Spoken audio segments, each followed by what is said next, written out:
Planetfall, Infinity's End, Book 6, by Eric Warren. Narrated by Larry Gorman. 1. As Caspian stared at the emerald planet in the distance, he realized he was looking through something other than the view screen.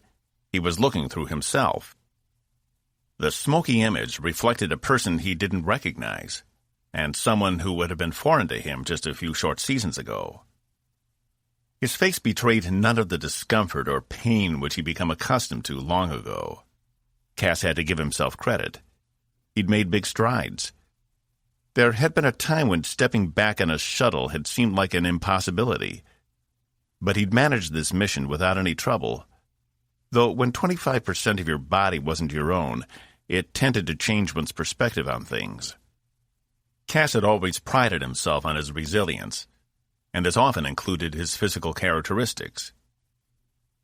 He'd managed to survive childhood without breaking any bones or needing the removal of errant or malfunctioning organs.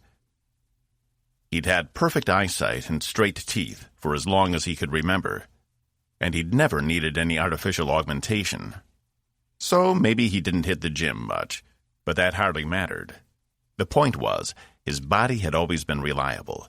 He'd never worried about it shutting down on him. But all that had changed because of Diamant.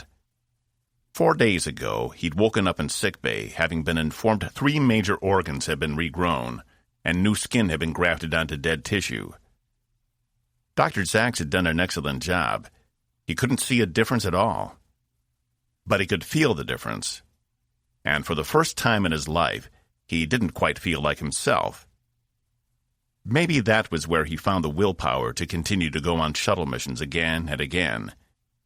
Maybe it came from the other him, the new him. Or maybe he no longer had anything to protect.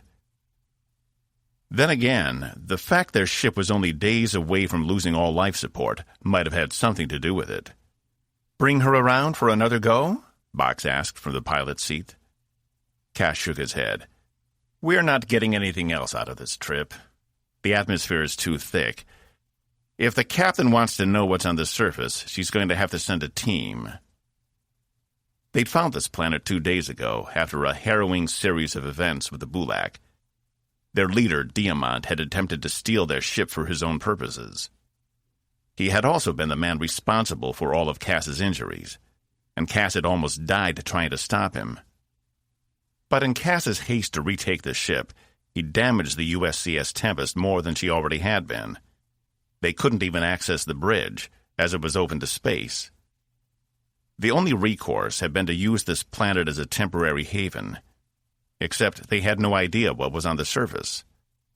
3 survey missions covering different parts had all come up with little to nothing.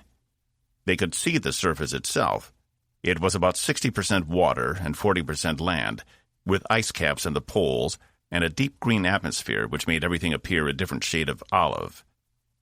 Parts of the planet had dense forests and deserts that stretched for kilometers, all tinged a shade of green. But the scanners couldn't read through the atmosphere, and as far as they could see, there didn't seem to be any cities or settlements anywhere on the surface, though the captain insisted the planet had to be inhabited. "Are you sure?" Box asked, his mechanical hands moving over the controls. "We could always penetrate." Cas turned up his nose. "Why do you have to say it like that? Nobody is penetrating anything. The captain was clear. We stay out of the atmosphere and gather whatever information we can. Nothing else. As much as I know you'd like it." "But the situation seems to require thrusting through the atmosphere in a strong, deliberate movement, like one might see in—" "Stop! Stop it right now. You're not even supposed to be here. Aren't you supposed to be doctoring down in sickbay?" Cas used finger quotes to emphasize his point. "A person can be more than one thing," Box replied. "I can be a doctor and a pilot. And don't forget, it was my piloting skills that saved your ass out in space, and my doctoring skills that did it again in sickbay." Box made a sound like a sigh. "But I guess I shouldn't expect too much from someone who has never been anything more than an engineer." Cas wasn't about to let him win. We both know the only reason we're even here was because you wouldn't stop pestering Evie about your superior piloting skills and how you could come up with more than the other survey teams had. Wasn't that what you said? I never said that. Funny, because whenever you hear something pleasant, you always seem to conveniently have it recorded. But when it's something not to your liking, Captain Diazol could have saved herself a lot of time if she'd assigned me on the first survey mission. I would have informed her without certain actions, we'll never figure out what's down there. He glanced over at the series of rings circling the planet. At least I figured out there are some useful materials in those. None of the other survey teams checked the rings. Cas scoffed. Not that we have time to gather them. We've got maybe another 2 or 3 days before we have to evacuate anyway. That's barely enough time to load all the shuttles, if that's what she decides to do. Box turned to him, his yellow eyes blinking in a pattern Cas recognized as annoyance. He'd been with Box so long he'd learned to read the patterns in his eyes, which, since Box had no other facial features except for a faceplate and a visor covering those eyes, was the only way he could tell what was going on in the mechanical mind of his. I'm sorry. Why are you here again, other than to take up space? Cas laughed and stretched his arms out in front of him. They'd been in the shuttle for a few hours. He was ready to get back to Tempest. I'm here to make sure you don't abscond with the shuttle. Box made a sound like the sharp inhalation of breath, despite not having lungs. Or a mouth, for that matter. I am appalled, shocked and appalled. If anyone should be monitored for stealing shuttles, it is you, my good sir, he replied in one of his annoying accents. He grinned. Box wasn't wrong. There had been a time when he would have taken full advantage of the situation. Him and Box in a shuttle with undercurrent capability, and Tempest out there, unable to move or give chase if they took off somewhere. What's so funny? Box asked in his regular voice. All of this. If we'd been in this position a few seasons ago, I would have told you to fly to the far side of the planet and engage the undercurrent as soon as we were out of scanner range from Tempest. We would have been gone. Ahem. You might have been gone, but I'm quite happy in my position, thank you very much. You would have been flying off by yourself. And since everyone knows you can't fly worth a damn, you would have ended up crash-landing on the planet, destined to spend your days on a remote world. And I would have covered all of it up, altered the ship's scanners to make it look like the shuttle disintegrated on re-entry.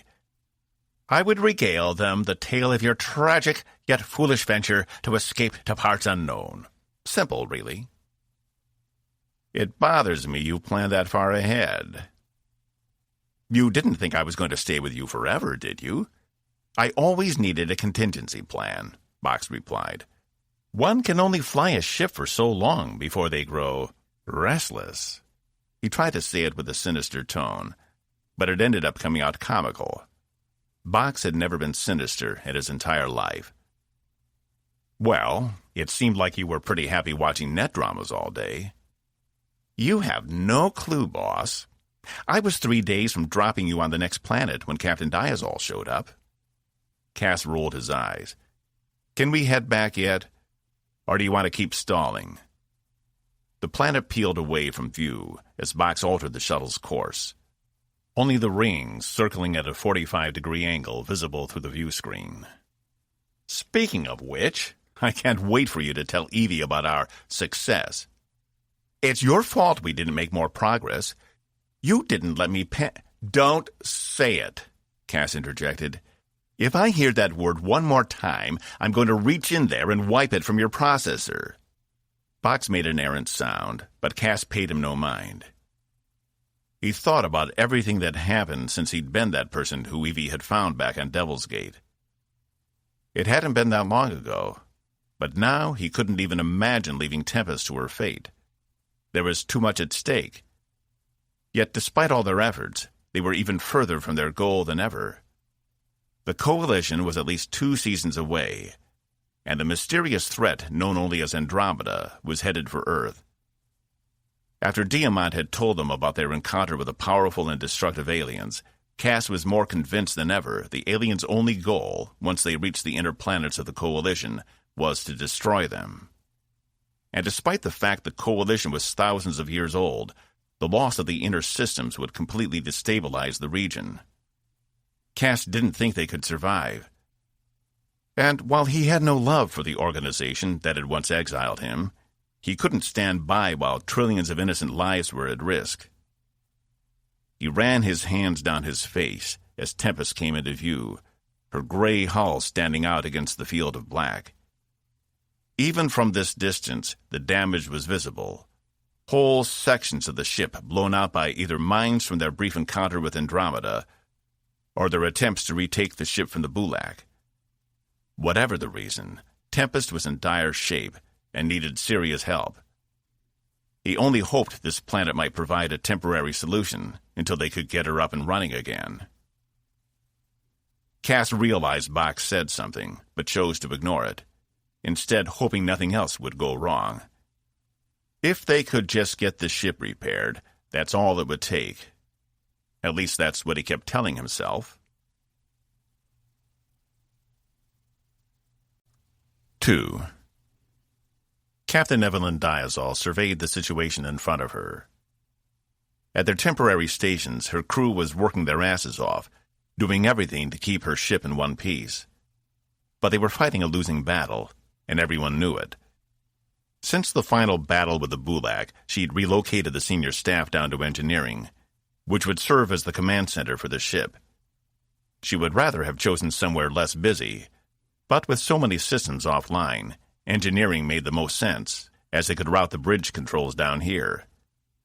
Exhaustion beat at her, and her feet ached. She'd been on them for at least 16 hours already, monitoring the survey missions, putting out fires wherever she could, and trying to keep the crew calm. Most of them were doing a good job, though some weren't taking it so well. Lieutenant Ron, for example, seemed much more on edge than normal, and she'd had to relieve him. His bloodshot eyes and jittery hands screamed impending panic attack, so she decided to nip it in the bud. They didn't need their pilot, as Tempest was essentially stuck in space. Upon entering orbit of this strange planet, the undercurrent system had given out, its patchwork repairs from Sester and Zenfor finally succumbing to reality and cutting them off from all faster-than-light propulsion in any way out of the system. Evie didn't even know why she bothered sending teams to survey the planet. It was clear they'd all be headed there eventually, no matter what. "Incoming message from Rabot," Zoll, her operations officer, said in his characteristically deep voice. "Go ahead," she replied, resting her head against the nearest vertical surface, which just happened to be one of the undercurrent conduits. If she didn't get some food soon, she might pass out. "He reports, with emphasis, he and Box found no new information during their mission. Should I send them back?" She shook her head. "No. Despite our best efforts, this planet isn't going to give up its secret so easily. Call them back in." She slid her gaze to the side to meet Laura's, standing over at the makeshift tactical station. She gave Evie a supportive smile, which caused Evie to smile back, even though she didn't much feel like it. Laura had been her one constant through all of this, her steady hand. She wasn't sure she'd have made it this far without her. Evie pushed off from the bulkhead and walked over to the far end of engineering, where Commander Sester rested in his cradle, though his long tentacled arms were plugged into multiple systems at once. He was the one keeping everything running. Lieutenant Tyler, his translator, stood off to the side, studying diagrams on some display. Behind him, Zenfor sat in a chair, her long back arched over a terminal as she worked. Not wanting to disturb the council, Evie approached Tyler instead. Tyler was one of the few people on the ship who were receptive to Sester's thoughts. "Any good news?" Tyler took notice of her and pointed to an image on the screen. "Looks like Box found some valuable materials in the planet's rings, Centraxium and Alcurium." "Isn't Alcurium obsolete?" Evie asked. "Maybe for the rest of the Coalition, but we can still use it in emergencies." It won't hold up as long as galvanium or cyclax, but it will do the job. I suggest we put the ship in orbit close to the planet's rings so we can mine the ore without wasting a lot of fuel." Evie nodded. "I think we can arrange for that. At least their mission wasn't for nothing." "You didn't tell her the bad news," Zenfor said from her station, without turning to face them. Evie's stomach dropped. She wasn't sure how much more bad news she could take. "What is it?" "Vreege's repairs to the life support system were unsuccessful," he replied. Evie pressed 2 fingers to her temple and rubbed. While it wasn't unexpected, she'd held out a small amount of hope Vreege might have been able to do something the rest of them couldn't. His people were brilliant engineers and builders, after all. She glanced back to Tyler, whose mouth shut like he'd just been caught in a lie. "Anything else?" she asked, louder than necessary to make sure Zenfor heard her. "That's all for now," Tyler replied. She stepped away. Taking on Vreege had been a risk, especially after his people had tried to take the ship for themselves. But he'd held his own, and even helped them remove the remaining Bulak, sending them back to the hub where they'd come from. And he'd done it at significant cost to himself. The Bulak were born with a pair of sharp, scissor-like mandibles that could extend from their backs, though Vreege had lost his and replaced them with a mechanical pair. Unfortunately, one had been sheared off in their battle with Diamant, and Zax hadn't quite figured out how to replace it yet. Even with Zenfor's help, the two of them marveled at how complex the technology was. But because Vreege had made such a sacrifice for the good of her ship, she couldn't force him to leave once the threat was gone, even though she considered it. He was another drain on their already limited resources, but she wouldn't turn away someone in need. It wasn't the Coalition's way, or at least not the Coalition she thought she knew. Evie retreated from engineering, exiting out the large rolling door into one of the adjacent environmental systems monitoring rooms. She needed a moment to herself. She'd been going full steam for 4 days, and that was after being sliced open and sewed back together like a piece of cloth. She unhooked her family's sword that had been strapped to her back and laid it on the table in front of her, taking the only seat in the small control room. The room was nothing fancy and often went unmanned, except when there was an issue. She chuckled, because there was an issue, and there was no one in here to monitor the situation. "You're getting delirious. You need sleep." What she needed was some relief from being in a constant crisis. They'd gone from almost being destroyed by an alien creature to taking heavy damage from invisible mines to suffering constant attacks by the Bulak, wearing them down bit by bit until they could take no more. Since the death of Diamant and sending the Bulak off the ship, there hadn't been any further attacks. So that was something. But they needed time to regroup, and time seemed like the one thing that was always out of reach. Every day, Andromeda drew closer and closer to the Coalition, and with Tempest stuck out here, there was precious little they could do about it. The door slid open to reveal Laura, a small pouch in her hand and a reassuring smile on her lips. "Hey." She crouched in front of Evie. "Thought you might need this." "Ration pack, huh?" Evie took the pouch. While not the most appetizing thing, she wasn't about to refuse food. "Thanks. How are you holding up?" "I'm fine. What's the tactical situation?" Laura gave her a look. "I didn't come in here to talk about the tactical situation." Evie ripped open the pouch and took a bite of the bar inside. It was slightly grainy and chewy, but had a good flavor. "I know," she said with a full mouth. "I don't mean to be so clinical sometimes." She swallowed. "It's my default when I don't know what else to do or say." Laura took her free hand. "You don't have to say anything. I know you're exhausted. Anyone in your position would be." Evie glanced at her sword, her grandmother's sword. Ever since they'd been boarded, she'd taken to carrying it around with her, despite it being against regulations. She didn't keep it with her to feel safe. Instead, it gave her a sense of always being prepared. as if no matter what happened, she could take it on as long as she had that sword. It was a part of her she'd never let go. "Is there anything I can do for you?" Laura asked, bringing Evie's attention back. She shook her head. "This is plenty, thank you. I'm afraid we're running out of time. It won't be long before the ship becomes uninhabitable for most of the crew." "So what are you going to do?" Laura asked softly. "Whatever I have to do," she said with a confidence she didn't feel in her heart. She didn't want Laura worrying about her resolve or her mental state. Although the planet down there, looking exactly like the same one she'd seen in her visions, wasn't making her feel much better.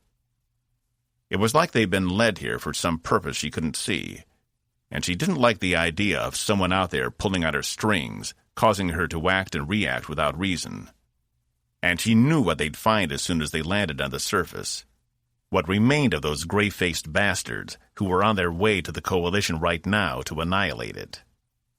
And while part of her wanted to go down there and interrogate them, find out why they were doing this, another part of her wanted to turn the ship around and leave this place forever. Something about it felt very wrong. "Hey," Laura stroked Evie's cheek. She hadn't realized she'd started crying. "I'm sorry." Evie wiped her eyes. "I'm tired. I should have said it from the beginning. I'm just tired." "Sweetie, you're exhausted. Why don't you take a few hours? I'll come and get you if something happens." Evie drew a deep breath and exhaled through her nose, trying to calm herself. Everything was going to be okay. If she kept her head, everything would be fine. "Thanks. I think I'll do that." She took her sword and strapped it back on for the short trip up to her quarters on level 7. She took the rest of the ration pouch with her. She'd feel a lot better after a few hours of sleep. She turned back to Laura as she reached the door. The thought had been plaguing her for days, having finally reached her lips. "Do you think I can get us out of this?" Laura smiled. "I know you can." 3. 10 minutes after Box landed in Bay 1, Cas was back in engineering, going over the most recent reports from Sester and the others. "Seems inevitable, doesn't it?" he asked. "And sooner than we thought," Zenfor replied. "The system is crumbling under its own weight. Life support will be offline in 6 days." 6 days? Cas found it hard to believe. That wasn't even enough time to load up all the supplies they would need. And that was if going to the surface was a viable option. Evie had shared her concerns with him about what she thought was on the surface. Maybe she had seen this planet in her visions with Sester, but that didn't mean the visions were premonitions. And if the aliens were on the surface, wouldn't they have seen some evidence from orbit? Some power sources, light, cities? Some scarring on the surface from development or infrastructure? But there had been nothing. It was as if the planet was untouched by any kind of intelligence. Evie stormed back into engineering, holding up the same report Cas held in his own hands. "Is this accurate?" she yelled. Tyler glanced up. "Yes, ma'am." "Why didn't you tell me this before?" Her voice was sharp, accusatory. Cas didn't often hear her like that. "Ma'am, I did. I told you Vreej hadn't been able to get the life support fixed. Yes, I heard that part. But 6 days? I told you that as well." Tyler's face turned red. Evie looked confused and returned her attention to the display on her personal device. "No matter," she said. "Senior staff meeting right now, weapons room." She turned and left before the massive door had a chance to roll back into place. "What was that about?" Cas asked Zenfor. She remained hunched over her workstation. "The captain is overworked and exhausted, and she has been pushed to her limit." Cas should have been more aware of his captain's state of mind. He was the first officer, regardless if it was in title only. It was his job to notice and address these things before they became problematic. But he'd been so focused on keeping the ship together and dealing with his strangeness of self, he now felt he'd ignored one of his primary duties. He jogged after Evie, then turned off the report on his own personal device. When he reached her, she was already in the weapons room, standing at the head of the display table inside. "This will have to be our conference room, until we can access the bridge again." The weapons room wasn't large. It had been where Cas and Zenfor had worked when she'd first come on board, back when Cas had inserted himself back into the Coalition by force. That hadn't worked, and now he was back in it anyway, at least unofficially. It wasn't as if he had a rank on his jacket, but the title still applied. "Are you okay?" he asked. Evie huffed. "I wish people would stop asking that." "Let me do this. You can—" "If one more person tells me to go lie down, I'm going to start shoving people out of airlocks," Evie replied. "I'm fine. Being tired is part of the job. I don't want to hear another word about it." Cas nodded, taking a spot to the left of her around the table as the rest of the senior staff filtered in. Cas caught Ravenkel's eye as she trudged through the doors, taking a spot furthest away from him around the table. Wolf, Zax, Zal, Uma, and Tyler filtered in behind her. They all looked exhausted, and Cas couldn't blame them. Everyone was running on fumes. Before everyone had even taken their spots, Evie began. "The most recent reports from engineering show life support for the entire ship will fail in 6 days if we don't do something drastic." There was a rumble from Zax and Wolf, but Cas caught no look of surprise from anyone else. "Despite gaining little information from the survey missions, we have no choice but to head down to the planet." "What good will that do?" Ravenkel asked, her short blonde hair partially obscuring her eyes. "If the ship becomes uninhabitable anyway, we're just going to be stranded down there?" "No. I want to leave a skeleton crew aboard. I've been assured if we can shut 90% of the ship down and focus on repairing one system at a time, eventually we'll be back up to speed." "How long will that take?" Lieutenant Uma asked. 3 to 4 weeks at best," Tyler replied. Despite his young age, lines had crept onto his face that hadn't been there when they begun this mission. "Assuming we can rotate out the maintenance crews." 3 to 4 weeks?" Ravenkel asked, incredulous. Cas hated to admit it, but he agreed with her. That was 3 to 4 weeks where Andromeda was that much closer to the Coalition. 3 to 4 weeks further behind. It didn't sit well with him. "We don't have much choice," Evie said. "It's either use the planet as a lifeboat and repair the ship one system at a time, or we stay aboard and wait for the air to run out. Which one would you prefer?" Ravenkel looked taken aback from Evie's words. "How skeleton is skeleton?" Commander Wolf asked. She was the bridge engineer who liaised with Tyler and Sester to keep the ship running, but ever since the bridge was offline, she'd been relegated to a side station in engineering, and hadn't been shy about letting people know her displeasure with it. Cas had noted she no longer called Evie out, as she did right after the incident at Omicron Terminus. "As few personnel as possible, with 2 exceptions. Sester and Zenfor will be staying aboard permanently," Evie said. Voices erupted, and everyone spoke at once. "That's enough!" Cas yelled over the din. Ravenkel shot him a nasty look, and everyone else quieted down. "The fact is, Sester is too large to transport in our shuttles, so it makes sense he stays aboard. Zenfor has additional protections to low-oxygen environments if she needs them. With everyone else gone from the ship, they should have enough life support to last until they repair the system. They can also coordinate while maintenance teams are switching back and forth from the planet." "Captain, you can't seriously think about leaving a Coalition ship in the hands of a Sill," Uma said. "I don't have anything against the Council, but that is off regulation." "Karen, we're off regulation, in case you hadn't noticed. Sester can't do it alone, and Zenfor has the skills to make it work. The other option is leaving Cas up here." She turned to him. "No offense, but I believe the Council can get the job done quicker." "You'll get no argument from me," Cas said. Given the choice, he'd rather be down exploring the planet than be stuck in the ship alone with Sester. Zenfor was the right choice for the job. She understood Sester without a translator, and she had the knowledge. Plus, Cas already knew she was more than happy with the arrangement. Evie had brought this possibility to her before they'd even reached the planet, in the case of an emergency.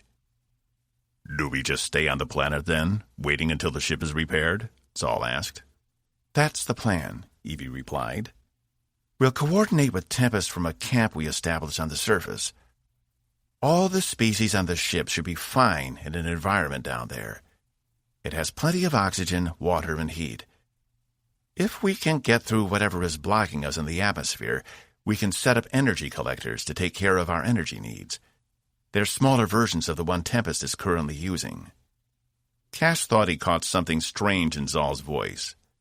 Despite the fact it came through an artificial processor and was one of the most terrifying and cringe-inducing voices he'd ever heard, he caught something that he'd never heard before: apprehension. He wasn't sure if Zal was just nervous about heading down to a planet, or if he was afraid because the apparatus that generated his appearance still hadn't been repaired yet. He wasn't sure why being on the planet would be a problem. But then again, he didn't understand a lot about the Untubru as a culture. He made a mental note of it, and filed it away to address later. "Are there any other objections?" Evie asked. "Not that they're going to matter, because we're out of options." No one said anything else, though gazes flitted back and forth all over the room. "Good. Then here's the plan. We'll split the crew into 3 waves. The first wave will be our security." She turned to Uma. "I'll leave you to work out the details. They'll need to be armed well and have enough supplies to set up a perimeter. If there is something living down there, I don't want it coming for us in the night. Wave 2 will follow with most of the primary crew, including myself. Wave 3 will be the first maintenance crews, who can stay on the ship an extra few days and get repairs moving. Wolf and Tyler, you two will coordinate. Then they'll join us on the surface, where we will send up the next crew to meet with Sester and Zenfor." Wolf grumbled something, but Cas didn't hear it. "What was that, Commander? I didn't hear you," Evie said, sarcasm dripping from her voice. "Nothing, Captain," Wolf replied, though Raffinkel shot her a knowing look. Evie tapped a button on the table, bringing up a holographic image of the planet in front of them. "I've identified the optimal landing zone will be here," she said, pointing to a lush jungle area near the planet's equator. "It has an optimal temperature, and if it's anything like the rest of the planets in the galaxy, should have abundant access to water and food." Cas thought he saw Zal bristle, but it had to have been his imagination. Untuburu didn't show their emotions, not in his experience anyway. "Any questions?" Evie asked. No one else moved. "That's it, then. Department heads, notify your station managers. Make sure the entire crew is ready to leave by tomorrow. Cas, I want you to coordinate loading all our supplies on the shuttles. We'll be using every last one of them, as well as the space wings." Cas nodded. He saw something, but didn't want to bring it up in front of the rest of the crew. "Dismissed," Evie said, and everyone filed out. Once they were all gone, she took a breath, then slid her eyes to the side to watch Cas. "What did I miss?" Cas hesitated, but decided it was better to point it out than not. "Why are we landing in the middle of a dense jungle when the southern continent has grassy plains?" he asked, pointing at the image still hovering in front of them. "How crazy would I sound if I said it feels right?" "Only somewhat crazy. Does it have anything to do with your vision?" Evie sighed. "In the vision, I saw myself standing on a large hill with all those things below me. It could have been a mountain, I'm not sure. But I don't want to be anywhere near a place that looks like that. The jungle seemed like the better option. No hills, no chance of any prophecies coming true." Cas considered it. "If you say so. I just hope this is the right move. It seems like no matter what we do, we only fall further behind." "I know. And I won't pretend these past few weeks haven't been extra rough. But we'll get through it. As soon as we get the ship repaired, we'll be on our way back. Not that it would do them any good. Andromeda would be half a season ahead of them by then, unless Zenfor found some way to fix her drive engines. But Cas didn't express these thoughts. Evie knew as well as he did. He didn't need to drive the point into the ground. He only nodded and turned to leave. As he reached the door, he turned back to her. I know you don't want to hear it, but I'm duty-bound to inform my captain she is exhausted. She needs to get some rest before we go down. And if she doesn't, I'll be forced to file an official report on the matter. A grin played at her lips. Traitor? Cas left her in there alone. All he could do was hope she took his advice. 4. Cas made his way down the corridor toward the closest hypervator. When he turned the corner, he was dismayed to see Raffinkel standing outside the doors, waiting as well. He winced and almost turned around, but he knew she'd already seen him, and he didn't want her to think she'd gotten the best of him. He couldn't think of a worse person to have to ride the hypervator with. Commander, she said, as he stood beside her, waiting. He cringed. Technically, he had no rank, and it always irked him when someone used what would be a standard rank for a first officer with him. But while most people did it out of habit, he could tell Raffinkel knew it got under his skin. Chief, he replied, trying not to engage. Pretty bold plan from our captain, she said, keeping her eyes forward. We do what we have to, he replied. Why was this hypervator taking so long? I noticed you didn't voice any objections. He wasn't going to do it. He wasn't going to get into a debate with her about Evie's decision. She was the captain. She made the call, and he'd agreed with it, despite the fact he felt like they were doing nothing but backtracking. All their work had been for little reward, and a lot of it felt pointless. But if he voiced those concerns to Raffinkel, she'd probably use them as the basis for an argument to stay on the ship, or usurp Evie's authority. It wasn't as if they could make a complaint to Coalition Central out here if a coup did happen. Do you have a launch plan in mind for the Space Wings? Cas asked. Where was the hypervator? He hadn't used one in a few days, and now he knew why. So many of them were down or damaged. This was taking forever. 4 with each group of shuttles, she replied, which includes me. I could have stayed to coordinate, but we're 1 pilot short. Cas held his tongue. She was talking about Griffin, the pilot who had died on Cas's mission back in Coalition space when they'd encountered that space creature. And even though Licia had volunteered for the mission, Raffinkel still blamed Cas for her death, and she probably always would. That should be fine, he replied, trying to keep his voice even. I don't know what we'll find down there, but without any structures, I don't think we'll need more than 4 space wings to a group. And if you happen to find something, you should be able to clear it easy. Look, Raffinkel said, turning to him and poking a finger in his chest. Cas noticed it was right where the blast from Diamant had hit him. Underneath that finger sat skin and organs that weren't his. They were new. The Space Corps didn't assign me and my team to this ship to be captained by a wet-behind-the-ears officer who has no clue what she's doing. Not to mention a former criminal first officer. You can bet if this was the Coalition, I would have already filed a formal complaint and had both of you removed from service. That is your right. But while we're out here, I expect you to follow your orders, whether they come from the captain or myself. Anything else I'll treat as insubordination, he said. Is that clear? Her mouth turned into an ugly grin. Do you think you have authority here? That you're anything more than a token officer filling a space that needs to be filled for convenience, if nothing else?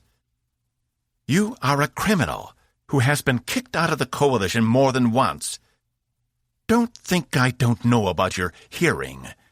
I have friends all over the Coalition. Cas was taken aback, but he tried not to let it show on his face. His trial before the Coalition Committee was supposed to be sealed and secret. They had even deleted the full transcript of the event. How had Raffinkel heard about it? Had she known someone on the board that had interviewed him? And if so, which one of them had leaked the information? "That's right," she said. "I know you're this close to being thrown back into a cell for the rest of your life. So don't pretend any of this," she gestured to the ship, "is anything more than a fantasy.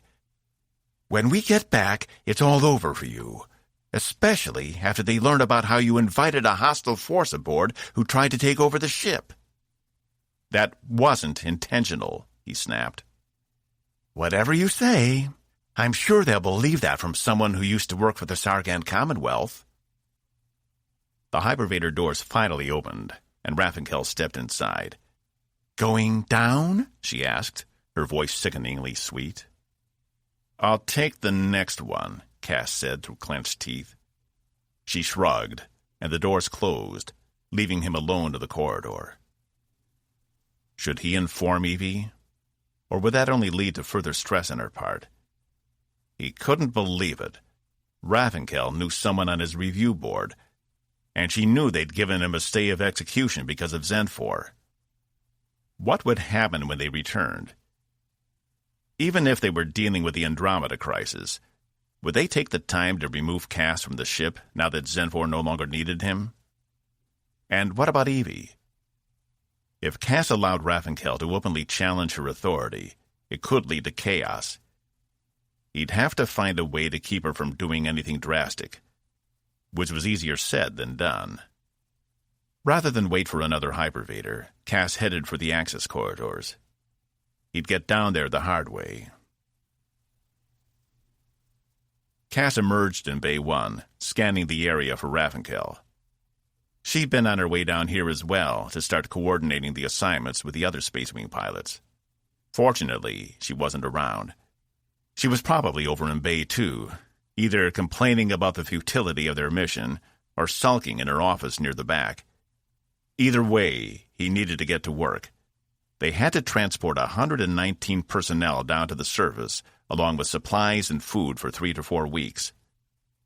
Normally, he would have coordinated with the maintenance chief for Bay 1, Abernathy, but Cas avoided the spot on the ground where he'd seen Abernathy's head roll off, after it had been unceremoniously removed from his body by the Bulak, and instead turned his attention to the flight controllers in the giant windows overlooking the bay. Once he caught their attention, he waved one of them down.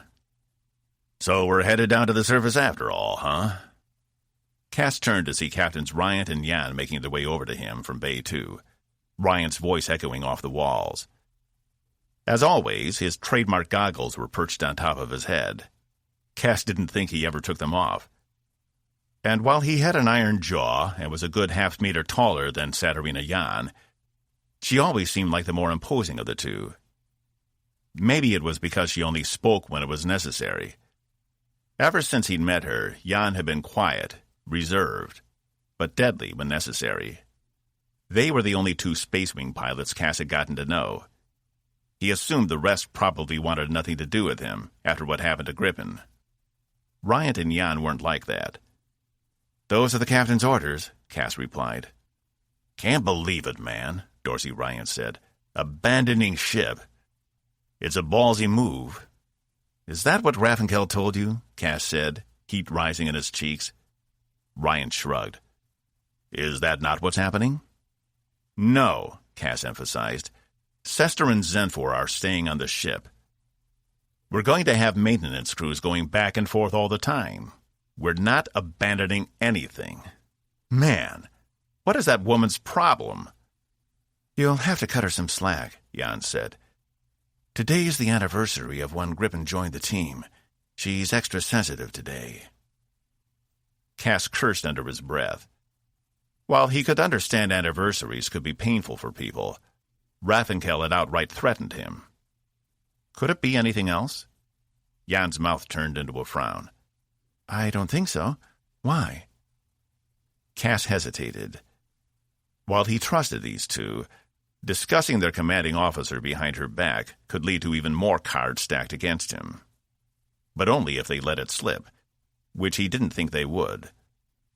Both Dorsey and Jan had risked their lives for him, and vice versa. He could trust them. It's just... She threatened to pull your squad from Tempest when we got back.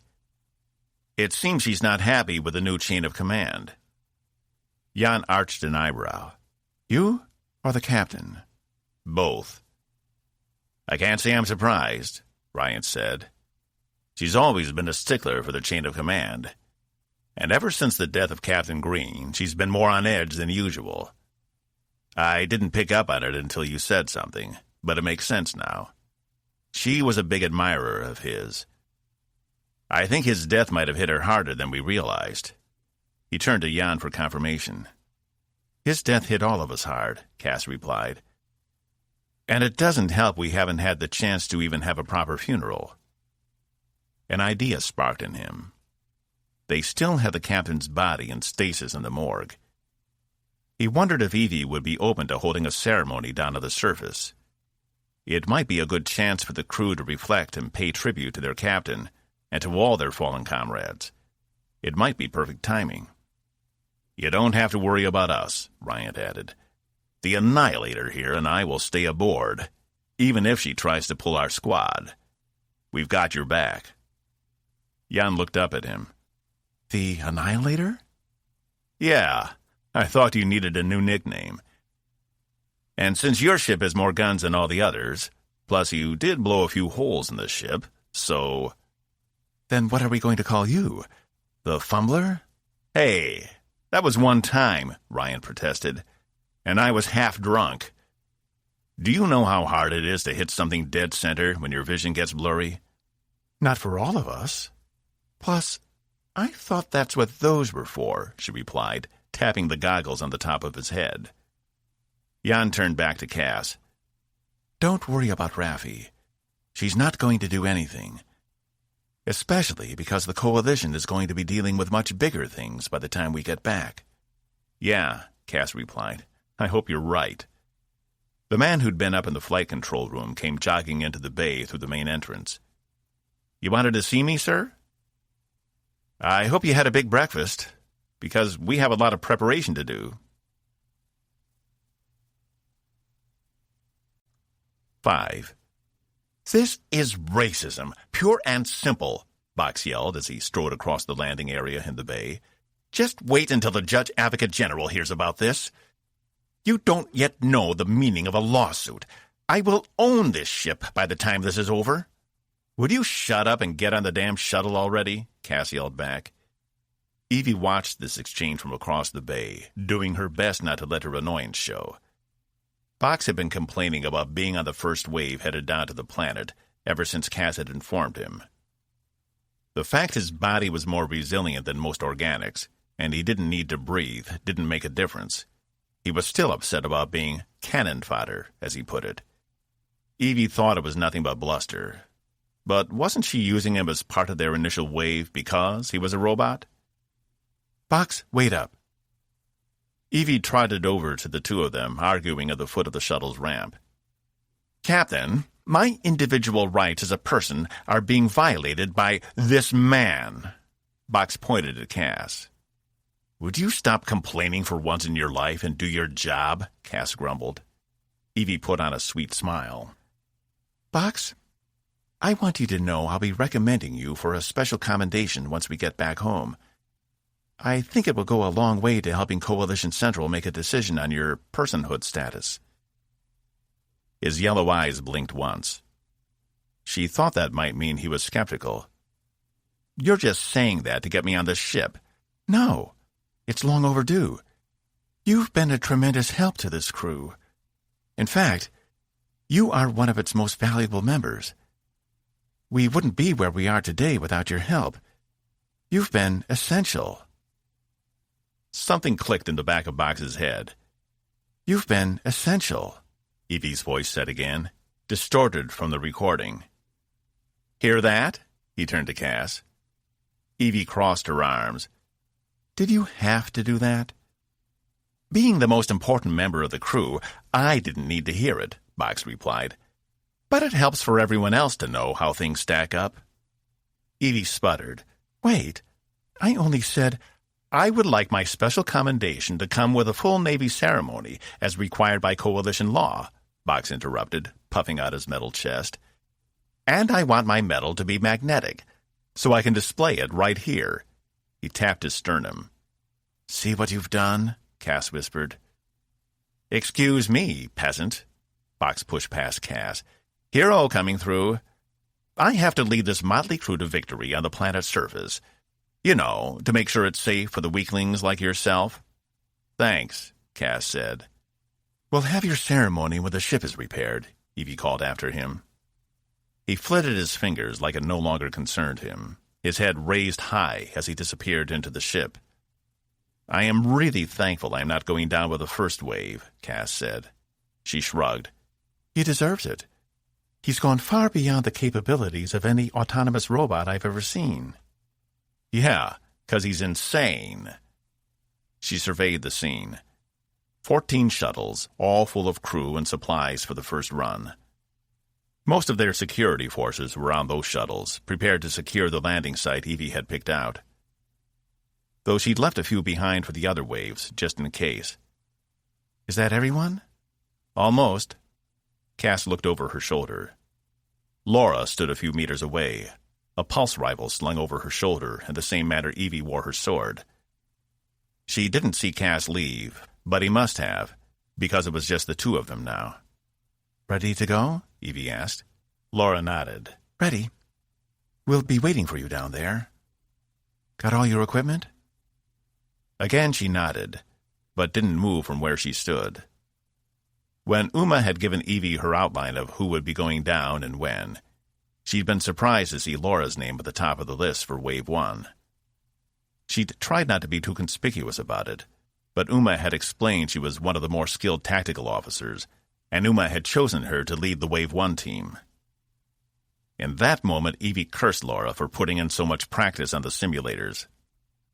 But there was little she could do about it. Pulling Laura off the rotation would look like favoritism, because that's exactly what it would be. So she'd approved the assignments. The only problem was she had a bad feeling about what was on that planet, and she didn't like the idea of Laura going down there without her. She couldn't put her finger on it, but it felt as real as anything else she knew. Now, with Laura standing here in front of her, she was afraid it might be the last time she'd ever see her. They'd already said goodbye once in her quarters a few hours ago, but still, it was nothing like seeing the person you loved for the last time. Evie was greedy, and she knew it.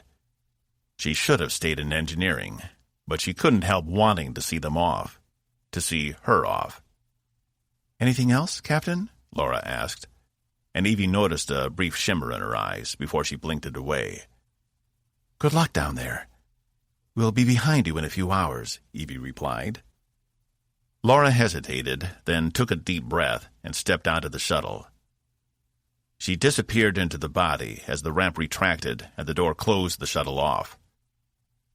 Evie made a twirling motion with her hand to the flight controllers and left the bay, with Cas reappearing from wherever he'd gone to give them a last moment of privacy. You okay? Fine. Box won't let anything happen to her, he said, and we'll be down there before you know it. I know, she replied absently. She wasn't looking to be placated. They took the short ride on a hypervator back up to engineering, as the flight controllers kept her apprised of which shuttles were launching. Once they were back in engineering, Tyler already had a visual pulled up of the bays on the outside of the ship. The last of the shuttles are launching now, he reported as they entered. Space Wings 1 through 4 are on standby and waiting in formation. Raffenkel took the lead? She'd gotten the impression from the chief she hadn't liked Evie's idea. It was surprising to learn she was going down with the first wave. Yes, ma'am. Courses plotted and laid in, Ensign Rivers said from one of the adjacent stations. She'd been responsible for creating the landing plan for all the shuttles in their designated location. But the real test would be once the ships were through whatever was blocking their scanners. Once they could get a good read on what was down there, they'd have a much greater chance of success. Here we go, Evie said under her breath. Tell them they are clear to proceed when ready. Evie watched all 18 of the ships line up in a standard entry pattern. She turned to Uma, who manned the tactical station adjacent to Ensign River. Anything out of the ordinary? Nothing yet, ma'am. Let's hope it stays that way. They're approaching the atmosphere, Cas said, his eyes on his own monitor. All the power levels look good. Evie took a breath. She had to remember to breathe. She hated not being fully prepared in any situation, but this one felt like it was so much worse. They couldn't afford to have any mistakes, not with the entire ship and her crew on the line. Entering the upper thermosphere, Cas said. How far down did our scanners penetrate? She thought she saw her first officer shudder, but it could have been her imagination. Top levels of the stratosphere, Zal replied. Everything below that was a blank. This is Fleet Commander Box reporting in. Evie caught Cas curse under his breath. Maybe the combination hadn't been the best idea after all. By the time they got down there, he'd have started a coup against them. Go ahead, Evie said into the comm. We're skimming the upper layers of the stratosphere, Captain. My superior optics can report the landing zone is in sight and looks to be clear of any hostiles. I'm not picking up fauna movement on the surface. Are your scanners working yet? She asked. Nothing yet, but I believe as soon as we... Static. Evie jerked her head up. She hadn't realized she'd been looking at her boots as she spoke. Box? Come in. Out of the corner of her eye, Cas and the others began to check their systems. What happened? I'm not sure yet. Checking, Uma replied. We've lost all contact. Where were they when they went out of range? Over the third largest continent, near the planet's equator, right on course, River replied. Evie could feel the panic rising in her throat, but she couldn't allow that to happen. She needed to remain cool in a crisis, and it took everything she had not to start screaming at the crew for answers.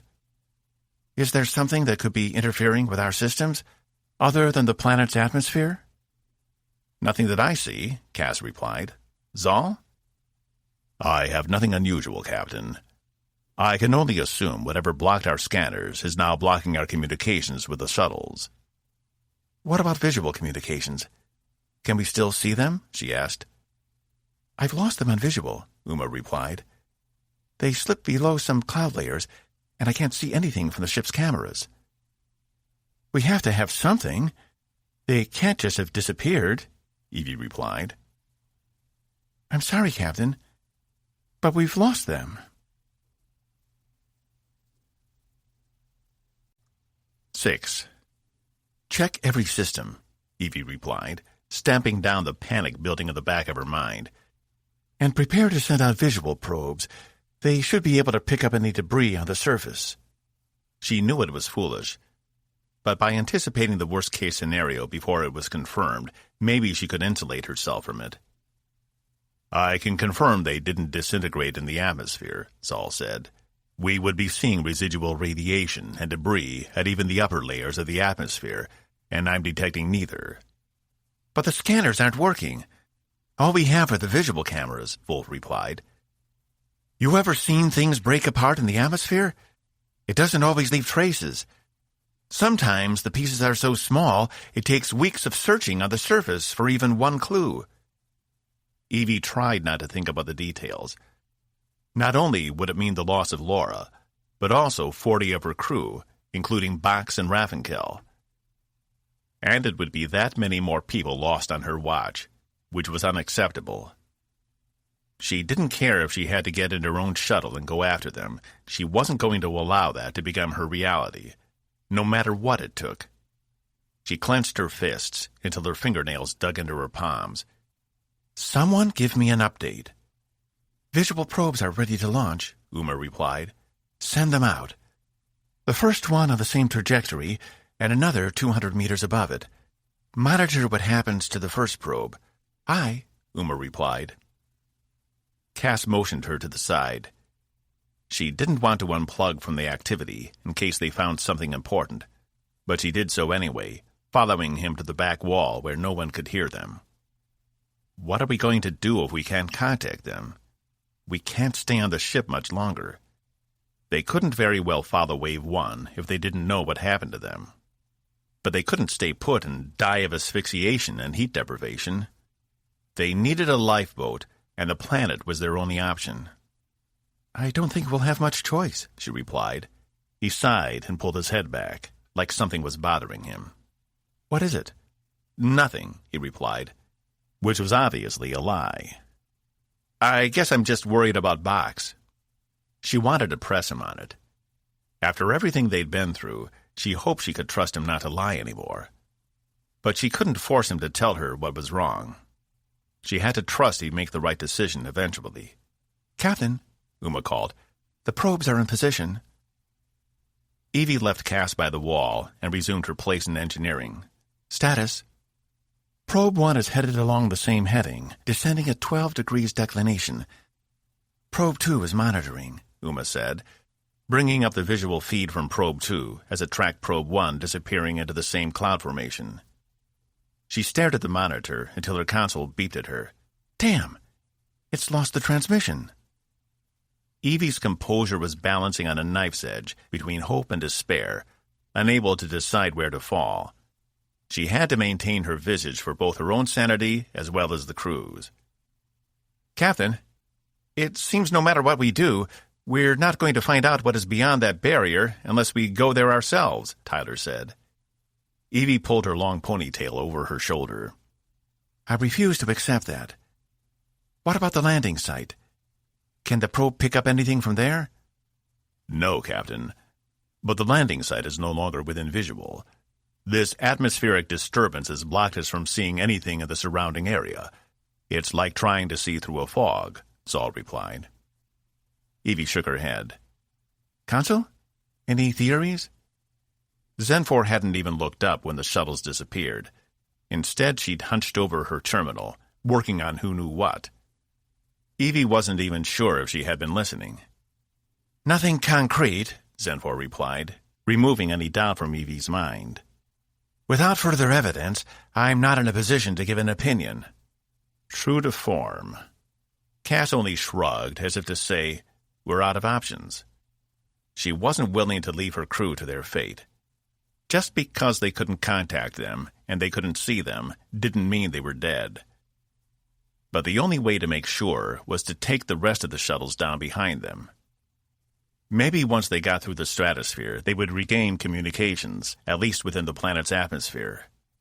Though she wasn't quite sure how they were supposed to communicate with Tempest if they couldn't penetrate the planet's atmosphere. There was only one other course of action. Load the second wave of shuttles, she said. We're going in after them. With any luck, they've already landed and are waiting for us. But we can't stay up here theorizing about it for another 5 days. Sester and Zenfor need the air we're about to leave behind, so we need to proceed with a plan. If anyone else has a better suggestion, I'm listening. It took all her willpower to keep her thrumming heart from bursting through her ribs. She wasn't ready to face the possibility of what might have happened, and she was willing to stake her life on it if that's what it meant. You can't be serious, Wolf replied. What if something in the atmosphere tore those ships to pieces? We can't go in there not knowing what we're facing. That's exactly what we're going to do, Evie replied. Sometimes you don't get to see the rules before you start playing. You have to just jump in and go with what you have. You're talking about faith, Saul replied. She nodded. I guess I am. She turned her attention back on Wolf.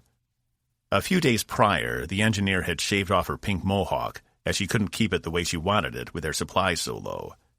If I can't do it right, I don't want to do it, she told Evie when she asked. Looking at her now, Evie detected a confidence within her she wasn't sure she'd have if she'd been forced to shave her own head. It was in the way she held herself, like nothing fazed her. You'll be in command of Wave 3, she said. Wolf looked surprised at the announcement. You want me in charge? She asked. You can coordinate with the remaining maintenance teams until it is time to leave.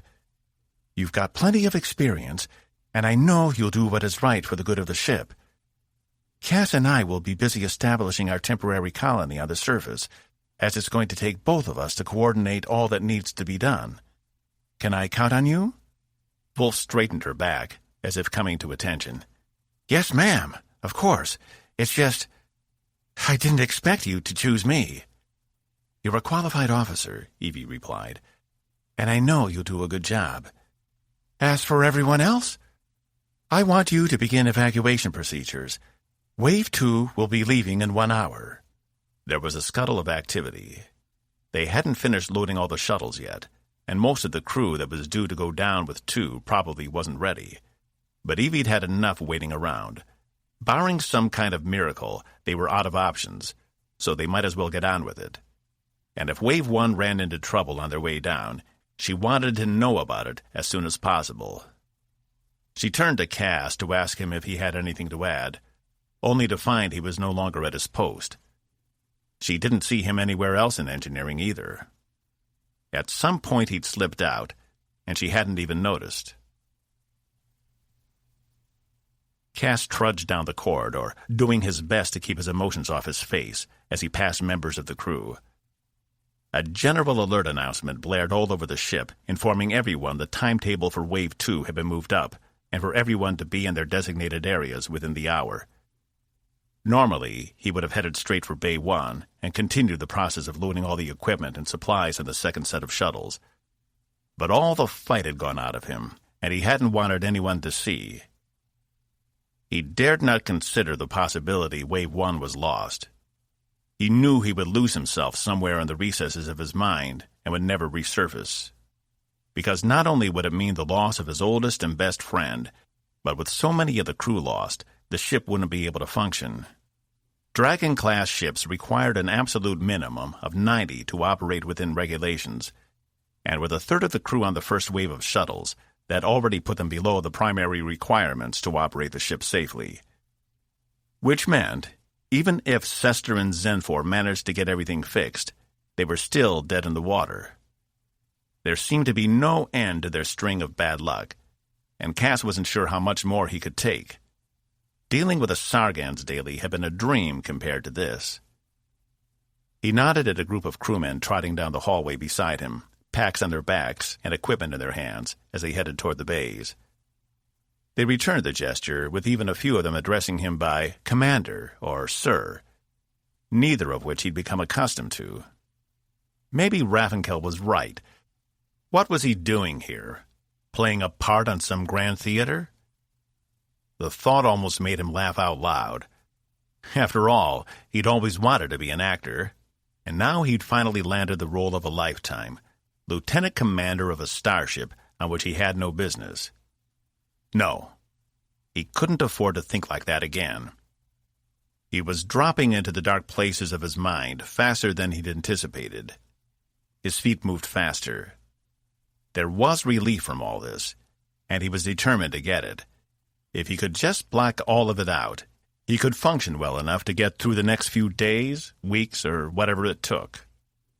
Look at you, headed back to the well. Just can't help yourself. Cas shook the thoughts away and almost turned around, despite himself. But the voice wasn't wrong, and he wasn't as strong as he thought he was. It always came back to the same thing in the end. It always came back down to quenching the thirst. 7. Zenfor stood from her terminal, having finished all the calculations necessary to begin shutdown procedures on the ship. For the first time since she'd come aboard Tempest, she could describe herself as excited. Not ecstatic or elated, but perhaps anticipating with a small amount of glee. All the life forms on the ship were evacuating, leaving only her and Sester with some sweet silence for once. Being on this ship was like being within the middle of a currant's nest. Always a constant buzzing. Sometimes all the activity faded into the background and became noise, and other times it grated on her nerves, causing her to lose her temper at times when it wasn't necessary. But 4 weeks of nothing but silence, or very close to it, was cause for elation, if only a small amount. "I would dare to say you're in a good mood." Sester's thoughts flowed into her mind like a stream through a riverbed. It had been jarring the first time, but she found she'd become more accustomed to it, and even missed it when he didn't speak to her. I look forward to some time alone. We are always alone, or we can be when we travel to the mine place. Yes, but it isn't the same. Sester's ability to bring them both into a shared state of consciousness was nothing short of remarkable.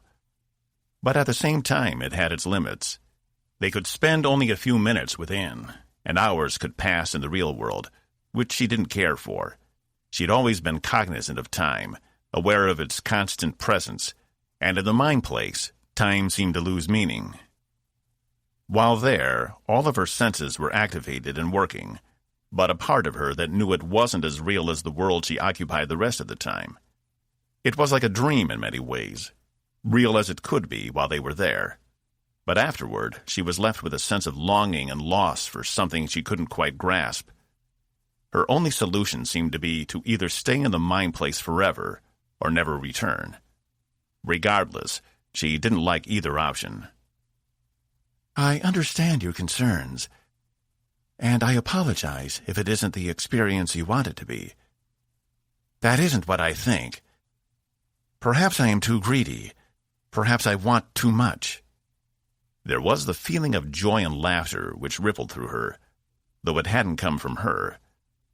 That's what the humans say. Senfor suppressed a retort, because he wasn't sure if she should take it as an insult or a compliment. Not to mention she had other matters to attend to. Leave me be. I must work. We will speak later. I anticipate it, with glee. She shook her head. Finding a kindred spirit on a coalition starship had been the last thing on her mind when she boarded. But here he was, and for the first time in her life she felt as if she could be honest with someone without needing to filter her words through a sill sieve. And she knew he felt the same way. It was as if this was what she had been destined to do, despite the fact she didn't believe in such foolish notions. Consul? What are you doing? Senfor turned to see the captain standing before her, her hands on her hips, as if she were interrogating one of her junior officers. I have begun the shutdown procedures for non-essential areas of the ship, Senfor replied. It was the first in a long series of steps she devised to begin the repair work to the ship. They had to limit the power drain, and there was no reason not to start while the second wave of ships was still preparing to leave. It wasn't as if anyone would run out of life support before they boarded the shuttles. I didn't give that order yet, Diazol replied. Given the severity of the situation, I thought taking immediate action would be prudent. It shouldn't impact the evacuation procedures. She was surprised the captain was questioning her on this. These procedures were all Senfor had been working on for the past 2 days. Shutting down a Dragon-class ship wasn't like flipping a switch or turning a dial. There were a complex set of steps needed to make sure not only the computer cores were protected, but also the ignition systems and power transfer conduits weren't damaged. The ship wasn't designed to be shut down. It was supposed to operate continuously, and even though it was antiquated by Senfor standards, that didn't mean she wouldn't follow the proper procedure to ensure they could start everything back up again. I want to make something clear. You do not have full autonomy here. While Cas and I are gone, you are working under the supervision of Commander Sester. And while I don't care about your personal life, I do expect you to follow the chain of command while you are on this ship, whether I'm here or not. Senfor rose up to her full height, almost a full meter taller than Diazol. Captain, nothing has changed. I am still a Sill on a coalition vessel, and I am still committed to working with you. If this ship cannot return me to Sill space, then I will be stranded out here forever. Do not think anything I do is not in the best interest of you and your crew, because our interests are aligned. But if you wish to continue to question my loyalty, then continue, and find out how far my patience goes.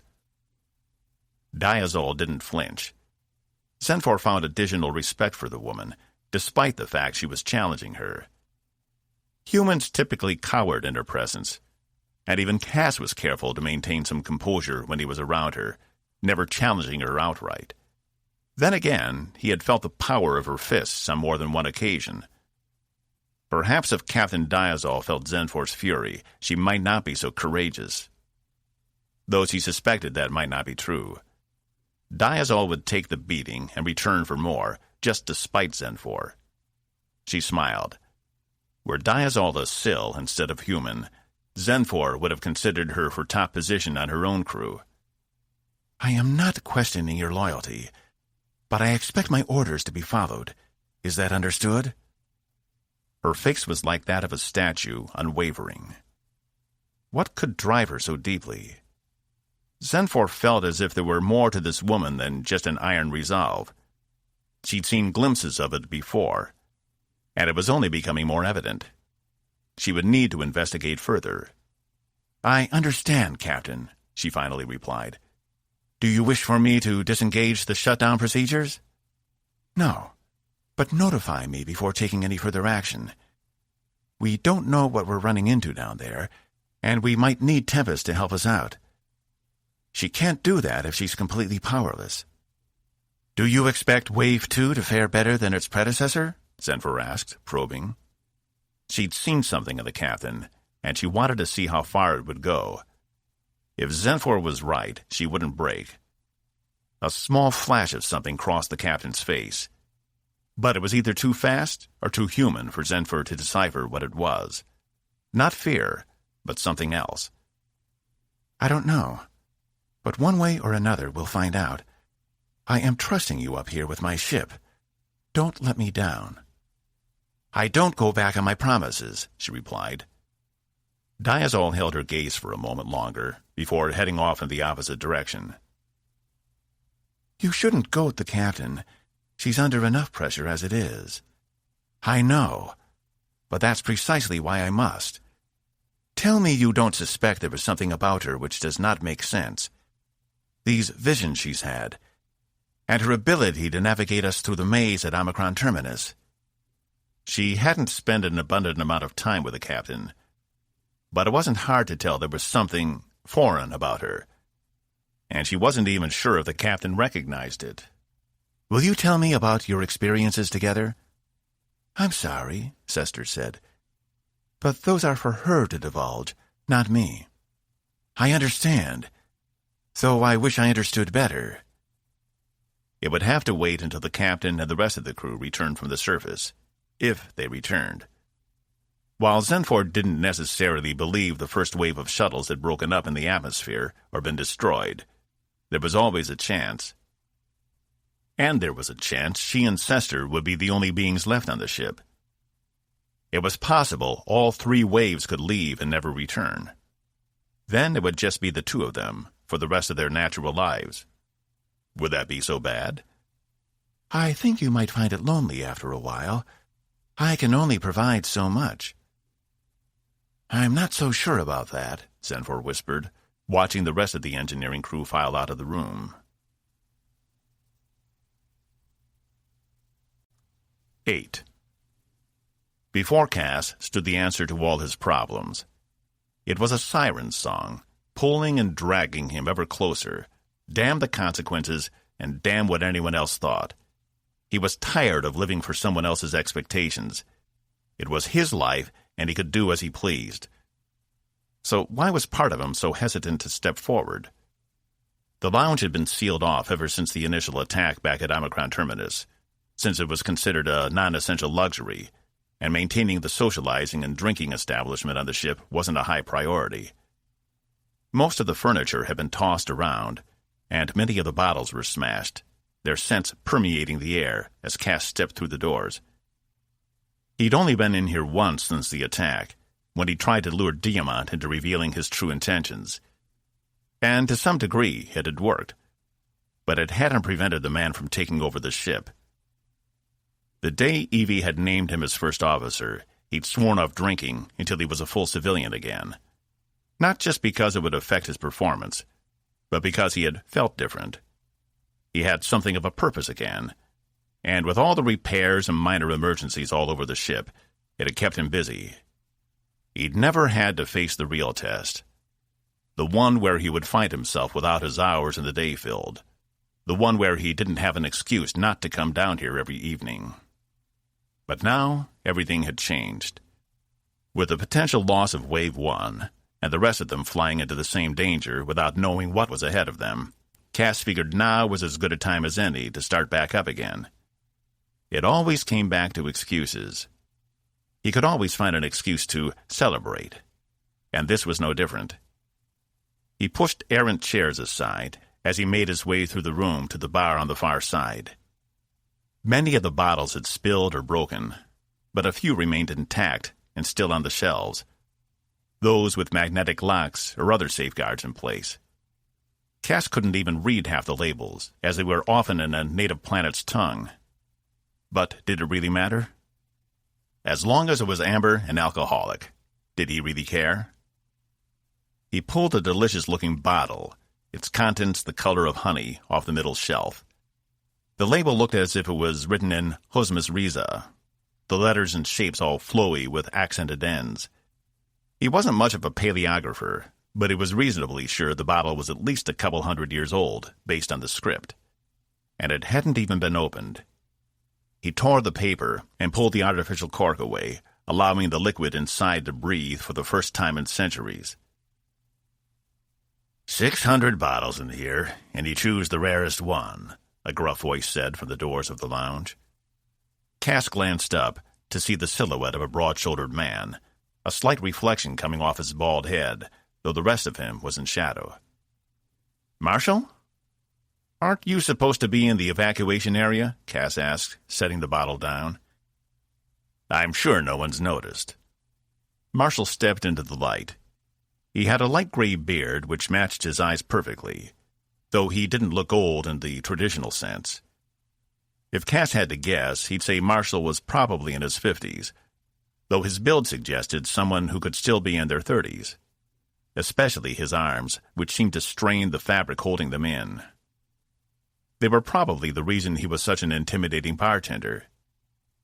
He and Cas hadn't had much interaction, other than Marshal cutting him off more than once.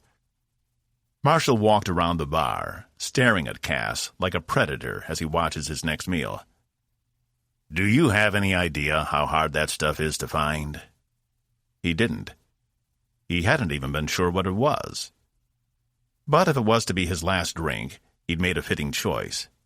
Cas shrugged. "It smells good. I'm tired of finding you in my bar." Cas glanced at the bottle and sat on one of the stools. "I don't blame you. I'm tired of being here. What the hell are you doing? Get off that stool. This isn't a therapy session. You can either leave here of your own free will, or I can toss you out. It's your choice." Cas tried to keep the amusement from his face. "You know you're a civilian, right? This is a military ship. You don't have—" "This is a civilian business leased to the military with a contract, and I can remove anyone I feel fit. I'm not like those robot bartenders that will just stop serving you. I'll make sure you're out." "How did you even know I was in here?" Cas asked, keeping a seat on the stool and hand on the bottle. Marshal held up his hand. Underneath the skin, his comm blinked with a muted red. "Installed a monitor after I found out someone was in here before without permission. Don't suppose you know who that was?" He worked his large jaw underneath the beard, as if he were chewing on metal. "It was for an operation. I was gathering intelligence from a hostile alien," Cas replied. "Uh-huh. And you decided to break in today for what? The good old days?" He spread his hands out on the bar, leaning forward just enough to make himself more intimidating. "Just last hurrah," Cas replied, "before heading off for my destiny." "You think the ships were destroyed in the atmosphere?" Marshal shook his head. "I can assure you they weren't." Cas frowned. How would a civilian know what happened to those ships? Call it intuition. Your friend is fine. They're all fine. Now either drink that or leave my bar so I can close it up before leaving it for 4 weeks. At least I know the Sill and the Claxion won't be coming in here. Cas sighed, standing. Maybe he didn't want the drink after all. He pushed the bottle back across the bar to Marshall. I wish I had your confidence. Thanks for whatever. He made it halfway to the door before the man behind the bar called out to him. Wait. Cas turned. I'm not supposed to be doing this, but if you had more of a hurt puppy look, I'd have to house-train you. Marshall came out from behind the bar. You've lost a lot of people, and you've had to deal with near insurmountable odds. And yet, you're still here. So, what's the problem? Cas wasn't about to unload all his problems on someone he didn't know. He'd just come in here for a drink, and Marshall had ended up reminding him why he'd stopped. So, as far as Cas was concerned, he was done. It's nothing.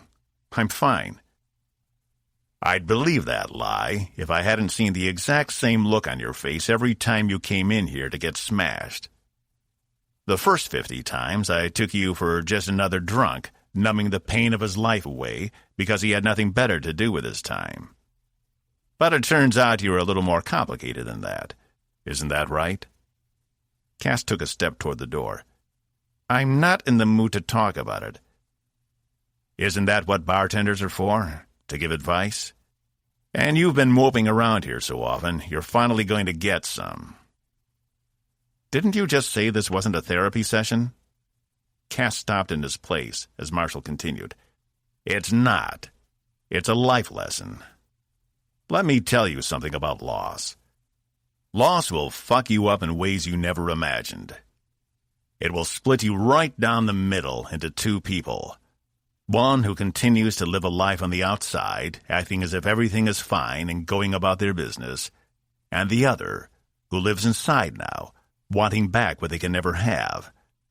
And that inside person will tear the outside person apart if they can. Because if they're miserable, then everyone deserves to be. Am I right? Cas turned to him, unsure what to say. He'd never heard anyone put it quite so bluntly. But he did feel as if there was another part of himself deep within that wanted nothing more than to writhe in pain. Pain that he had both caused and been caused. That inner person was toxic. Rabot. That's French, right? Marshall asked. Cas didn't know. He wasn't even sure what French was, much less what it had to do with his family name. All he knew was he was 16th or 17th generation. The line went so far back he didn't even bother to look or care. They had good food, is my point. Doesn't matter. But just like with food, if you have one spice that's too powerful, it can ruin the entire dish. If you continue to focus on that pain and that inside person, it will ruin the rest of you. You might not even realize it, but one day you'll wake up and find you become a bitter, lonely old person who was full of hate and regret.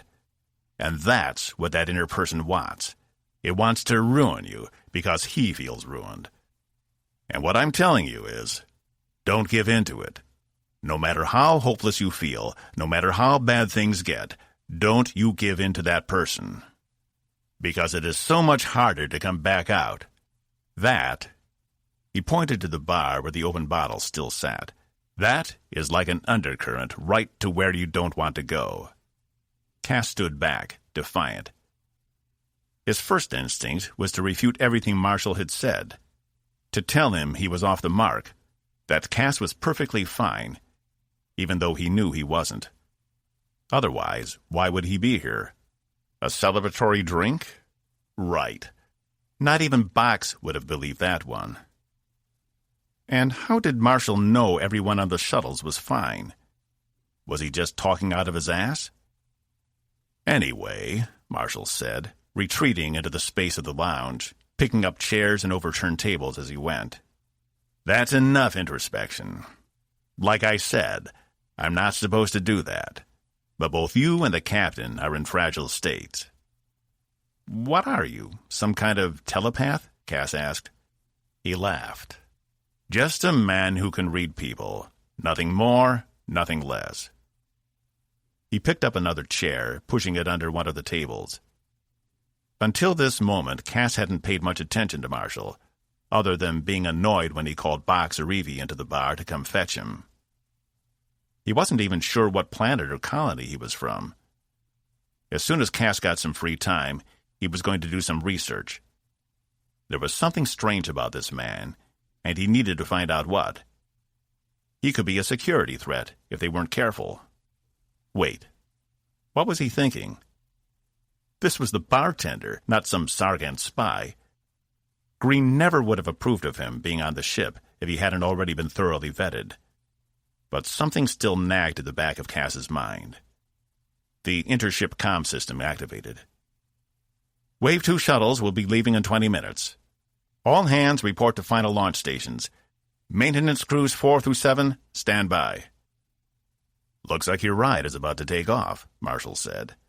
Better get down there. And don't worry about getting to the surface. You'll be fine. Surely you're not staying on the ship, Cas said, feeling very exposed. Nope. I'll be right behind you. Just have to clean up a few more things in here first. Cas hesitated a moment, then turned to leave. Had that conversation actually happened? Had it even been a conversation? As he replayed the words, they felt more like a lecture than anything else. Was that what made a good bartender? Their ability to see through all the bullshit and get right to the heart of the issue? He supposed so. But then again, it felt like a lot more than that with Marshall. It was as if the man could see right into him, even the parts he tried to keep hidden from himself. It was a strange sensation. Oh, and Rabot? Marshall called as Cas reached the door. If you're feeling unsure, just stay close to those who know you best. You can't go wrong there. Cas only narrowed his eyes and left the man as he cleaned off the bar. He wasn't sure what to make of Marshall anymore. But it turned out not to matter, because the further he walked from the lounge, the more unlikely the conversation seemed, until he wasn't sure if he had imagined the whole thing or not. 9. Evie stepped onto the largest shuttle of Wave 2, making her way through the cargo area, which had been packed to the brim with supplies. They couldn't take everything on Tempest, but they could haul enough to take care of their basic needs for a few weeks. If they managed to land safely, she hoped to build a constant supply line between Tempest and the surface. But at the moment, the repairs to the Tempest weren't her biggest concern. She was anxious to get moving for reasons obvious to her and no one else. Lieutenant Rond and Ensign Rivers sat at the helm and navigation stations respectively, having transferred over from their temporary positions in engineering. She couldn't help but be proud of them both. After the incident with Box, when they were attempting to infiltrate Sill space, she wasn't sure she could still trust Rond. But it turned out, without Lieutenant Page around, Isaac Rond was a model officer. But she also suspected it had something to do with Ensign River, as she'd seen them together off the bridge. The desire not to want to disappoint someone was a powerful one, perhaps more powerful than anything else. Evie tapped her comm. Captain Jan? Are your pilots in position? Yes, ma'am. Blackfield, Coley, C, and I will all be escorting you down. We're coming into position now, awaiting the arrival of all the shuttles. Thank you, Captain. Stand by. Evie cut the comm. She was thankful Raffinkel had gone down with Wave 1. While she was a fine pilot chief, her impulsiveness grated on Evie's nerves. Sometimes it was warranted, and others it was nothing but bravado. Captain Jan seemed much more reserved. She'd have to remember to thank Cas for recommending her. Behind her, Zal and Uma filtered into the shuttle's wide cockpit. It was bigger than most, as the shuttle itself was one of the largest on the ship, and had places for at least 4 crew in the front section. What's our status? Evie asked. Loading the last of the shuttles now. Just waiting on a few personnel, Uma replied. Status of Tempest? Council Zenfor is continuing to shut down primary systems, Zal replied. The ship should be on minimal power in a few hours. The maintenance crews are working in the affected sections, according to her repair schedule. And Wave 3? Commander Wolf reports they will be ready to launch in 3 hours, assuming they don't run into any problems loading the last batch of shuttles. Evie nodded, even though his back was turned to her. She knew she should wait and head down with Wave 3 to make sure everything was buttoned up, but she'd already run 100 worst-case scenarios in her mind and was anxious to put them to rest. She didn't like not knowing what was going on, and the loss of contact with Wave 1 was having a hell of an impact on her anxiety. She couldn't help but wonder if she would be so worried if Laura had not been on those ships. She would still care about her crew, of course, but she might not be so gung-ho to get down to the surface. There was still the possibility the planet's atmosphere was impenetrable, and that they would die as they tried to enter, but she didn't think that was the case. Otherwise, why would she have had the vision of herself on the surface? They hadn't come all this way just to fall on their faces. Although, what if the vision had meant she was the only one who could reach the surface safely? That was something she hadn't considered until now, and a fresh wave of anxiety coursed through her. That's it, Captain. All the other shuttles report ready. All crew and supplies are on board, Uma reported. Evie glanced around. A few more of the crew milled around in the section behind the shuttles, but she didn't see Cas anywhere. Had he boarded another shuttle? "Where's our first officer?" she asked. "Checking," Saul replied. "I'm here," Cas said, pushing through the back compartment and entering the cockpit. "Sorry, I got sidetracked." "Everything okay?" Evie asked. He regarded her. "Is it ever? Let's just get this over with." She couldn't agree more. Cas was probably as worried about Box as she was about Laura. "You heard the man. Clear the moorings and initiate launch procedures," Evie ordered. "Aye," Ron replied, while River plotted their course. Cas tapped the comm on the back of his hand. "Consul, take care of her for us." "You don't have to worry," Zenfor replied. "Everything will be better than you left it when you return." Cas cut the comm. Evie glanced at Uma, but she still had her back to them. She couldn't help but think her tactical officer might be right, that leaving the ship in the hands of a Sill might not be the best idea. But they couldn't leave Sester alone, and Zenfor had done more than enough to prove herself trustworthy. Things might have gotten off to a rocky start, but she'd saved the ship more than once. It wasn't as if she was going to convince Sester they should run off together, although the thought did bring a smile to her face. "What?" Cas asked, eyeing her. "Nothing. Just thinking about how life is funny sometimes," she replied. Evie rolled her shoulders and stretched her neck until it cracked, gathering up her resolve. The length of the blade strapped to her back reminded her to keep her posture straight. She wished they had installed more chairs in here, but it would have to do. Assuming everything went to plan, they should be on the planet's surface in less than 10 minutes. Ahead of them, the length of the bay stretched out, then rushed forward as Ron piloted them out into open space, where the 4 space wings sat, suspended on invisible threads in the darkness. The emerald planet below shone as the system's star reflected off the surface, but the cloud cover was so dense Evie could only spot edges of some of the continents. Perhaps most brilliant, though, were the planet's rings, tilted at their odd angle. She couldn't wait to see what they looked like from the surface. "Shuttles have cleared the bay, Captain," Saul said. "Tempest, keep an eye on us. Hopefully this goes better than Wave 1, Evie said into her comm. "We've got you on the scanners, Captain," Wolf replied. "So far, everything is clear." Evie peered around the edge of the shuttle window to look at Tempest. It was so small from out here, and so fragile. It was their only lifeline back home, and a lot of things had to go right for them to get there. And so far, luck hadn't been on their side. But this was where things changed. "Ensign, plot a course separate from that of Wave 1. If they did run into trouble, we don't want the same thing to happen to us." She looked at Cas for approval, and he nodded. "Maybe if we take a different way down, it will help spread the risk."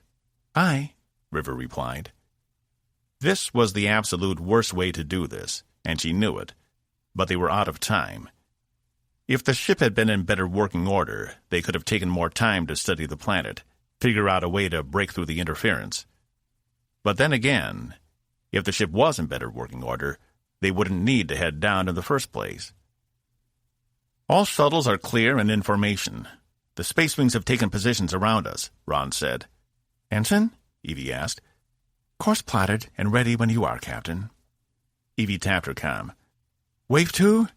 This is the Captain. We're heading in. Stay in formation. Anything unexpected happens, improvise. The comm grid received confirmations from everyone. Okay, let's do it. The formation banked to the right, and the planet took up more of the view screen, until it was all they could see. Differing shades of verdant green in the atmosphere, and what little could be seen below it, canvassed their view. Evie could only hope her intuition was right, and this wasn't a mistake. But if this was going to be the last thing she ever did, she was satisfied she'd done everything she could for her crew and her people. Captain, there seems to be a disturbance gathering in the vicinity where we're planning to enter the atmosphere, Uma said. Is it the same phenomena we saw with Wave 1? Cas asked. Yes, sir, Saul replied. It matches. Electromagnetic interference is preventing me from seeing past the storm. Trial by fire, huh? Cas whispered to Evie. Not my first choice. Once was an anomaly, twice a coincidence. Or was it? The presence of these storms at the exact spot they planned to enter the atmosphere must mean there was some intelligence behind them. Either that, or they were a natural reaction to anything approaching the planet, like an immune system. Neither made Evie feel any better. What if the planet was somehow protecting itself? Steady, helm. Take us in easy. We don't need to punch our way through. Yes, ma'am, Ron replied. Evie glanced at Cas again. His face was glued to the planet growing in the viewer before them. Even though they were entering at a soft angle, it looked much harsher, as if they were coming straight down like a meteor. Through the clouds, Evie caught flashes of light, turning the green of the clouds to a deep teal and back again. We might want to hold on to something, Cas said. She agreed, stepping over to the nearest station. She tapped her comm again. All hands of Wave 2, brace. Evie spread her feet, wedging herself between one side of the wall and the console as she bore down, waiting for the inevitable. When it struck, she thought they'd experienced a hull breach. The jolt was so violent she lost her grip on the console and would have gone flying had she not wedged her body between them. People who hadn't secured themselves in time flailed in the back compartments. Grunts and cries of pain filled the air. The bridge crew managed to stay in their seats, if only for their seat harnesses, and despite the turbulence which wasn't letting up, continued to push the ships forward. I've got alerts coming in from all ships, Uma yelled over the din. It had become increasingly loud in the cockpit, and based on the wind, lightning, and now hail which was pounding on the outside of the shuttle, Evie wasn't surprised. They are all fighting to maintain control. Have we lost anyone? Evie yelled. Not yet. We're all still there, Uma replied. I'm picking up similar readings from what Wave 1 experienced, Zal said, and I can no longer raise Tempest. We've temporarily lost contact. I don't think it's that temporary, Cas said. Evie had the same thought. This was the final test. If they broke up in the atmosphere, Tempest would have no way to know not to send Wave 3. The planet was devouring them one by one. Zal, can you rig a probe to launch in the event the shuttle is destroyed? One that can get back out of the atmosphere? The shuttle lurched, and everyone jerked to the side. Evie held on for dear life. I'm sorry, Captain, but I'm not sure any of our probes could take this much punishment. Do it anyway, she ordered. Yes, ma'am. The ship continued to shudder, and Evie closed her eyes for a moment, hoping it would pass soon. She couldn't stand the thought of being sucked out into the atmosphere and falling the rest of the way down. It was a terrible feeling. I think it's clearing, Ron yelled. Evie's eyes snapped open, and she glanced up, realizing he was right. The clouds weren't as dense, and the hail had turned to rain. Whether it was rain made of water vapor or carbon dioxide, she didn't know, but rain was better than hail, no matter what. As they continued down, the turbulence in the shuttle lessened to the point where she could dislodge herself from behind the console. The clouds grew lighter, and the rain became a patter instead of an onslaught. "We are breaking through," River said. She was right. The outlines of landmasses appeared below them, whole stretches of surface, only a few kilometers down. The atmosphere hadn't been as thick as it had looked, and as the clouds cleared, a lush jungle spread out before them. In the distance, the planet's ocean, also tinted a shade of green, stretched out before them. But now that they were inside the atmosphere, everything had much more color to it. For the first time, she felt hopeful. "We're almost clear, Captain. A few more minutes," Ron said. "Any sign of Wave 1? She asked. "Nothing on our scanners," Saul said, "but I am picking up something in the distance, about 30 kilometers due west. It's a reflective tower of some kind, but the metals register as galvanium and cyclax." "That has to be them," Evie said. "As soon as we get closer, I'll—" He was interrupted by all the stations on the shuttle going dark at once. And before Evie realized what had happened, the ship was in a free fall. 10. "What's happening?" Cas yelled. He'd been in the process of removing himself from in between one of the back compartments when the cockpit went dark, and he found himself being lifted off the deck plating by the sensation of zero gravity. Outside the main view screen, the planet rushed forward at an alarming pace. Had they lost all power and thrust? "None of the systems are responding," Uma yelled. "I can't get anything to work." "We have to evacuate," Evie replied. "Emergency packs. We'll have to jump." She was 2 meters off the ground already, floating near the ceiling. The rest of the cockpit crew were still strapped in, but since their stations were dead, it did them no good. "How long until we hit the surface?" Cas asked. 1.7 minutes, Saul replied. They had to do something to restart the engines. Cas tried to think. Shuttles couldn't just lose power automatically. Like a starship, they had multiple backup systems in place to keep such an event from happening. And the shuttles hadn't suffered the damage Tempest had, so all the backups should still be online. So what could have knocked out the ship and the backups all at once? "You guys get the packs. I'm going for the engines," he said. The ship jerked forward, and Cas dropped to the ground, smacking his face against the floor plating. It knocked the wind out of him, and took him a second to breathe. Assuming the power was back on, he glanced up to see the cockpit still dark, and Evie beside him, pushing herself up. "What happened?" "Comms?" Evie asked. "We don't have anything," Saul said. "All systems are still down." They weren't falling as fast anymore, but something was keeping them from crashing headfirst into the forest floor. He scrambled up and peered out the window between River and Rond until he found his answer. "The space wings," he said. "They saved us." "What?" Evie asked. She came up beside him, and he pointed. Each of the space wings had deployed their grapplers to hold on to the shuttle. Cas couldn't tell if their power was out too, but even if it was, their wingspan was large enough they could glide down if necessary. "I need to go check something." Cas turned and ran from the cockpit. "What?" Evie asked, jogging after him. Making his way through the different sections of the shuttle, he jumped over people, crates, and anything else that had come loose in the fall. There was a fair amount of blood, probably from people who hadn't been as lucky as he and Evie had. But he didn't see anything serious. Zax could take care of them when they reached the surface. She was on one of the other shuttles in their group. The cargo bay was another story. Half the supplies had toppled over, and some had even broken up, spilling foodstuffs all over the floor. But they'd have to deal with that later. Right now, they had more important things to consider. "Everyone, hold on to something in here," Cas yelled to the few people still in the cargo hold, most of them checking themselves for injury. "That's an order." At that, they snapped to attention, grabbing onto netting, handle holds, or anything else that might keep them in place. "What are you doing?" Evie asked. "We need to find out if we lost anyone." Cas thought of all the shuttles in the formation. If they all lost power too, it could be a massacre. He reached the rear ramp of the shuttle and stood by the primary door, looping his hand around some of the netting that had held one of the cargo containers off to the side. There was only one way to do this without power. He opened the control panel and flipped the manual release handle. Normally, a klaxon would have accompanied this, but without anything to power it, the system was silent.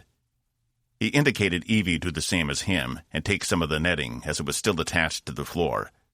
She wrapped it around her shoulder and nodded. "Get to the other side of the door. We'll have to lift at the same time," Cas said.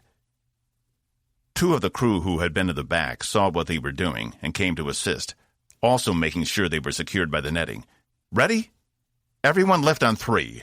1, 2, 3.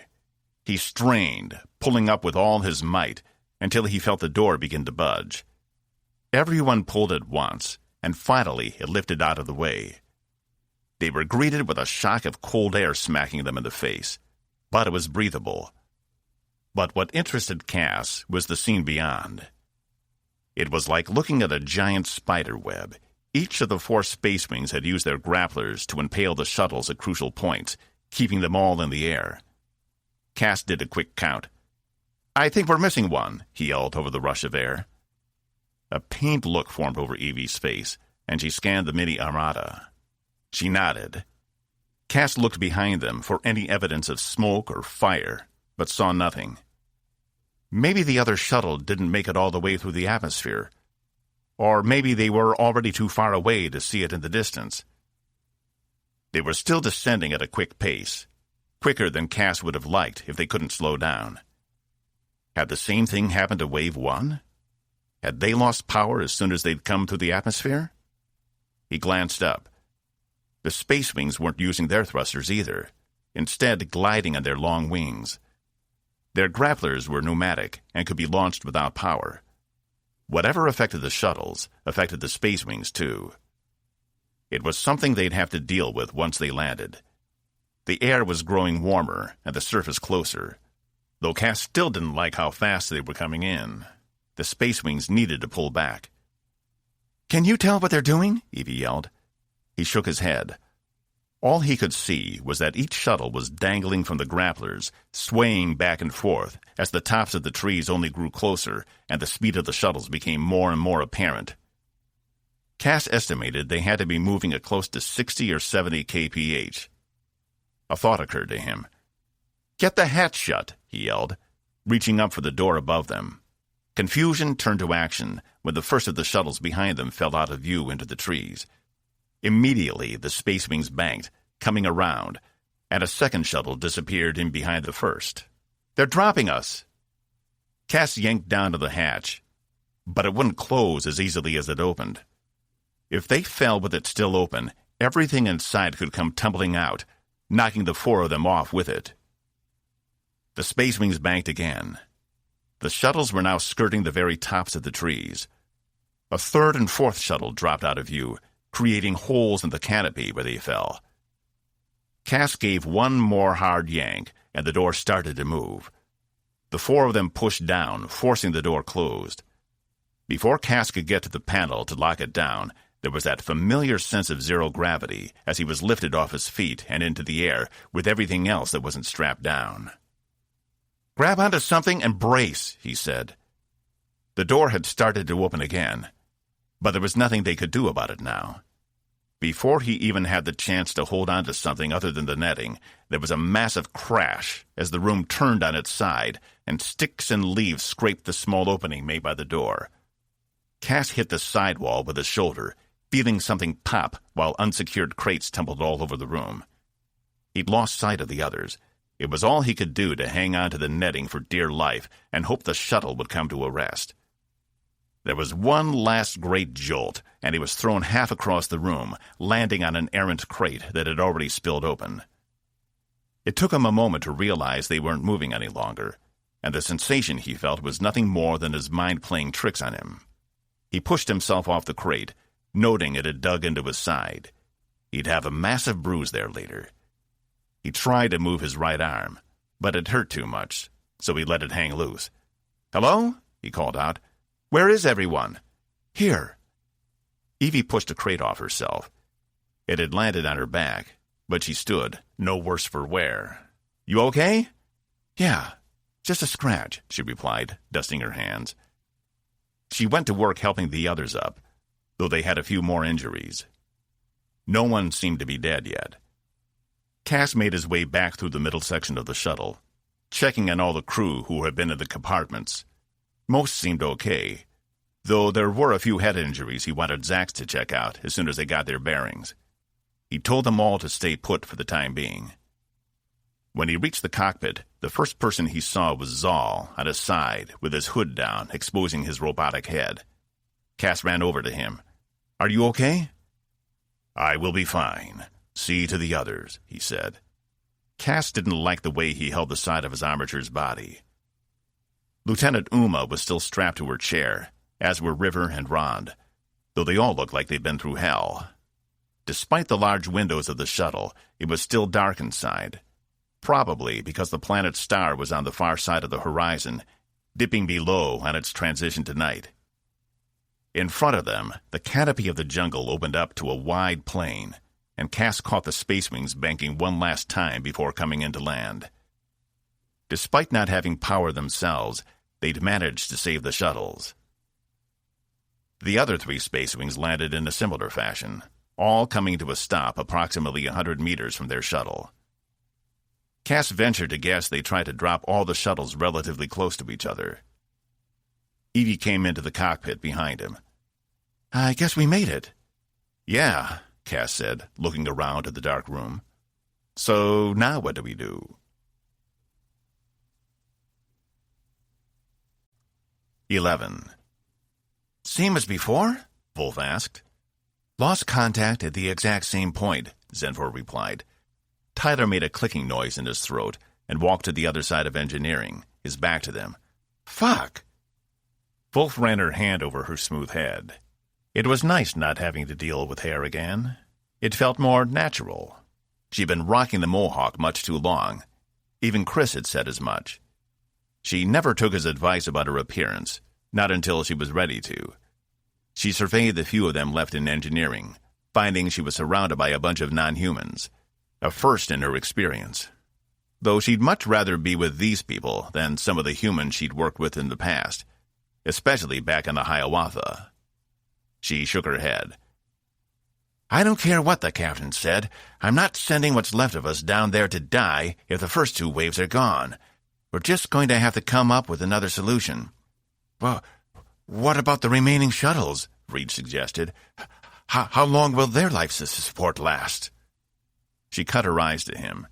Not nearly long enough. We've got 32 individuals, not counting Sester and Zenfor here, and enough power and air in the shuttles to last maybe 2 weeks. And the systems have to be off for 4, correct? Zenfor nodded. At least. Okay, then. I'm taking command of this ship. We have no idea if the captain and the rest of them are even still alive, and until we get confirmation they are, we must operate in the worst-case scenario. The planet is now off-limits, and we need options. We have to find a way to extend the lives of 32 people for 2 extra weeks. It can't be that difficult. She didn't have the authority to transfer all the command codes by herself, but that didn't matter. She had enough clearance to take care of the primary issues. Or at least she hoped she did. Wolf turned to Vreej. What about your canisters? How long can they last? How many do you have? He touched his forehead with 2 fingers. Her eyes narrowed. What are you doing? What the hell does that mean? Not enough. The air only lasts a few hours. The stasis generators, Zenfor said. The ones you use for your corpses. They have independent power supplies, correct? The question caught Wolf off guard, because as soon as Zenfor said corpses, her mind had gone back to that dark time of the Hiawatha. Back when she'd had to watch over all the people who had died on that last mission, their bodies being shoved into those shells with an audible slump and a click. The prospect of spending weeks in there, even if they were still alive, didn't appeal to her.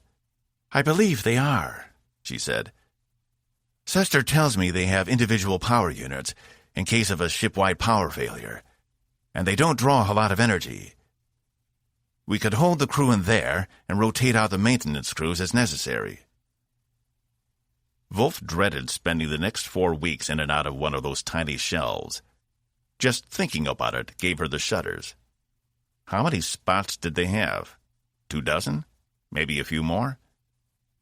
Depending on how many of the maintenance crew were needed at any one time, they might be able to make it work. But they would need someone to induce stasis. Who's still on board that worked in sickbay? She asked. Since transferring over, she still wasn't familiar with everyone's names. It took a certain amount of time to learn who everyone was, and she'd only been on the ship a few weeks, despite the fact it felt like seasons ago when she came aboard at Sypaxia. I believe Nurse Mankel is still on board, Zenvor replied. Wolf tapped her comm. Mankel, report to engineering. A few moments later, a young nurse entered with jet-black hair and a face that had not yet been worn down by the sands of time, though he had traces of stubble poking through his skin. He reminded Wolf a little of Chris, and she recalled passing him once at the corridors. Sir? I mean, ma'am? Whatever. I don't care, Wolf replied. How many independent stasis units do we have in the morgue? 25. Why? Damn. That would be cutting it close. 7 people would have to be out at any given time. And there could be no margin for error. Can you induce stasis by yourself? Or do you need help? And can you reverse the process? What's this all about? He asked, glancing from Wolf to Tyler and back again. We're not going down to the surface, Wolf said. We're staying here. What about 2 of the maintenance crews that were on Wave 2? We'll be short without them, Breach asked. It's like I said, Wolf replied. We don't even know if they're still alive. This will not feel pleasant. And if I thought I could open my supplies without using all the coolant, I'd give you a painkiller. But at the moment, I don't know how much damage I'm dealing with, and you need to use your arm, so here we are. Zax held Cass's shoulder with 2 hands, and his elbow with the other 2. So, what are you— Pop! Cass screamed in agony as the shoulder was forced back into the socket. Motherfucker, that hurt. You could have given me some warning. He rubbed the now throbbing shoulder. That was your warning, Zax replied. I didn't detect any muscle tears or damaged tendons, but it's going to swell, so you need to limit its use for the next day or 2, or until I can access our supplies. Yeah, okay. Thanks, I guess, Cass panted, still rubbing the shoulder. Weren't doctors supposed to be gentle? He almost preferred Box's treatment. All fixed? Evie asked, walking up. In no time at all, Zax had set up a temporary medical bay at the mouth of the shuttle she'd come down on. The other shuttles were a few meters away, though they were difficult to see in the low light. They'd come down as the last of the star's rays were licking the sky itself. The Space Wings had landed further away, in the grassy opening a few meters outside the jungle's edge, where they had been able to make an approach without hitting trees. As far as he could tell, this planet was receptive to their kind of life, though the oxygen content seemed higher than most planets. He tasted ozone in the back of his throat every time he breathed in deeply. And it was muggy, enough so he could see the water vapor in the air, assuming it was water. They hadn't managed much more than basic triage so far, since every shuttle had had injuries.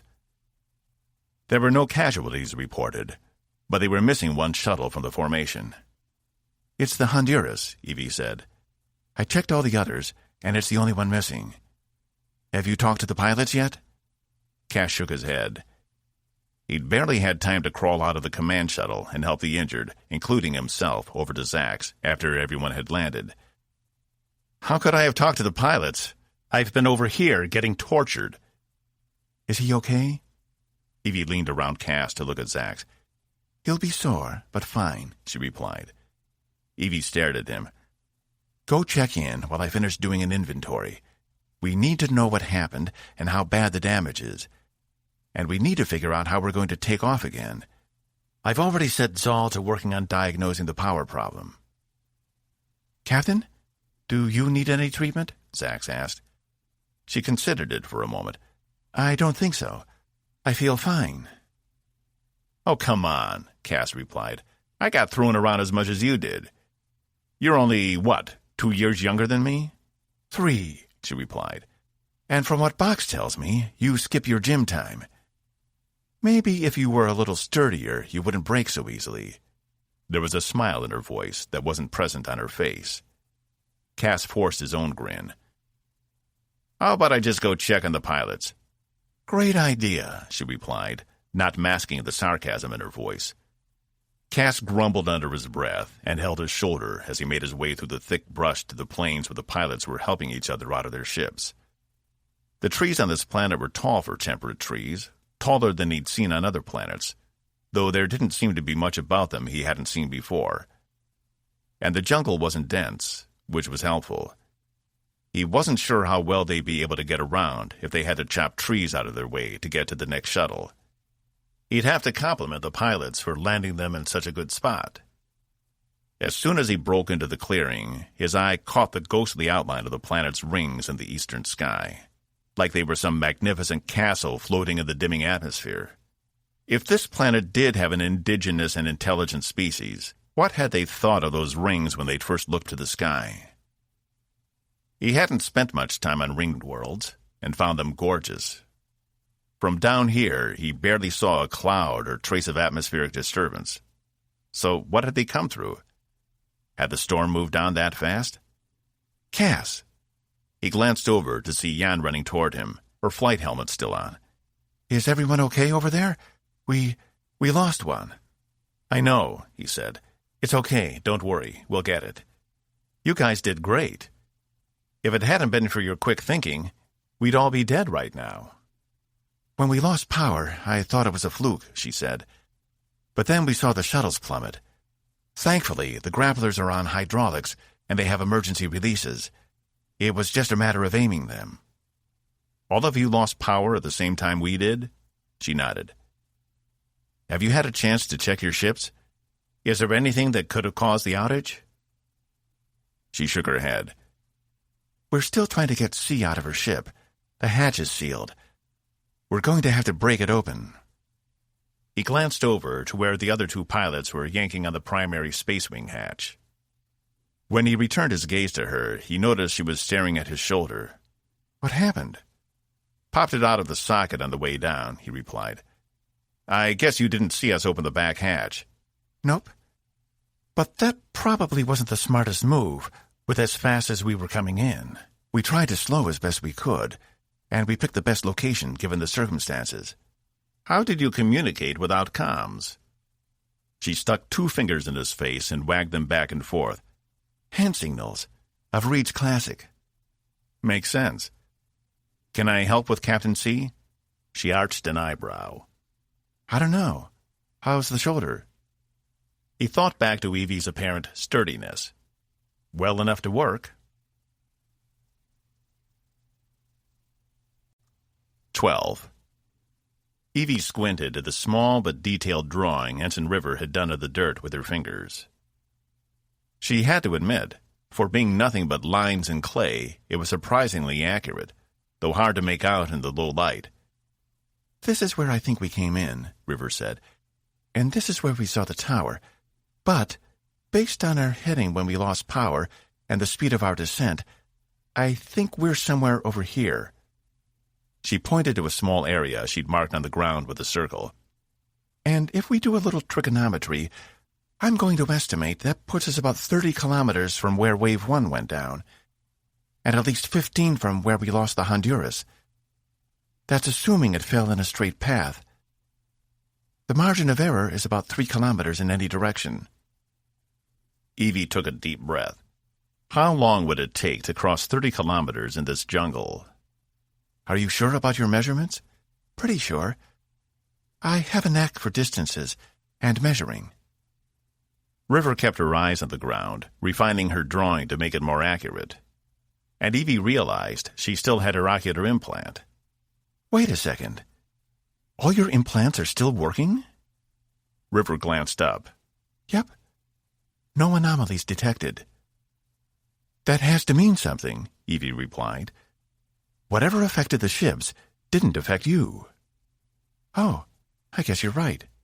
She looked at her hands, wiggling her fingers. So my systems are powered by my internal processes. They don't have external power sources. Captain, Lieutenant Uma said, trudging through the brush to get to them, Sax wants to know if she can open her medical containers for the injured. Some of them have moderate injuries.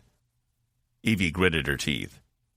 Without power, they wouldn't be able to keep all the medical equipment as cool as it needed to be, which meant some of it would become unusable in the moist heat. But it wasn't like they had much of a choice. They had to focus on the injured they had right now, instead of what might happen in the future. Tell her to go ahead and break the seals, but only for what's absolutely necessary. What's the status on comms? Uma shook her head. Zal says without power, there is no chance of reactivating any comms, and re-establishing power should be our first priority. We're not going to be able to set up a homing beacon without anything to power it, River added. My guess is that's why the other wave built that tower. They lost power like we did. Evie grimaced. I don't understand how they could have constructed it so fast. River shrugged. They do have Box with them. Maybe he had something to do with it. They would have to find out later, when they could organize an expedition toward Wave 1. For now, they had more important problems. As soon as everyone's medical needs are attended to, we need to establish a perimeter around the shuttles, Evie said, turning back to Uma. There's no telling what kind of wildlife might be out there, and it appears we're going to be here for a while. I want 3 groups. One will be focused on repair, the second will be in setting up and establishing camp, and the third will gather supplies. Do the weapons still work? Uma nodded. Good. At least we don't have to do this with sticks and stones. In all honesty, it wasn't the wildlife she was worried about, though there was always the possibility of large carnivorous creatures prowling around in the dark. Those they could handle. What she couldn't handle were the aliens she'd seen in her dreams, the ones she was sure were on this planet somewhere, and who were behind all of this, including the attacks on the Bulak and the armada headed for the Coalition.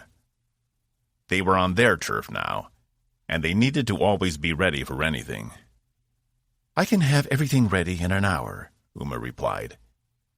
Evie tilted her head skyward. Even though the tops of the trees obscured the sky, she could already tell it was just past sunset. We need to do this now. It will be night soon. I'll head up the group to gather supplies.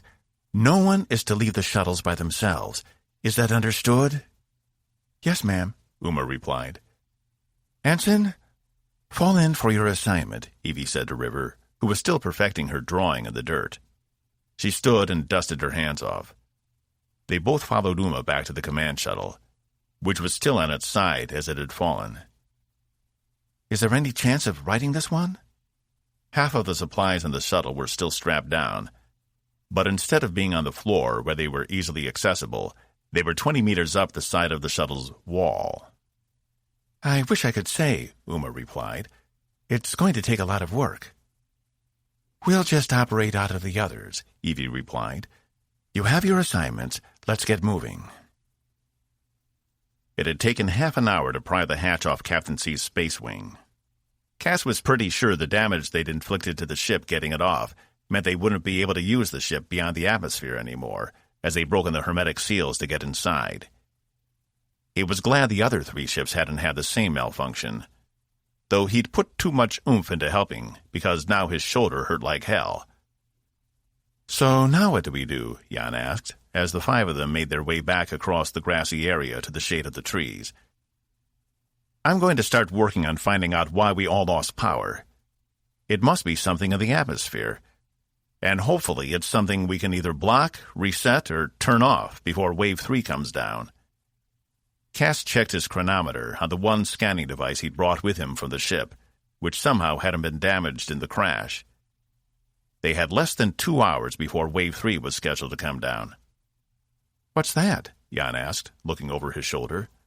Nothing important, he said, replacing it in his belt. Just a scanner.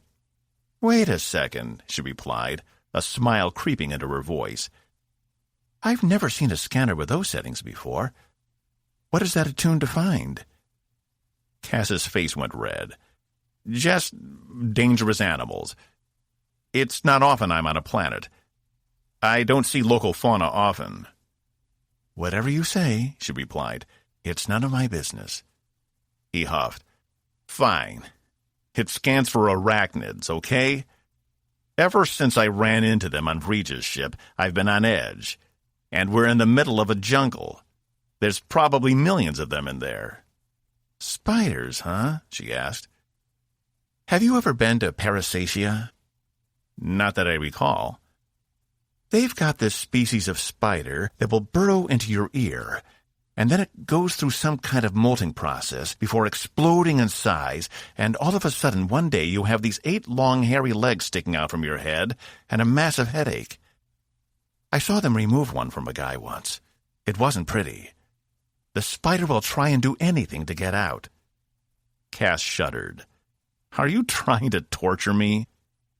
Jan produced a sly smile. Just making conversation. Jan wasn't normally talkative. At least he'd never known her to be. What was going on? For me, it's Ursidae, though you don't need a scanner for those. You're afraid of bears? Even the small ones? Okay, spend a week on Norcon, then tell me I'm being unreasonable. Claws the length of your hand, and a jaw that can swallow your head whole.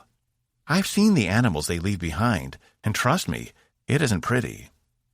I guess I never took you for someone who was afraid of anything, Cas replied. Everyone's afraid of something, even if they don't know it. Cas rubbed his shoulder again. His thoughts drifted back to waking up on that table with a whole host of new organs in his body. It was almost like there was a different person inside him, someone foreign. And just thinking of that other person made him cringe. It was all nonsense, of course. There was no other person, and the organs were just as much his as his old ones had been. But he couldn't shake the feeling something wasn't right about them, that they weren't as sturdy or durable as his originals, and that they might fail again. They reached the area where the shuttles had been dropped. Most were in a rough circle, though the largest, the command shuttle, was farther away than the others and still on its side. Some of the crew were in the cargo hold already, unstrapping the supplies. A line had formed at Zax's shuttle, where Cas assumed the injured were getting the necessary medical treatment they needed. He turned to Jan. Any cuts or scrapes on any of you? She turned to Blackfield, Coley, and C, then back to Cas. Nothing we can't live with. If Ryan were here, he could help. He's got some medical training. Cas hadn't known that. Though the man had also just recovered from being stabbed through the back. Maybe that's why he'd been able to survive for so long, before Laura and the others got to him in the bay. But he was slated to come down with Wave 3. Cas could only hope they'd find a solution to their power problem before they arrived. Looks like the captain already has things moving. He caught sight of Evie holstering a pulse pistol with some of the other security personnel, including Ensign Talia. The Sargan tattoo made it hard to ignore her, even at a distance. Evie waved Cas over. They had to step over fallen branches and brush from where the shuttles had crashed through the tops of the trees, but for the most part, the jungle floor was free of detritus. It would be an easy place to make camp. Going somewhere? Cas asked as he approached. Perimeter survey, she replied, double-checking the strap on her sword. I need you to get with Zal and find a way to get the power back online, or at least reignite the engines. We need to warn Wave 3. Cas nodded and turned to the pilots. The Space Wings experienced a similar problem at the same time. Had it not been for their quick thinking and the wings allowing them to glide us down, I don't think any of us would be standing here right now. Evie regarded Jan and the others. You saved us all. I'm not sure I can adequately express my appreciation, she said, but thank you anyway. Captain Coley, I want you on perimeter duty with me. Jan, C, and Blackfield, work with Ensign River on accessing the supplies and setting up camp. Are your space wings secured? As well as they can be, Jan replied. Good. She pointed to the sky. It will be full dark soon, and from what we could tell in Tempest, the nights last about 14 hours here. And I'm not too keen to be caught off guard by whatever might be out there. Whatever you need, Jan replied. Cas took one last look at them, then headed for the command shuttle. It had the largest engines of any of the other ships, and should be their first priority. But he was going to have a hell of a time working on everything sideways. His shoulders still throbbing, he crawled inside the open hatch and worked his way around what supplies the team had already unstrapped. He'd made a similar journey out of the shuttle, but he'd been less cautious then, more in a hurry to make sure the others were okay. But for some reason, it seemed like a lot longer going back inside than when he had come out. On the way, he grabbed a light from one of the supply boxes, as it was dark deep inside the ship.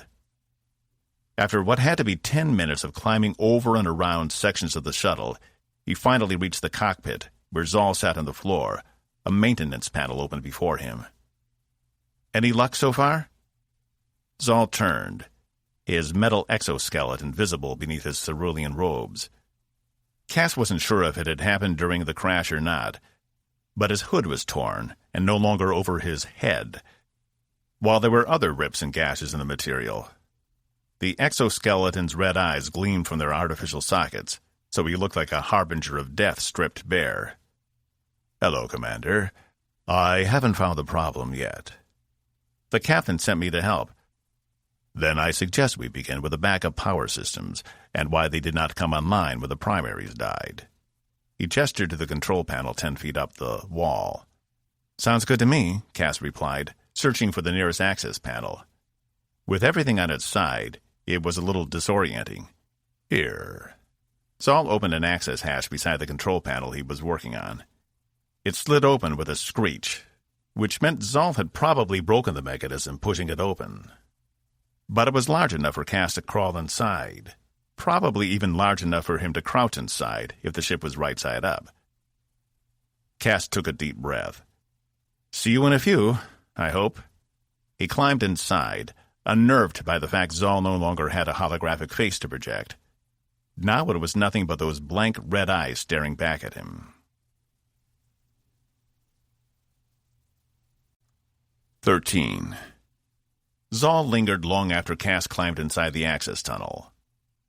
He was glad his holographic visage wasn't working anymore, as it would show nothing but anxiety and fear.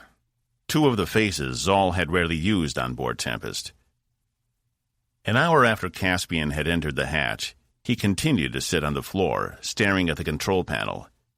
He'd never been so terrified in his life. And if he moved, if he moved the apparatus keeping him alive, he feared it might not work anymore.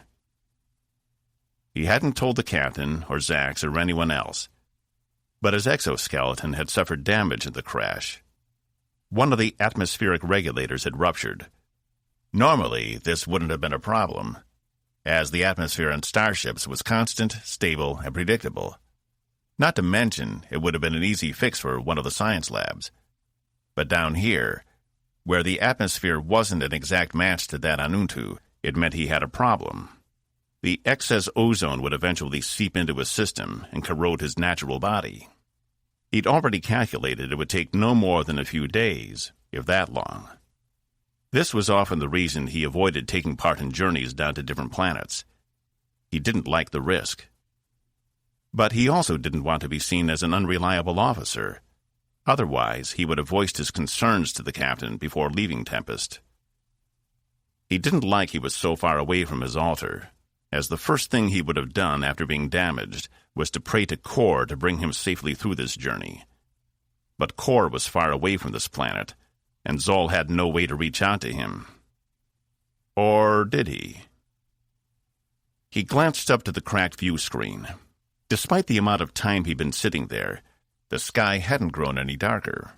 Or perhaps his perception filters were off as well. But if it wasn't yet dark, it meant he could still make a short pilgrimage. Perhaps there was something on this planet he could connect to after all, a rock, stone, or other mountainous object.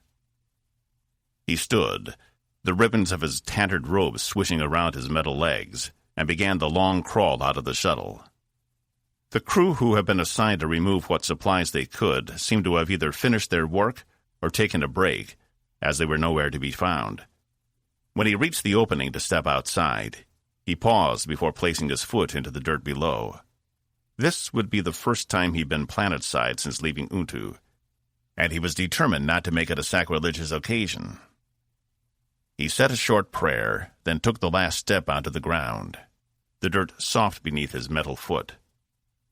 Looking around, he noticed lit torches all around the camp, while clusters of the crew gathered in their soft light. Without power, there were no artificial lights to be seen anywhere in the camp. It was refreshing. It made him want to light a smoldering pyre in Kor's honor. But now was not the time or the place for such an event. In the distance, his fellow crewmates called to each other, probably in the process of staking out a perimeter around the shuttles. Zal turned in the opposite direction, moving around the back of the ship toward the darkness of the jungle beyond. He heard no voices or sounds of anyone close. A proper prayer would only take a few moments. Then he could return. He could only hope Kor would hear his prayers here and grant him the strength to endure this journey. If he did not, then Zal would very likely die in this place. And that was something he needed to be prepared for as well. Williams, Stillwater, Olguin, you are all on second shift. Relieve first as they come back from patrols, Evie said, handing out pulse rifles to the junior officers standing before her. Unak, Amargosa, you two will station yourselves near the command shuttle on the far side.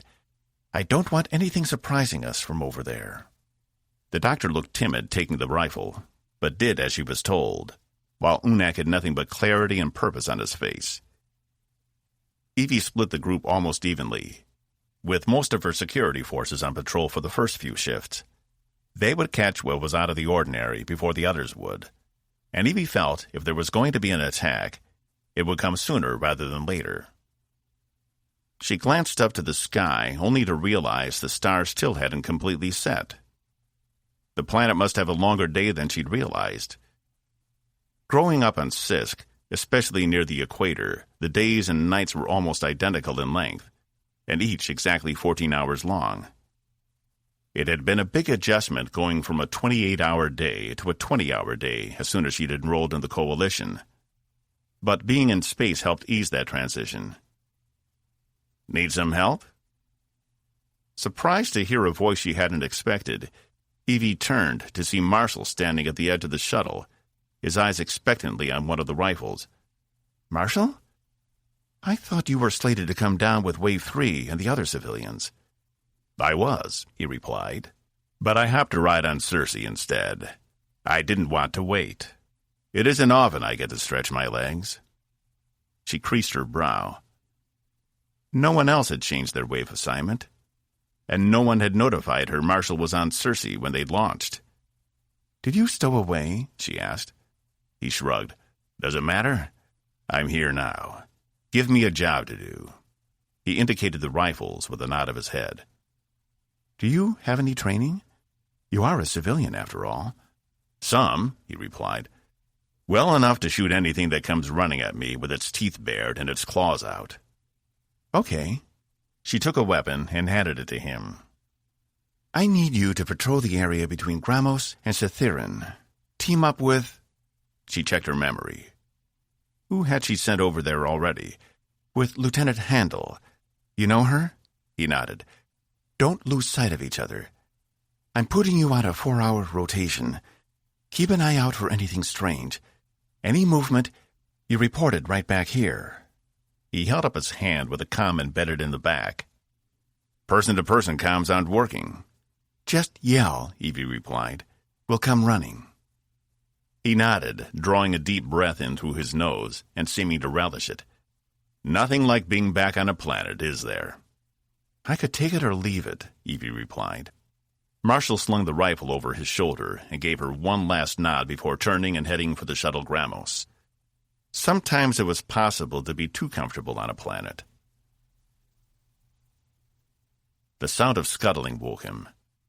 At first it was a small series of scratches, burrowing at the edges of consciousness, and he thought they might be a dream. But as Cass's eyes fluttered open, he realized the sound was real, and it was growing closer.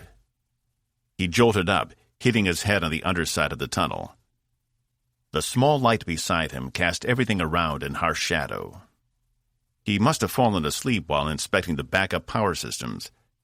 He hadn't meant to, but to access the proper systems, he'd had to lie down in one of the adjacent corridors. The excitement of the day must have been more exhausting than he thought, and his shoulder still throbbed from where Zack shoved it back in its socket. But the scuttling... He jerked his head to the sound. It was approaching from the adjacent tunnel, the same one he'd climbed up to reach these systems. His first thought was of those spiders he'd found on Vreege's ship. Though they weren't spiders by any normal standard, they had been huge. Vreege had called them krulax, telling Cass they weren't harmful, just large. They fed on a kind of material Vreege had appropriated from another Bulak ship, and grown to be abnormally large. But whatever this was, it sounded much larger. And the click-clack-click it made as it climbed up the tunnel produced the image of a massive 10-legged monstrosity making its way through the tunnels. It would have ignored Zal. Of course it would. He was mostly machine.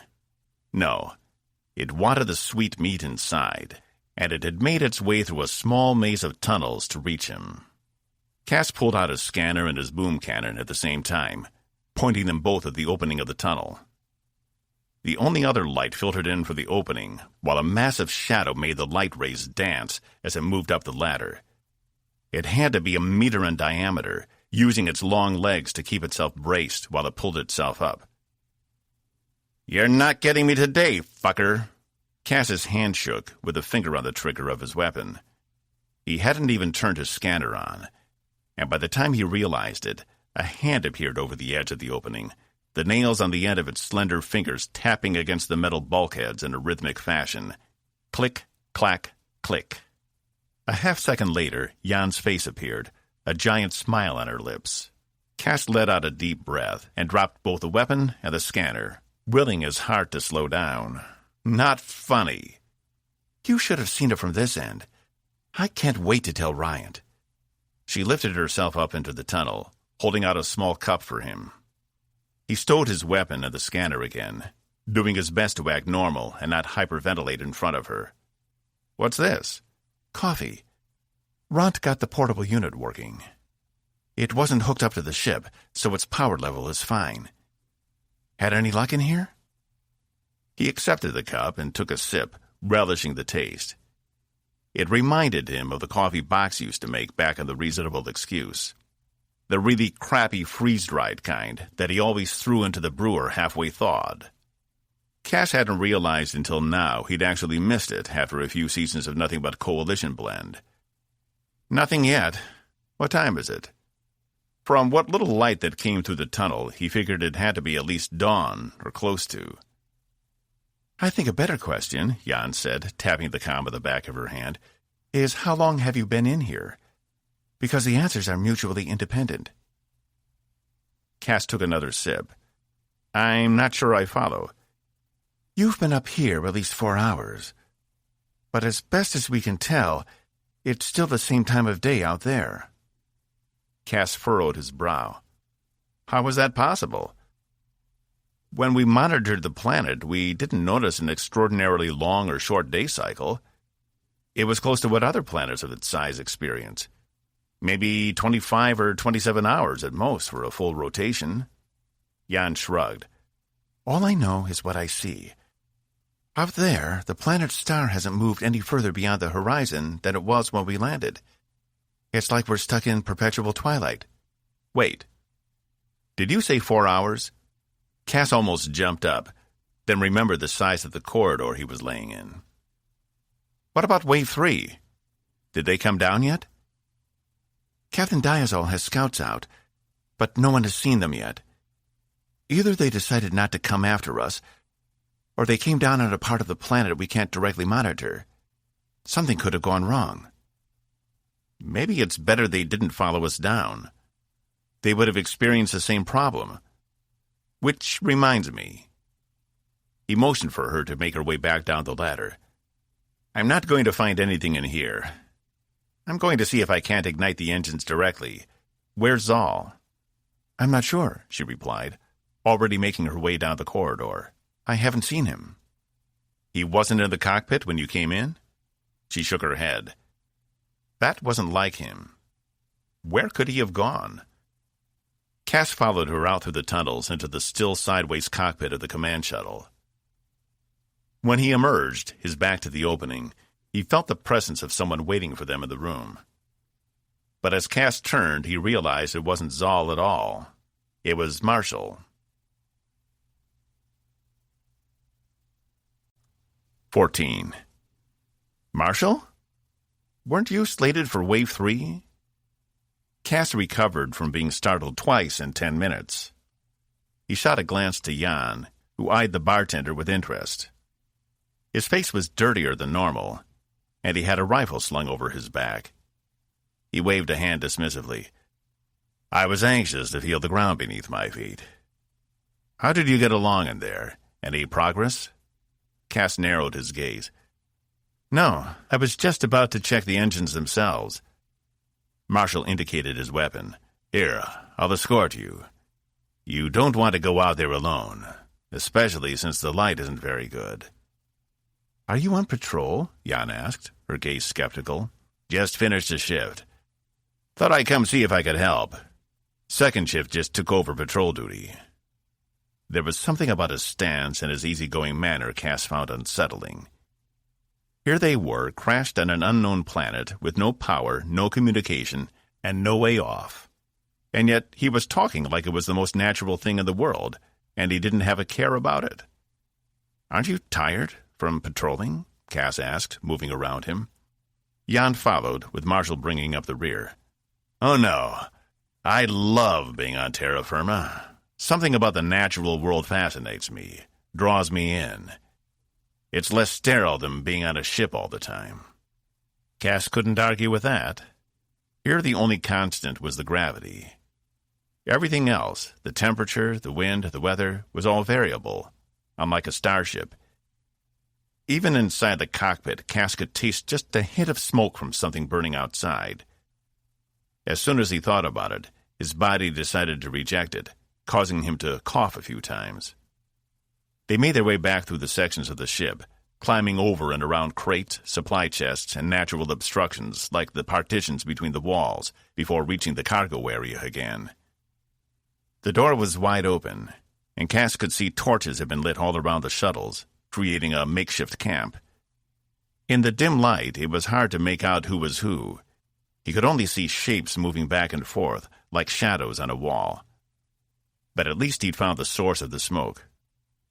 Did anything else happen while I was working? He asked. The captain wanted to wait until morning before sending out patrols to find the Honduras and Wave 1. But it looks like she might be waiting a while, Jan said. So who knows? Great. Why couldn't they have landed in morning light? And why was the day on this planet so long? He didn't like the thought of being here for a perpetual night. They needed to get to Wave 1 sooner rather than later. And he knew no one wanted that more than Evie. She'd be worried about Laura more than anyone, just as Cas was worried about Box. If Wave 1 fell from the sky just as they had, Box probably would have survived. Probably. Are you okay? Jan asked, the light from a nearby torch flickering over her face. Yeah, fine, Cas said. Just thinking about the people out there. Hoping Raffenkill and the others were as fast as you were with the grapplers. Yeah, me too, she replied. Don't fret too much, Marshall said, walking up behind them. They're resilient, like all of this crew. I have no doubt most, if not all of them, survived. You seem to have a lot of confidence, Cas replied, turning to look at the man. I know that robot.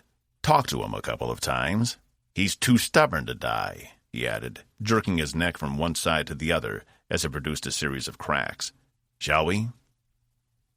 It almost made Cas laugh, but he refrained, instead making his way around the shuttle and over to the engine compartment.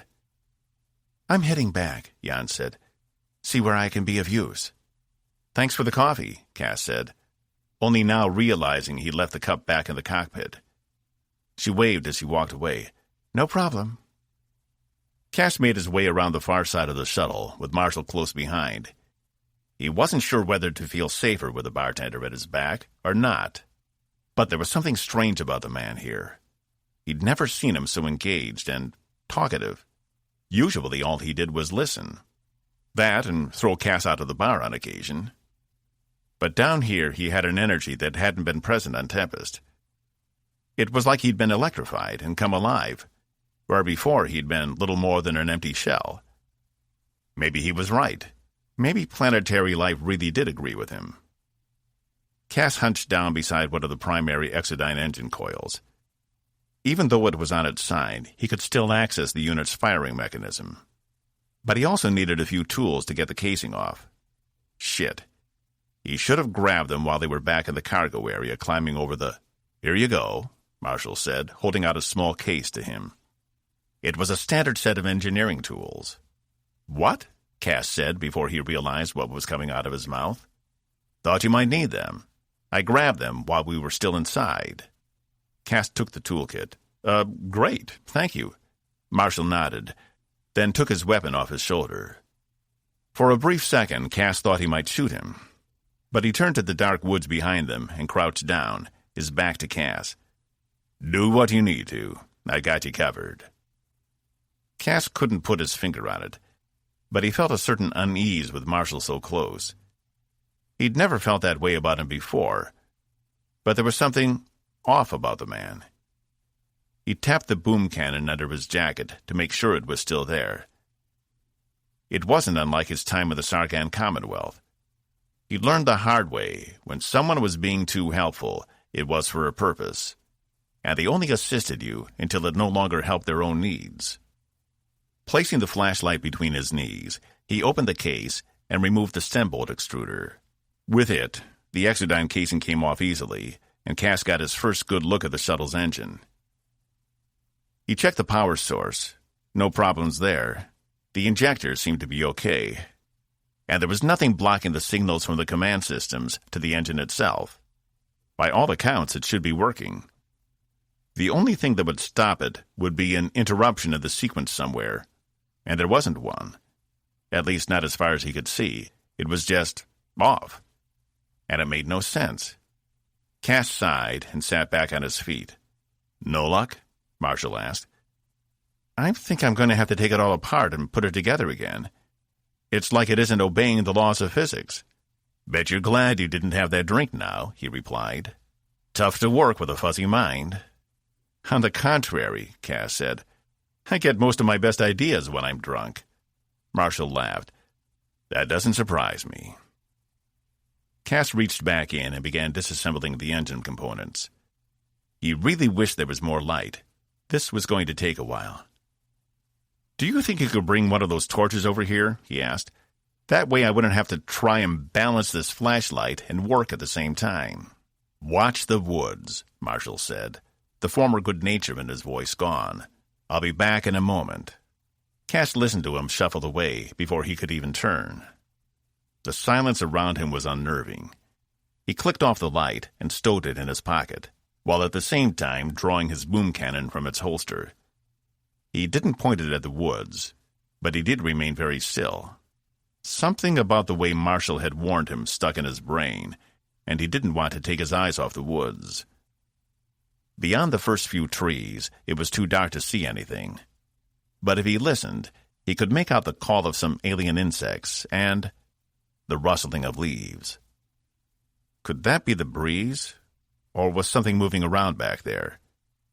He gripped the gun tighter. A warm orange glow appeared, and along with it, Marshall holding the torch. He planted it in the ground a few meters away from the shuttle. "Will this work?" Cas nodded, holstering his weapon only when Marshall aimed his again. He didn't know if Evie was right and the aliens were out there, but something was. Spooked? Marshall asked, keeping his eyes on the woods. No, just on edge. Cas kept his eyes on the woods longer than he should have before returning to his work.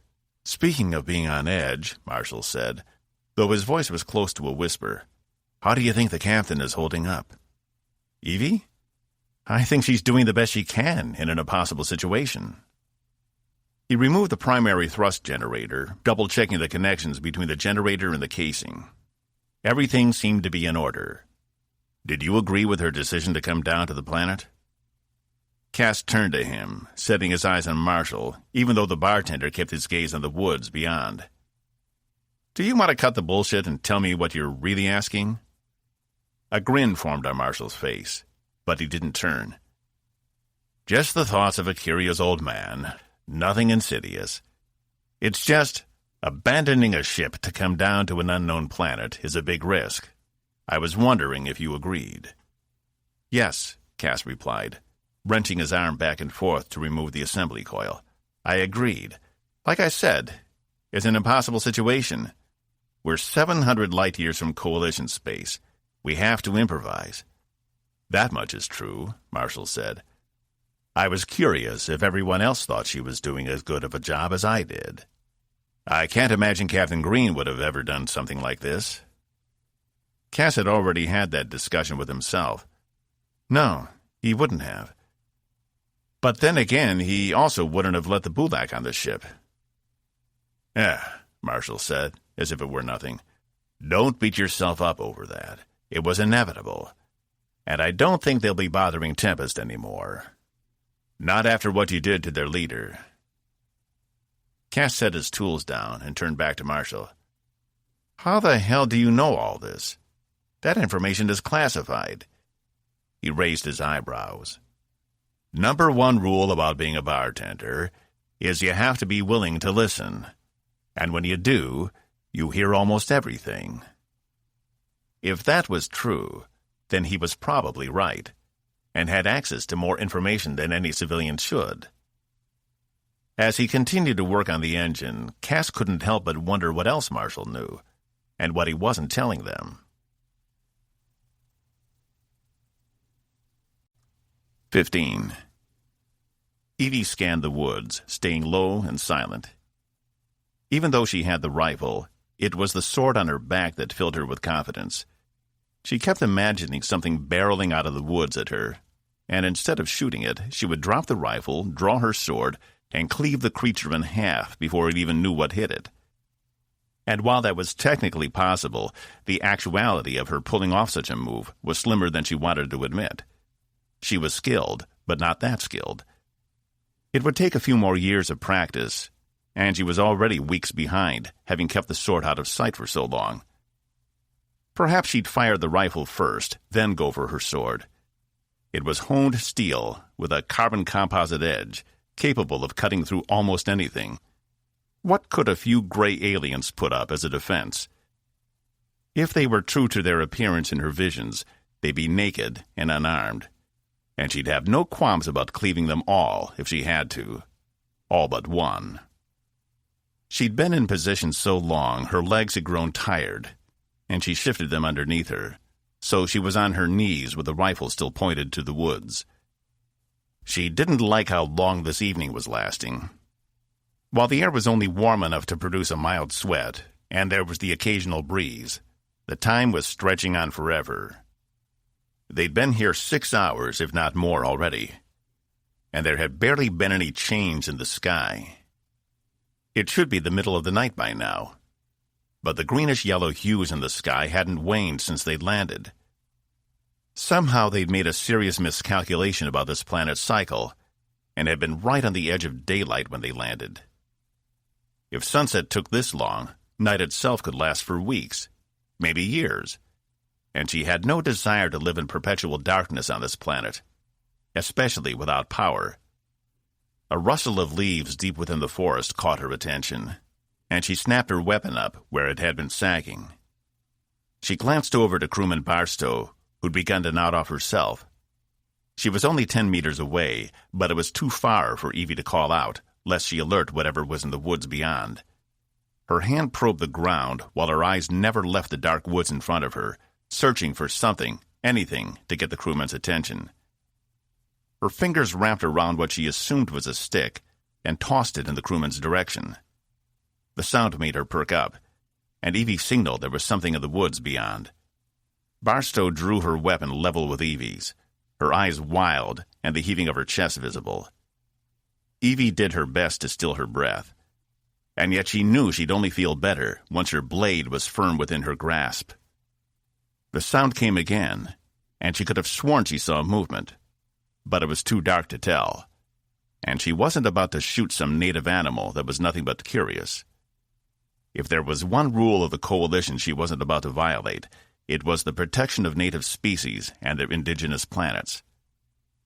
She made a motion to Barstow to hold her fire until Evie gave the signal. Barstow acknowledged with a nod. The shuffling grew louder, and she swore she saw the glint of glowing crimson in the darkness. It struck her that whatever was out there might be a lot faster than she was. Evie had heard tales of creatures that, when they stung you, the venom penetrated your system faster than the human body could send electrical signals. She could be dead before even knowing anything had happened.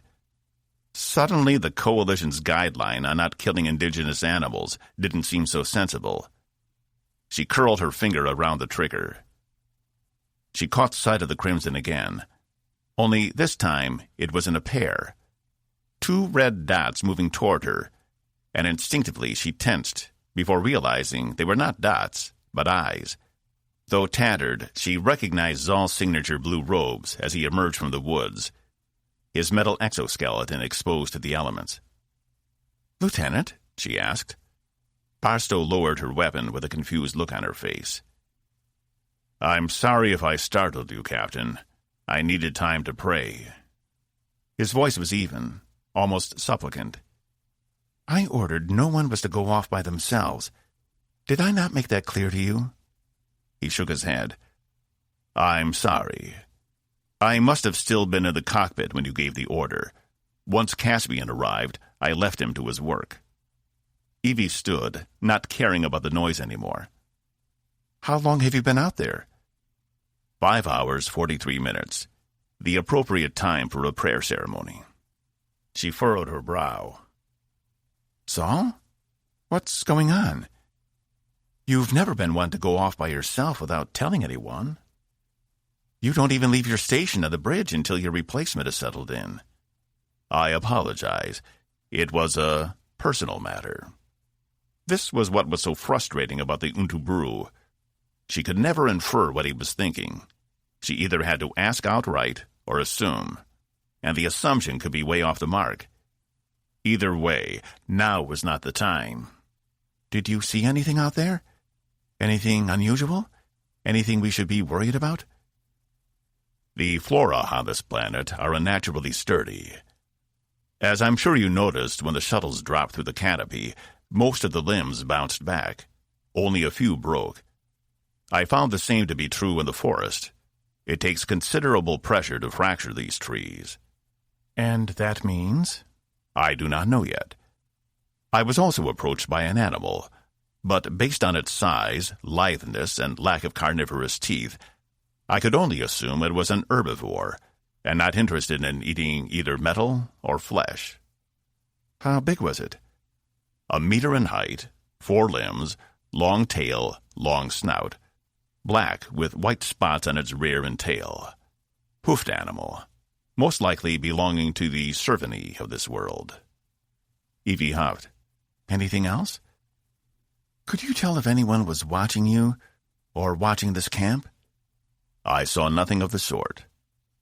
She couldn't chastise him for being out there for so long and not encountering anything. And now she felt somewhat stupid guarding the camp like a militia.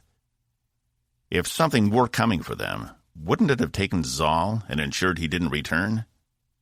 Then again, it was possible they were out there studying them, waiting to make their move. But Evie wasn't about to waste any more time. And since this twilight was apparently going to never end, it was time to act. "That's fine. Get back to helping Cas with the shuttles. We need to find a way to get primary power back online. All our systems independent of the shuttles and space wings work fine, but anything built into them is still out. I'll begin immediately, he said, his red eyes boring right through her. As he walked away, she wiped the sweat from her brow, motioning for Barstow to join her. Pull back half of the patrols watching the perimeter. We need to reorganize. Tell them I want to meet with them in 20 minutes. Yes, ma'am, Barstow replied, and took off jogging around the edge of the shuttles to the next closest watch. Evie turned back toward the woods, her eyes lingering on the dark shadows created by the tall trees. She was foolish to have thought they might be here. In her vision, she had seen them at the edge of a great field below a cliff where she and Sester stood, observing them. This climate was completely different. If they were on this planet, they were probably thousands of kilometers away. Still, she wasn't secure enough not to keep the camp under at least minimal guard. They would need every person they could get if they were to find the Honduras and Wave 1. She only hoped she wasn't wrong. Cas stomped across the area in the center of the shuttles, his face burning. He was covered half in hydrofluid and half in dirt from rolling around trying to access all the different parts of the shuttle's engine casing. After all that work, he'd come up with absolutely nothing. Nothing wrong with the engines, the control systems, the power conduits, the batteries. Nothing. It was like electrons didn't orbit protons and neutrons on this planet. Except he knew that not to be true, because things like the stupid coffee maker were working. They could drink as much shitty coffee as they wanted all day long, but they couldn't even turn the lights on in any of the shuttles. It was maddening. Evie must have seen it on his face as he approached her, because he took a step back. No luck? He shook his head. It's not the engines, and it's not the shuttles either. My only explanation is there is some outside force working against us here. Something that caused the ships to lose power and drop like rocks out of the sky. I still don't know if it was intentional or a natural byproduct of this planet's screwed-up atmosphere, but I want to take an expedition to find out. I feel like we've run into a giant dampening field here, and if we can just turn it off... She put up a hand. We can't spare anyone for an expedition. We still need to retrieve our crew from the downed shuttle and get in contact with Wave 1. I had wanted to wait until daylight to do this, but it appears we may not have much of a choice. I think you're right, he replied. It may take a long time before we even know how long a full day is on this planet. And the longer we leave them out there, the more vulnerable they are. Do you think Wave 1 saw us come in? I hope so. Maybe they had someone up on that tower they built. So I think our scanners are off. I'm betting they found that tower. In fact, it may be the cause of this dampening problem. She rolled her shoulders back, pulling her ponytail over her shoulder. I'm sending out 2 crews. I'll take one to the Honduras, and you'll lead the other one in the direction of Wave 1's camp. Based on River's predictions, both of us should be able to make it within a day's time. That's a terrible plan, he said, staring her in the eyes. One of us needs to stay here. The whole reason there are 2 of us is so I can act as a backup to you. I'll take the team to Wave 1 and the Honduras. That way, I can determine if that tower has anything to do with our loss of power. That's not... But it's what we should do. You're the captain. Your place is here. After we reach the camp, I'll gather everyone together and we'll swing back by the Honduras. You'll have an update by tomorrow afternoon. He glanced up at the sky. Well, maybe not afternoon. Cas? He leaned in. Listen, it's better if I go. That way, if something happened out there to the others, you don't have to worry about your composure in front of the crew. Trust me. He knew how much Evie valued her independence, and he knew he could be pushing too far. But she was basing her reason to lead the team on a false premise. The captain's place was here, so she could coordinate and command, not out in the middle of the woods somewhere. I want you to take Talia and Stillwater. They're both security. Her sour face said it all. She knew he was right. I'll get a team together and confer with you before we leave. She huffed. Get going. We don't have time to waste. We could have injured crewmen out there. Cas nodded. Yes, ma'am. 16. Does anyone else have second thoughts about this? Dorsey Ryant asked, staring at the wall of drawers, 2 meters tall and 10 wide. You want to suffocate, or do you want to sleep? Wolf came up beside him. Zenfor held her contempt within her chest. It was pointless to squabble, especially over something so simple. They'd be sleeping for a matter of weeks. It wasn't as if they'd be under for years. It's just, I don't like cramped spaces, Ryant said, backing away from the wall. You fly in a tiny little cockpit built for one person, Wolf retorted. The longer you stay out here, the more of our resources you waste, Zenfor said. The remaining crew and the 4 Space Wing pilots had all gathered in the morgue adjacent to sickbay. It was something that would never be found on a SIL ship. They did not keep their dead. Not for any amount of time. It was considered inefficient. To have an entire section of the ship dedicated to the preservation of death, she found it fascinating. Right, Ryant said. Sorry, just need to, He jumped up and down, rolling his shoulders. Gotta get in the headspace, you know? You're agitating your cardiovascular system, Nurse Mankel said. He had a tray of sedatives laid out beside him. I need you to get inside the shelf, please, Captain. Ryant pushed a series of short breaths out through his mouth. Yep, I got it. Just a few weeks. Won't even know what's happening. He walked over to the lowest row of drawers and pulled one out. A soft hiss accompanied the drawer opening. God, it's cold.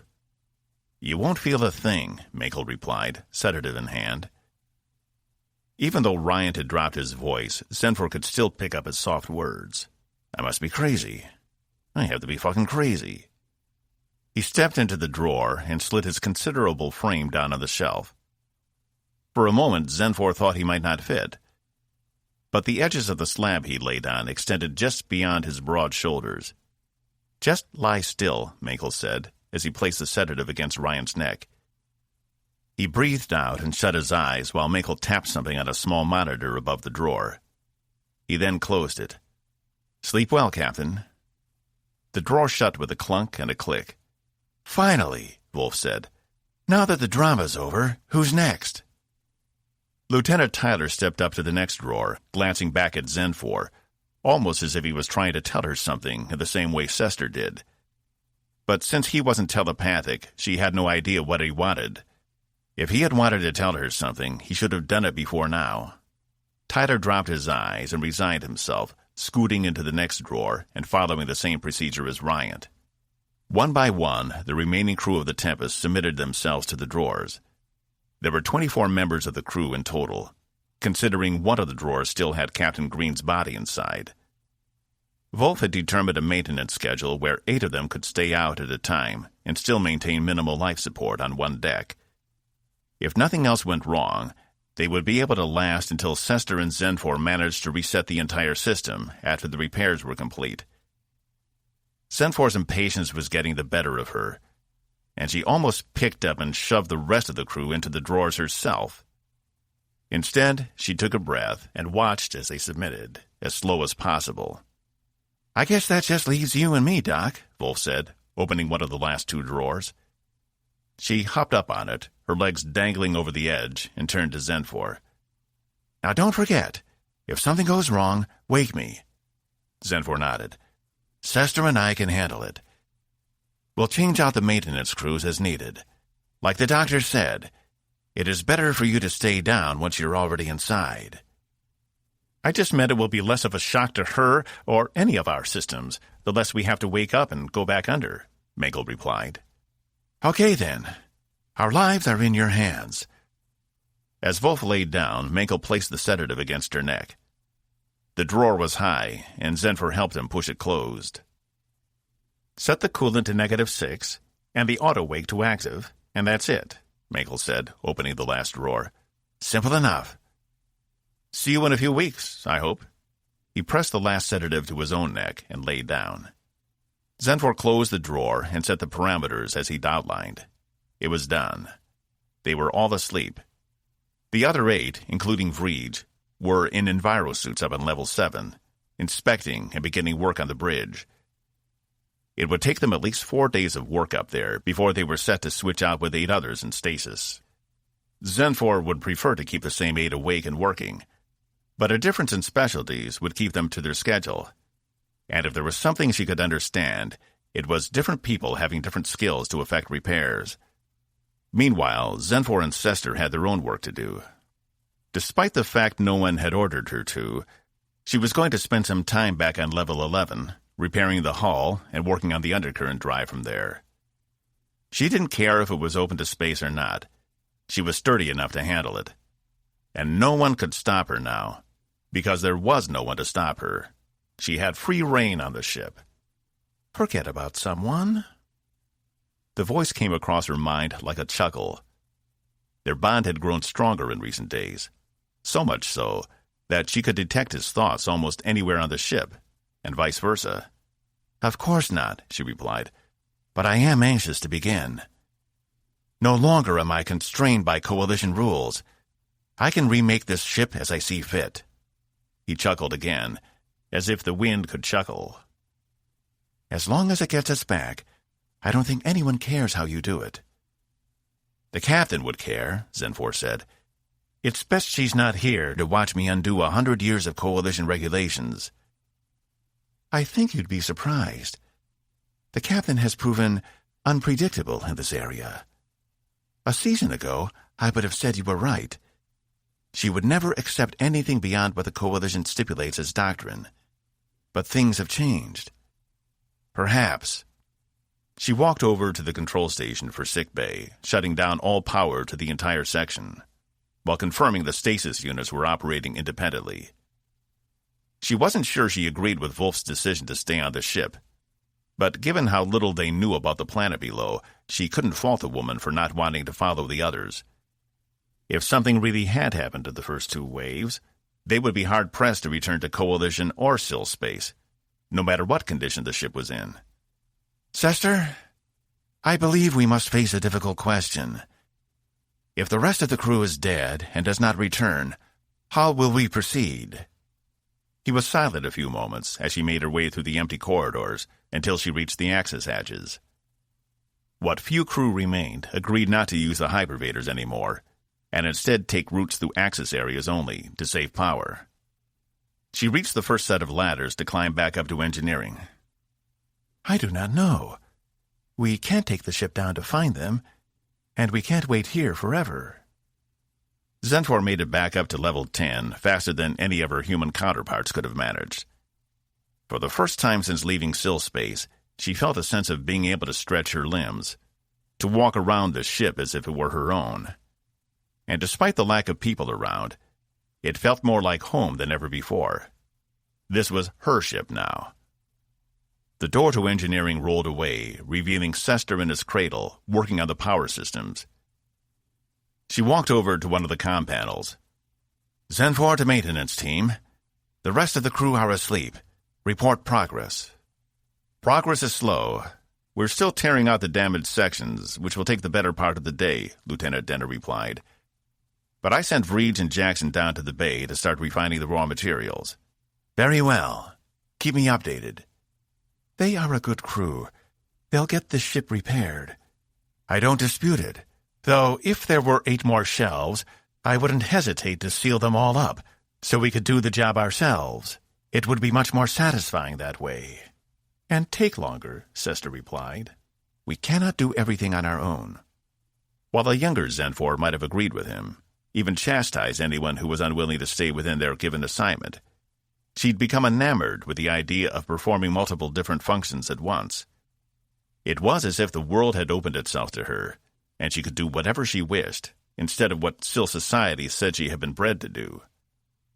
Already she was performing many tasks far outside the range of her capabilities, her most recent being the medical care for this crew.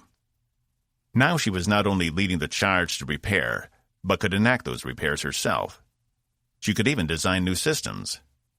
Being on this ship had given her more opportunity than a sill found in 100 lifetimes. And even though the lure took her further and further away from the sanctity of the Council, she no longer cared. She was free to do as she wished, and she was not about to waste the opportunity. She was so giddy she could barely contain herself. But if someone were to see her from the outside, all they would notice was the barest hint of a smile. She sat at one of the design councils and drew up the plans for the ship. Modifications needed to be made. 17. If there was one thing Evie couldn't stand, it was waiting around while others did all the work. She wasn't the kind of person who could sit back when there were tasks that needed to be done. That had been one of the best parts about being a first officer. You carried out the captain's orders while they stayed on the ship. It meant she got to take on the important missions and even be selected for special service, as she had been when Admiral Rutledge had come to her with his proposal to retrieve Cas. But now that she was captain, it was difficult not to want to lead the charge in every instance. She'd been so used to taking the initiative, she found it difficult to sit back and let someone else do the work for a while. And it wasn't as if she could tell Cas he was wrong, because wouldn't she have told Green the exact same thing? That it wasn't his place to go out in search of the others when they had no idea what was out there and how dangerous this planet might be? Her place was in the camp, just as his would have been. She knew it down to her bones, and yet she disagreed with it. In fact, she couldn't help but keep an eye on Cas as he made his way around the camp, speaking with the individuals he wanted on his team. He'd keep it small, so they'd work as fast as possible. But he'd also pull some good talent. She longed for those days. As she watched, she couldn't help but notice Marshall standing with his back to them, guarding the far side of the camp. He'd taken on 2 shifts in a row, almost like he was afraid to take a break. She couldn't quite figure him out. Before today, she'd had little contact with the man, usually only responding to his requests to retrieve Cas from the bar. She wasn't even sure where he was from. She hadn't even bothered to look in the civilian personnel files. But he didn't stand like a civilian. He looked like someone who had military training. Upright, tall, with a rifle pressed against his shoulder and the muzzle pointing up, ready to take anything down at the first sign of trouble. Very strange. Captain? Evie turned to see Zax had made her way over from her shuttle. Her face betrayed a concern Evie rarely saw in the doctor's 6 eyes. What's wrong? Lieutenant Zoll has just informed me he has a problem, though I would call it more of an emergency. What problem? When she'd seen Zoll emerge from the woods, he hadn't seemed like there was anything wrong. But then again, he wasn't looking like his normal self these days. His exoskeleton is failing. He tells me it was damaged in the crash. This hyperoxygenated air isn't good for his natural form and will kill him. Normally, the exoskeleton would prevent this, but the respiratory system has been damaged, as has the primary holding unit. Isn't there anything he can do to fix it? Not without special equipment, and not without power. If I remove Zoll from the exoskeleton, I believe he will die within hours. If he stays inside, it will buy him some time, but not a lot. Her 2 upper hands held each other in front of her. So what you're telling me is we need to get off this planet in the next few hours. Evie tried not to let her panic show. There was no way they could get off this planet that fast, not without a miracle. Why didn't he tell us this earlier? He says he didn't want to add to the problems. He also thought he might be able to find a solution for himself, Zax said. Evie remembered his time in the woods. I would have kept something like this confidential, but seeing as us leaving will directly affect how long he has to live, and there's nothing else you can do? No way to slow the process or put him in stasis? Evie asked. If we had power, maybe. But without anything, I'm at the mercy of what little I brought in my kits. Remember, we thought we'd have access to Tempest sickbay in the case of an emergency. Evie shook her head. How naive she'd been. To think they could come and go from the planet as they pleased. as if it were Sypaxia or Earth. She should have known better. And now it was going to cost her the life of her operations officer. Do what you can for him. How long do you think he can last? A day, maybe 2, if he stays in the apparatus. Evie took a deep breath. By Cor. Thanks, Zax. She nodded and headed back the way she came. I guess there's no time to waste. Evie turned to see Cas standing off to the side. She hadn't even heard him approach. She was so used to listening to the footfalls of boots on bulkheads, she'd forgotten it was much easier for people to move silently when the ground was soft. No, she replied. Do you have your team ready? He nodded. I need you to be fast, but stay safe. Get to the camp, get to the shuttle. See if they have any idea of what is causing this blackout problem.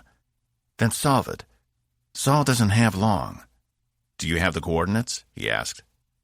Evie pulled out a scanner Ensign River had programmed. This has the coordinates for both, and a compass.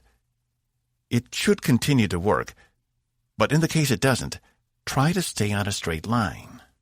She set this up as the crow flies. He took the scanner, shoving it in one of his pockets. Who are you taking? Talia, as you suggested, Stillwater, Jan, and Esk. We should be able to cover a lot of ground quickly, assuming we don't run into trouble. You armed? Cas tapped his weapon under his armpit. My trusty sidekick and I are ready, and everyone else has their rifles. Jan grabbed 2 for good measure. We should be okay. She nodded, not knowing what else to say. He leaned in close. Don't worry. We'll find them and figure out what's going on. Expect a call from me on that. He gave her hand a squeeze, indicating her comm unit embedded in the skin below. Good luck out there. You too. See you this evening. He was off. As she watched him gather those who had volunteered to accompany him, Evie hoped she'd made the right decision. Cas strode toward the 4 others, waiting for him beside the supply crate that held all the weapons. Even though he'd been supportive with Evie, his mind was screaming at him there was no way they would be able to find a way off this planet in time to save Zal. It just wasn't possible. They'd be lucky to get back to Tempest, and returning to the Coalition was a pipe dream at this point, as far as he was concerned. But he couldn't let any of that show. If Evie or any of the crew saw his hesitation, everything would fall apart. And as much as he thought it already had, he was not about to be the reason the last leg crumbled. The crew had to have hope, because without it, they'd all be dead in a week. Headed out?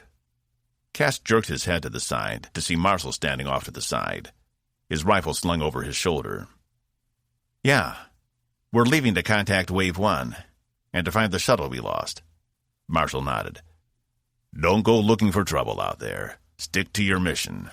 Nothing good will come from going off on a tangent out there. Okay, Cas said, wary. What was he talking about? And why was he acting so strange? Fortunately, that won't be a problem. We don't have the luxury of time here. That seemed to satisfy him. He nodded, then returned to the edge of the camp, staring out into the darkness. Cas wished he'd waited to come down with Wave 3. Either planetary life was making Marshall a little nuts, or it was screwing with Cas more than he thought it would. Either way, he didn't need the distraction. Ready? Cas asked, approaching the other 4. Stillwater had a pack of food and other supplies. Jan had strapped one of the rifles to her back while holding the other in one hand. Talia also had a rifle, but her gaze was toward the woods, searching. Esk had slung the rifle on his back as well, and with one hand he strapped his flashlight to his forearm while supporting a long, strong branch with the other. Cas thought for a second he might find a walking stick of his own, to stab any giant spiders they might come across on the way. How long will this take? Esk asked, finishing the wrapping on his arm. He was one of the younger security team members, but Cas had heard he was a good shot, especially in the dark. As fast as we can make it. We won't be slowing down, if at all possible. Approximately 30 kilometers due west. I'm going to estimate 10 hours, depending on the underbrush. Let's try to keep to that. Yeah. Unless we come across an alien life form hell-bent on sucking the blood from our veins, Talia said, her knuckles white from where she held the rifle's grip. We'll deal with that if we run into it. But Zal spent almost 6 hours out there and saw nothing but a peaceful life form. Anything we come across that isn't threatening, we leave alone. We're not here to upset the balance of this planet's ecosystem. Except spiders, Jan said, suppressing a grin. That's right. Spiders, we blow to hell. I don't care if they're essential to the natural biome of the entire planet. Light them up anyway. Stillwater and Esk exchanged looks. Cas pulled out the scanner Evie had given him. It indicated they head out of the other side of the camp. He motioned for them to follow him as he fished his own light out of his pocket and strapped it to his wrist. He'd prefer not to use it at all if he could help it. But the woods would be too dark to see, and he had to know where he was stepping, especially if they wanted to keep that pace. He waved one last time to Evie over by the command shuttle as they passed by the crewmen standing watch at the west side of the camp. She gave him a curt wave back. They were on their own.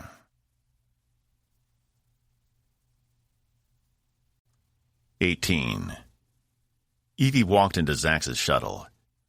It had been nearly 3 hours since Cas and the others had left, and it was still twilight outside, which she realized was slowly driving her mad. If she didn't see something other than the haze filling the sky, she was going to lose it. Even on the ship, they had a day-night cycle, which most sapiens needed. Without it, the constant monotony could drain a crew faster than not eating for a week. But this state of being frozen was the worst. She wanted to scream at the planet's star to set already. But that probably wouldn't be great for morale. Instead, she'd kept herself busy, helping to unload supply crates, checking up on the remaining engineers still working on the power problem, rotating out the perimeter guards, as well as helping 2 different teams consolidate supplies from the command shuttle. The fact was, the command shuttle wouldn't be usable in its current condition, and so she decided to transfer her command post to the Calypso, despite it being on the small side. Not that it mattered. She was so tired of not being able to do anything. It's like the entire world was frozen, and they were stuck on the surface, destined to live out this purgatory until they either starved or died of boredom. "How's he doing?" she asked, approaching Zax, standing beside the series of alcoves she turned into beds. Zal was the only occupant, and since his holographic face was no longer working, Evie had no clue how he was feeling. The only light this deep into the shuttle was a small flashlight Zax had hung by one of the alcoves. The air inside was stifling. They needed to find a way to get a breeze inside. "As well as can be expected. I gave him some painkillers, and something to help him breathe a little easier. It's amazing to think an overabundance of what keeps most of us alive is fatal for him." Evie should have known better. He was a member of her crew, and she should have known Untubru don't function well in high-oxygen environments.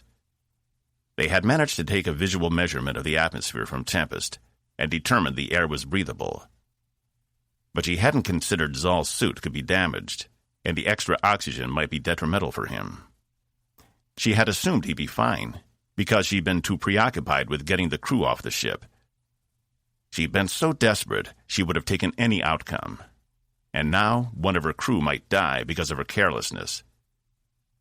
Disgusted with herself, she returned to the evening air. A humidity had settled on the camp, which hadn't been there before. And while not as sweltering as inside the shuttle, it was uncomfortable. Beads of sweat ran down her back. There was probably a nice diagonal stain right where her sword lay against her uniform.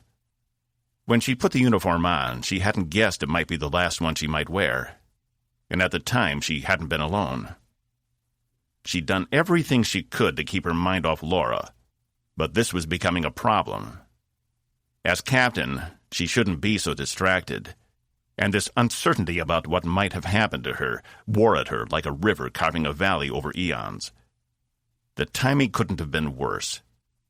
Had she still been first officer, they might have been able to make it work, because Evie wouldn't have had the ultimate responsibility for everyone else on the crew. But she did, and she wasn't sure she could juggle both responsibilities. How could she focus on the needs of her crew if she was worried about her girlfriend all the time? She thought by sending her down on Wave 1, she was proving something to herself, that she could make the hard call and still maintain their relationship. But when they lost contact, all of that had gone out the airlock. She'd opened herself up to Laura, and in doing so made herself vulnerable.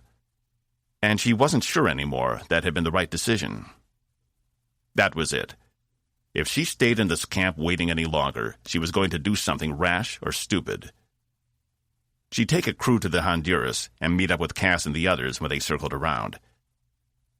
If the Honduras had wounded aboard, it was better she get to them sooner rather than make them wait for him.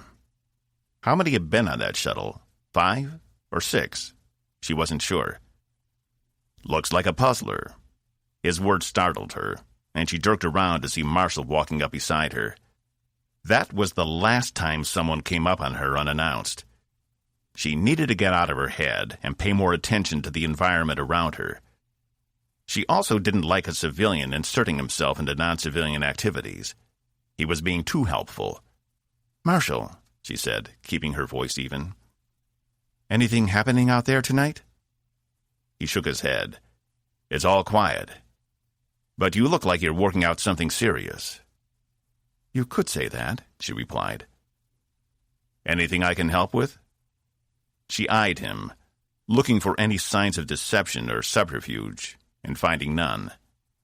He seemed genuine, but Evie had been fooled before. She'd already told herself to be more skeptical, more discerning. "No, just planning the next stages of our time here. We're not going to sit around and do nothing. We need to find a way to notify Wave 3 before they come down, if they haven't already." "What about the downed shuttle?" he asked. "I'll be taking care of that personally," she replied. "Is there something you needed?" He shook his head. "No, ma'am. Just coming off my shift, switching out." "You've been up nonstop since we've arrived." His face was unreadable. "So have you." She scoffed. "It's part of the captain's job. Don't worry about me." "Maybe it would be better to wait until we have better light before heading out. We don't need 2 teams lost in the woods." "With all due respect," she said, keeping her temper, "that's not your decision. If this planet is turning as slow as it appears, it could be weeks before we see daylight. And our crew doesn't have that much time to waste." She paused, reading his face for any signs of anger or surprise. "You may carry that rifle for us, but you're not a coalition officer. And I'll thank you not to interfere in the chain of command." He put his hands up, supplicant. "Just trying to help." He turned, heading for one of the supply shuttles with the water. She didn't need his help, and she didn't like how close an eye he was keeping on her. Had he always been that way? Or was this how he acted when they were stranded on the surface of a planet? She didn't want him following them out either. As soon as she was sure he wasn't paying attention, Evie made her way over to River, who had taken up position by the Calypso.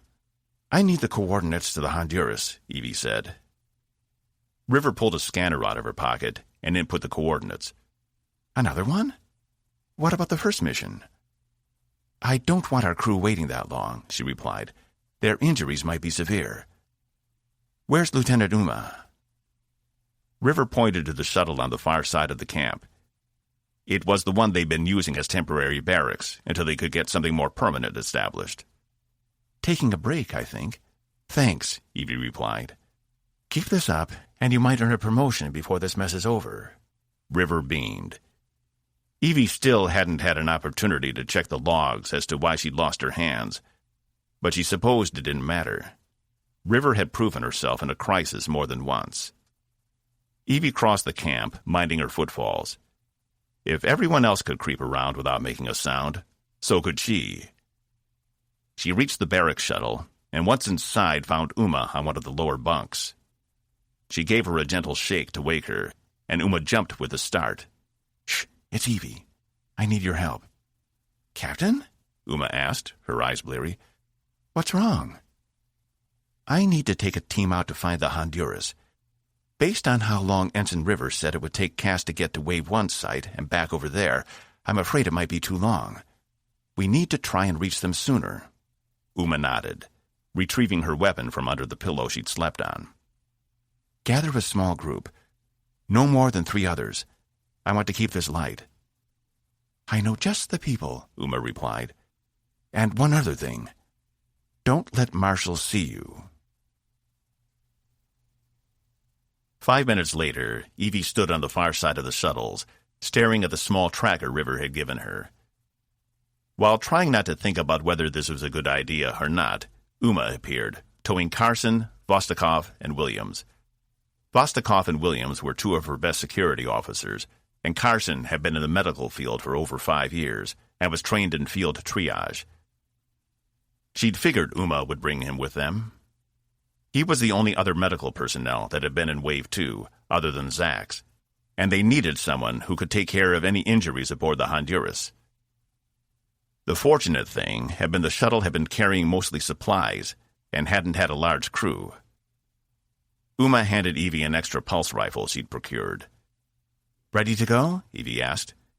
They all nodded without question. Did Marshall? Uma shook her head. I made sure we stayed out of his sight, but I'm not sure if I know why. Evie dismissed the concern with a wave of her hand. It doesn't matter. Let's get going. I don't want to make a fuss leaving, either. We're leaving camp as quietly as possible. She noticed a few of them try and hide their confusion or concern, but she didn't care. Sometimes the captain asked you to do things, and that's just how it was. It didn't matter how much you agreed with the order or not. You followed it. It was strange to be on the other side of that exchange. Placing the tracker device in her pocket, Evie double-checked the rifle wasn't active and hooked it around the opposite shoulder from her sword. She hadn't planned on taking a gun at all, but not doing so would look suspicious, and she wasn't about to argue with Uma in front of the others. She'd take the stupid thing, but it didn't mean she had to use it. She peeked around the edge of the shuttle, scanning the camp for Marshall. He was on the other side near Zax's shuttle, picking through one of the food containers. She pulled back around and nodded to the others to follow her out into the woods. As they stepped into the darkness, she hoped none of them caught her slight hesitation at leaving the camp. Because as determined as she'd been, she realized it might not be the smartest idea. But it was too late. She was committed. 19. Box had been right. Cas was out of shape. By the time they reached kilometer 13, his calves had begun to seize and release, and his ankles were sore. Even his midsection gave him cramps. How long had it been since he'd done any rigorous exercise? He hadn't considered he might be the one to slow them up, and he wasn't about to succumb to his soft body. He'd have to push through. There was no other way around it. All he had to do was put one foot in front of the other, keeping the light low and steady, and not turning to the rest of the group so they wouldn't see the sweat streaming down his face. Much of the jungle floor had been unobstructed, allowing them to maintain a good pace. Only in a few places had they come upon a fallen tree or other obstacle that needed traversing. They'd crossed 2 small streams, one which had spread further than its boundaries into kind of a shallow marsh. But it hadn't lasted long. For that, Cas had insisted they all use their portable repel fields in the event an alien insect could be carrying a hostile disease.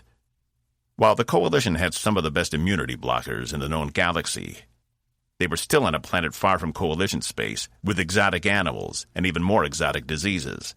The last thing they needed was to become sick and die before they even made it to the camp. This was the reason he enjoyed the sterility of space travel more than planet work. It had also been one of the reasons he'd been more than happy to courier for Vina rather than work on Cassiopeia or Vitar. Space was just so much easier. He hadn't been sure he could make it, but by the time they reached kilometer 28, Cas caught something in the wind, the smell of something tangy in the air he hadn't smelled before. It was the smell of civilization, if such a thing existed. Broken trees and the scent of fuel combined with metal. It was a far cry from anything they'd smelled thus far on the journey. Regardless, he was grateful. His legs were worn out, and he needed respite, if only for a few minutes. Pretending to be in shape was a lot harder than it looked, but he couldn't let his exhaustion get the better of him. The closer they came to the camp, the more his heart rate picked up. He held the group back, even though he couldn't yet see the camp itself. "We'll go in quietly," he whispered. "I don't want them shooting us by accident. With this low light, it's hard for anyone to see anyone else. Stay behind me, and hopefully we won't surprise them." They all motioned in acknowledgement, and Cas found the ache was gone from his legs. His heart was palpitating about what they might find there, whether they'd find Box and Laura alive along with the rest of the crew. Though if something happened to Ravenkill, he couldn't necessarily be upset. He tried not to have any expectations about what they were approaching, but he couldn't help letting his mind wander into dark places. As long as Box was all right, they could get out of this. He pressed forward. As they approached, Cas was eerily aware of the lack of sounds emanating from the area. There was no breeze, nothing to move the trees or limbs, but also all the background noise they'd heard on their journey had disappeared. It was as if everything around them had been turned off. And if the camp was directly ahead of them, the crew of Wave 1 was being much quieter than their counterparts back at the other camp. Cas pushed a few branches to the side, revealing the camp. Much like Wave 2, most of the shuttles were arranged in a rough circle, all of their cargo hatches open. Some of the crates had been spilled out, while others remained sealed in their places. Cas held everyone in place for a moment as he surveyed the scene. In the center of the camp was the base of the tower they constructed, obviously from parts taken from the Fingari. Parts of its shell remained off to the side. There was evidence they had used torches and other pyres for light, but they were all dark, long since burnt out. Cas approached the nearest one, putting his hand on the ashes. They were cool to the touch. No hint of having been lit any time recently. As best he could tell, the camp was abandoned. None of this made sense. Wave 1 had only been an hour or two ahead of them. How could they have disassembled the shuttle so fast? And why hadn't they focused on finding the source of the power drain? Cas tried to think. Where could they have all gone? "Fan out and search the camp, but do it quietly. They might be hiding somewhere close," Cas whispered. He could see no movement, hear no rustle of leaves or brush. Something was very wrong here. With his weapon out in front of him, Cas searched the closest shuttle, only to find most of it emptied or damaged. From the way things were tossed around, it seemed something large had gotten inside, but he couldn't be sure. When he tried the control panels, he only found the same problem that had plagued them back at their own camp. Everyone hadn't been killed in the initial fall, and it even looked like they'd managed to save all the shuttles. So where were they? "Hey, Cas," Jan whispered from the end of the shuttle. She motioned with her head for him to follow her. "Find someone?" "Maybe." She pointed to a part of the bottom structure of the tower. On it, there was a dark crimson mark, like a splatter. Cas bent down, putting his nose close to the stain, and not liking what he found. "It's blood, isn't it?" He nodded. Jan pointed to one of the overturned crates, and Cas caught a glimpse of another dark splatter. Then another on a makeshift table that had been knocked over. All over the camp were splatters, and in some cases dried-up pools of crimson. And from some of those pools, marks that headed out into the woods. "Whatever it was, killed them, then dragged the bodies away." Stillwater came up beside them. "No bodies anywhere in the camp." "No robots either?" Cas asked. "Haven't found him yet." "Keep searching. For footprints, trails, marks, anything. We have to know what happened here." He tried not to let his mind go down the path of what he was going to tell Evie. If every member of Wave 1 had been killed, that was another 40 personnel, most of them security or tactical, which of course included Laura. Cas couldn't believe they would have gone down without a fight. He began searching for evidence of weapons fire. But if they'd been shooting into the woods, He might as well be searching for a rogue planet. X came up beside him. Looks like most of the food is gone. Either whoever attacked them took it with them, or they destroyed it. Some of the medical supplies are still here, and all of the backup equipment. Cas sighed. Without power, that equipment was nothing but dead weight. Leave it. Leave all of it. What about the weapons? Cas shook his head. If whatever took them hadn't taken the weapons with them when they attacked, they wouldn't come back for them. Evie had been right. The aliens were here on this planet, and they were ruthless bastards. Everyone, stay sharp. They may have left someone to watch this camp. We need to head for the Honduras. They were all smart enough not to groan or complain, despite the fact they just walked 30 kilometers.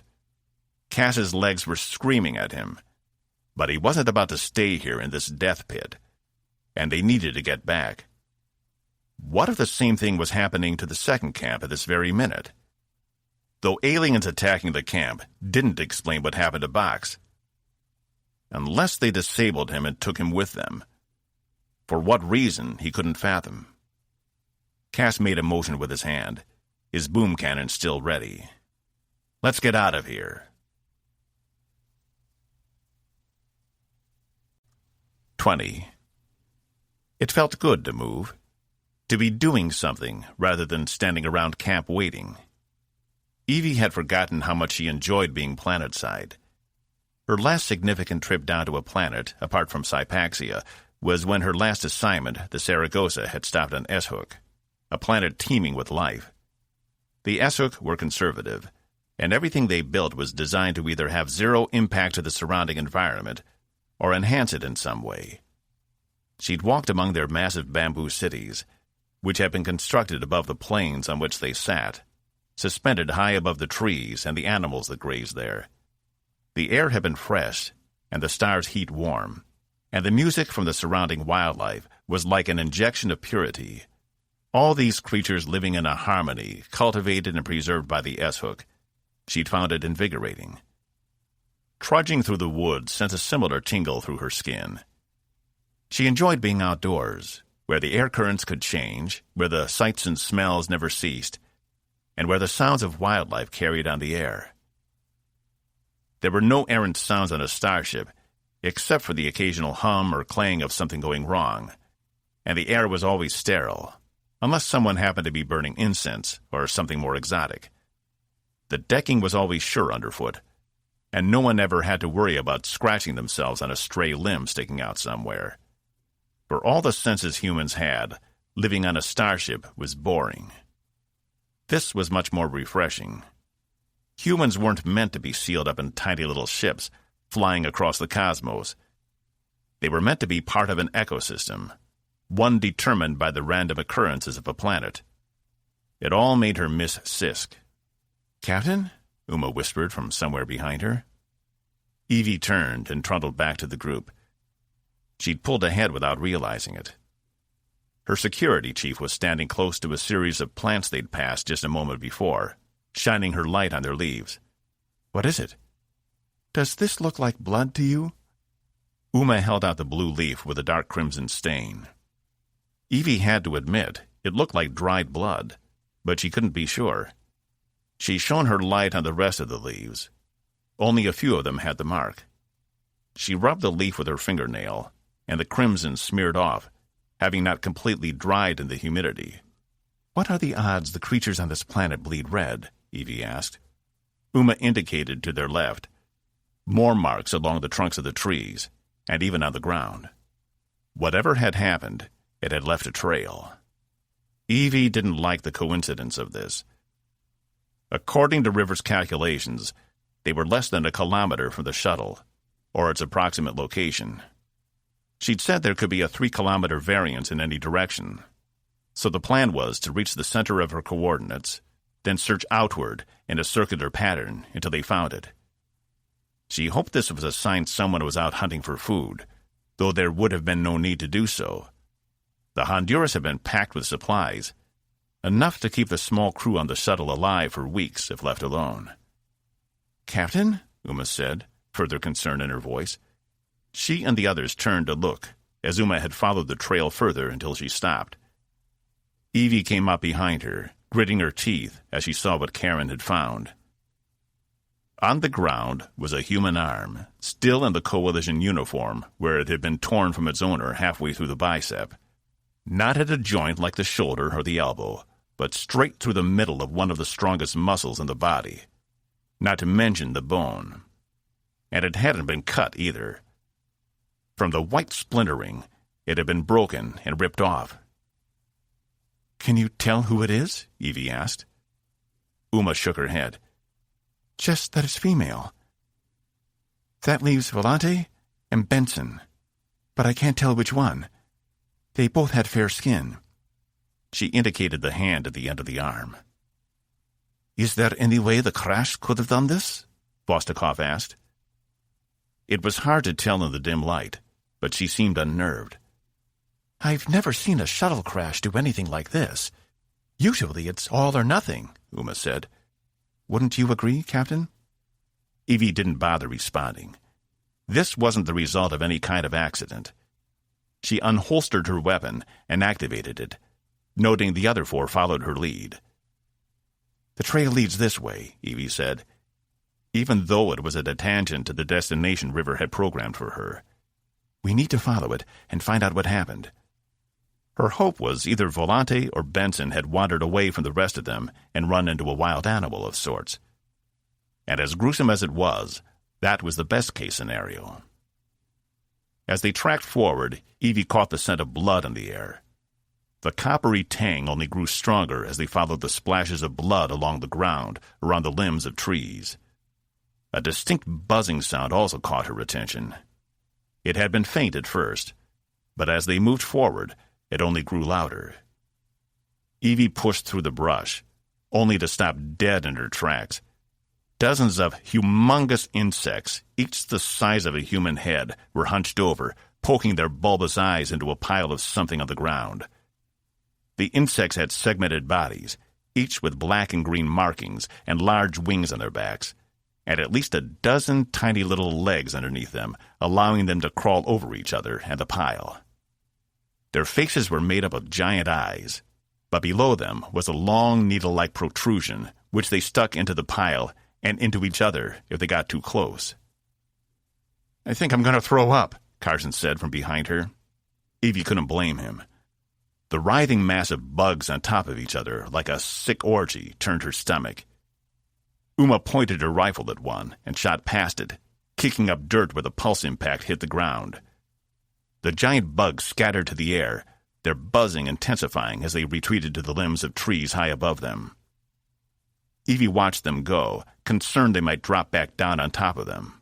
There was no telling how aggressive they were, or how long they would stay away from their feast. "Okay, now I am going to be Sick," Carson said, running off to the side of the small clearing and retching into the bushes. Small black beetles scattered from underneath as he did. Evie followed one of them as it approached, then made a turn toward the pile the giant bugs had been feasting on. A pile of human parts. Legs, torsos, hands. They were all there in a small mound, all ripped from one another, and according to the torn and ripped uniform, all belonging to the same person. Something had torn her crew member apart, then piled them up like trash. "It's Benson," Uma said, stepping forward for a closer look. "She was the only lieutenant science officer on the shuttle." "No head?" Evie asked, not wanting to get any closer. As soon as the bugs had scattered, the smell broke free, and the entire area smelled like rot and decay. Uma nudged the pile with her toe. Another black beetle scattered out from underneath. "Not that I see." Evie scanned the trees with her rifle in front of her. Something had piled these parts of Benson back together. Whether that was the ritual of a local animal, or the result of a conscious choice, she wasn't sure. But she also wasn't taking any chances. "Everyone on high alert. I don't want—" A scream cut her off, and she turned in time to see Carson dragged backward into the darkness of the woods, his eyes wide with fear and his weapon on the ground where he'd dropped it. "Captain, help! Help!" His words were cut off by a sickening crunch. "What the fuck? What the fuck?" Williams yelled as he fired wildly into the woods where Carson had disappeared. "Everyone to cover," Evie said. "Don't let them—" Williams was jerked to the side, as if on an invisible string, and lost his balance, falling face first into what was left of Benson. He coughed and pushed himself off the pile, only for something too fast for Evie to see grab his leg and jerk him back into the darkness, screaming. He tried turning to fire, but whatever had taken him was too quick, and his screams were cut off as abruptly as Carson's had been. "Form up," Evie said, as Uma and Vostokov stood back to back. Evie joined them, so all three were facing outward, their backs to each other. "What the hell is it?" Uma asked. "I can't even see what's happening." Evie didn't have an answer. This had been a terrible idea. The shuttle crew was more than likely dead already, and they'd been assembled into small little piles all around this area.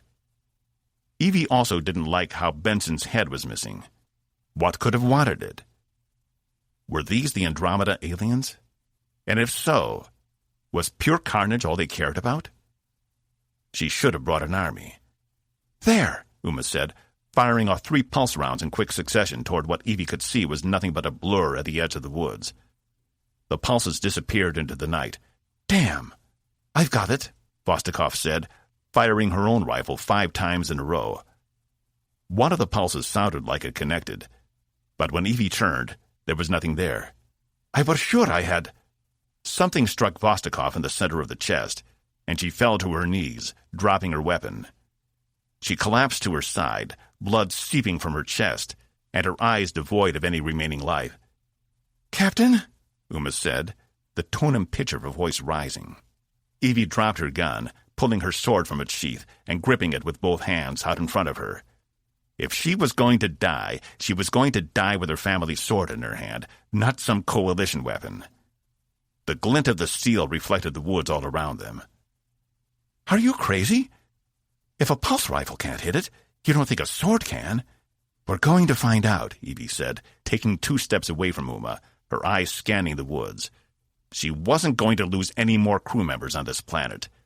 The loss of the Honduras crew and her security detail was more than enough. It stopped now. Evie took a deep breath and saw the flash of movement in an instant. She drew the sword to the side, slicing what should have been the target, but meeting only thin air. She'd sworn she had whatever it was dead to rights. "Captain?" Evie turned to see Uma with a giant tear across her midsection, her intestines in the process of spilling out of her body. She collapsed to the ground, blood leaking from her lips. Evie forgot everything else, dropping the sword and catching her as she fell. Uma's warm blood coursed over Evie's arms as she helped her down to the ground. Whatever had hit her had torn away her uniform and most of her midsection, like taking the cover off a manifold. Everything inside was spilling out. "Karen, I'm sorry. I'm so sorry," Evie said, holding her head, while Uma only looked at her with fearful eyes. "It's okay. You're not alone. It's okay." She didn't know what else to say, other than she was sorry for ever leaving the camp, for bringing them out here, and for putting them in this danger. And for one last second, Karen's fearful eyes turned accusatory before going blank as she shuddered her last breath. Evie looked up, expecting to see someone or something standing before her. But the woods were empty, and all she could hear were the sounds of the bugs buzzing high above her as the smell of fresh blood reached her nostrils. She lay Uma on the ground and closed her eyes, hating herself for what she'd just let her crew into. Maybe she deserved to die out here for this recklessness. Evie glanced over at the sword on the ground and didn't move to pick it up. Instead, she stayed on her knees, silently daring whatever was out there to come for her. Just when she thought it had decided she'd be the only one left to live, a grayish blur rushed her from the darkness, and she was gone. 21. Any exhaustion Cas had felt on the way to Wave 1's camp had been replaced by concern as soon as they'd arrived. But now, 10 kilometers back out from the camp, where there was nothing but endless jungle, his fatigue had crept back into his muscles, reminding him how far they'd traveled in only a few hours. If they ever got back to Tempest, he was going to need a few days in the cryo chamber because all his muscles were going to be too sore to move. They decided to move as silently as they could, not to attract whatever had attacked the camp. But Cas couldn't understand what had happened. No bodies, only a sign of struggle and some blood. And no box. Not even a trace of him. Which was the oddest part. Box might be a loudmouth, but he wasn't a coward. If the camp had come under attack, he would have been the first to help defend it. And perhaps the first to be taken away or disabled? Cas wasn't particularly sure he wanted to know what could take down a robot originally built for combat. "Hey," Jan whispered, coming up beside him. "How much further?" "Another 3 or 4 kilos. He looked to the sky, stuck in perpetual twilight. "I'd like to say we'd be there by nightfall, but it seems like we have nothing but time here." X came running up beside them. "There's something out there," he said. Cas stopped the line. "What?" "Something out in the woods. I heard it. Not far behind us." "Are you sure?" Jan peered around the rest of them, as did Cas, seeing nothing. Though anything beyond their current position was difficult to see in the low light, and their portable lights only did so much. "I swear it," he replied. He already had his weapon out and pointed behind them. Stillwater and Talia exchanged glances. If there was something out there, he wasn't going to be caught off guard. "Fan out," Cas said. "Take up defensive positions. Do not fire until you see the targets." Cas pulled out his boom cannon, switching it over to the projectile setting. He had no idea if pulse weapons would hurt whatever was out there, but based on what he'd seen of the camp, it hadn't been enough for Wave 1 to stop them. They each took position behind a group of nearby trees, all 5 of them with their weapons at the ready. Cas stayed in the center, with Jan and Stillwater on his right, Talia and X on his left. From somewhere behind them, the rustle of brush and leaves crinkled as something moved through the jungle. What little ambient sound had been around them fell silent, except for a croak from a nearby amphibious creature. The rustle grew louder, as if whatever was on their trail was slow but determined. X had been right, and from the amount of noise coming from that direction, Cas was surprised any of them could have missed it for very long. Whatever was approaching was big, determined, and relentless. As if it knew they'd stopped, the sounds grew louder and more frenzied, as whatever it was rushed to meet them, perhaps afraid they'd evaded it somehow. Cas realized he was looking right at it before he even saw the creature. Even though it moved, it had blended into the surrounding environment so well he hadn't realized it wasn't a shadow or a large bush. And as it poked its snout out, Cas heard Jan swear under her breath. The creature was huge, lumbering toward them on all 4s, and it had to be 2 meters tall, with long muscular legs covered in a deep brown fur. Based on its size, Cas estimated it weighed anywhere between 300 and 500 kilograms. Its muzzle was pointy, with a black nose on the end, and huge teeth when it opened its mouth as it sniffed. And its 2 black eyes bore no reflection of what little light remained. Its back coat was jet black, with a range of green and brown patterned in to help it disappear among the trees. And on its 4 feet were claws as long as Cas's hand. If they'd been on Earth, he would have called it a bear. But this was like a bear's great-great-granddaddy. It sniffed the air again, and reared up on its back legs, trying to catch their scent. It had to be 3, maybe 3.5 meters tall, standing, and it was all Cas could do to gape at it from around the tree. The bear caught the scent of something and fell back down to all 4s, approaching Jan's tree. Cas looked over, and she'd gone completely stiff. As much as he didn't want to, they would have to take down the bear, especially if it had been the cause of Wave 1's disappearance. The claws on this creature certainly could have made the marks on the shuttles back at the camp. Cas caught the eyes of the rest of his team and gave the signal to fire at will. X dropped out of cover onto one knee and shot the bear directly in the face. It grimaced, but didn't seem injured, as it turned toward X and ran toward him, faster than Cas would have thought possible for such a large animal. The rest of them opened fire as the animal charged X, who swung back into cover, though it ended up not mattering. The bear charged into the tree he'd hidden behind, snapping it in half like it was nothing and grabbing X with his huge jaws, whipping him back and forth as the rest of them peppered him with their weapons. The pulse rifle seemed to do little to the massive creature, but Cas could see where his projectile setting was making dents in the bear's fur. They may not be penetrating the skin, but he could feel them hitting him. It just wasn't enough. After a few shakes, X was dead, and the bear dropped him, turning back to the source of his annoyance. "Shit," Jan said, and took off running. "No," Cas replied. "don't run." The bear barreled past all of them, despite the gunfire.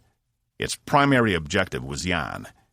It was so large and so fast, Cas couldn't see how she could hope to outrun it. But that probably wasn't why she ran. She hadn't been thinking clearly. As she turned to see the bear right on top of her with its jaws wide open, Cas almost couldn't watch. His weapon was having little to no effect, especially not on a predator full of adrenaline while it chased prey. There had to be something else he could do. Something shiny and gray came charging out of the jungle, slamming into the side of the bear and sending it reeling sideways as its body smashed through trees, cutting them right in half. "Box?" Cas asked, looking at the robot, who had seen better days. His frame was covered in claw marks and scratches, and one of his eyes had gone dark. "Took you long enough," Box replied. "Hang on, I gotta finish this." He dashed over to the bear where it lay, attempting to right itself after having been knocked 20 meters off the path. Jan stopped running to look back. The bear swiped at Box, but he knocked the paw away with a practiced move, and in one swift motion picked up the bear with both hands and threw it into the air. The bulbous black body of the creature made a long arc until finally it disappeared from view. Had he listened, he might have been able to hear the creature hit the ground. Box walked back over to him, dusting off his metal hands. "Doctor, pilot, animal wrangler, I do it all. Just call me Box, Renaissance man," he said proudly. "I thought you were dead," Cas replied. Box made a sound deep in his processor that sounded like an error message. "I thought you were dead. Where the hell have you been? We've been waiting on you forever." "We?" Cas asked. Jan and the others joined him, their weapons still out. "Yeah, we." Laura stepped out from the woods. She was followed by a couple dozen others, including Raffinkel, the crew of Wave 1. Cas approached her, trying to keep the confusion off his face. Her hair was much longer than it had been only a few hours ago, and he noticed a few of the other male crew members had beards, when they'd been clean-shaven upon leaving the ship. "What happened?" Cas asked. "We should ask you the same thing," Laura replied. In one hand she held her pulse pistol. It had seen some wear and tear, as part of the casing was missing, and it was dented and scratched. In her other she held a long stick that had been stained with paint and was sharpened to a point. "I don't understand," Cas said. "We were ahead of schedule. We lost contact with you in the upper atmosphere, and the captain ordered Wave 2 down. But we lost power as soon as we broke through the atmosphere. If it hadn't been for the space wings, we all would have crashed." "The same thing happened to us," Box replied. Getting a good look at Box, Cas noticed repairs that hadn't been there when he'd left Tempest. Someone had hammered a piece of his lower casing back into place with a crude tool. "Why?" Laura demanded. There was an edge to her voice Cas had never heard before, a no-nonsense brashness that he'd only ever seen hints of in her before. "Why what?" "Why did you wait so long before coming down?" she said, slamming the stick into the ground. Her eyes burned with intensity. "We didn't," Cas said.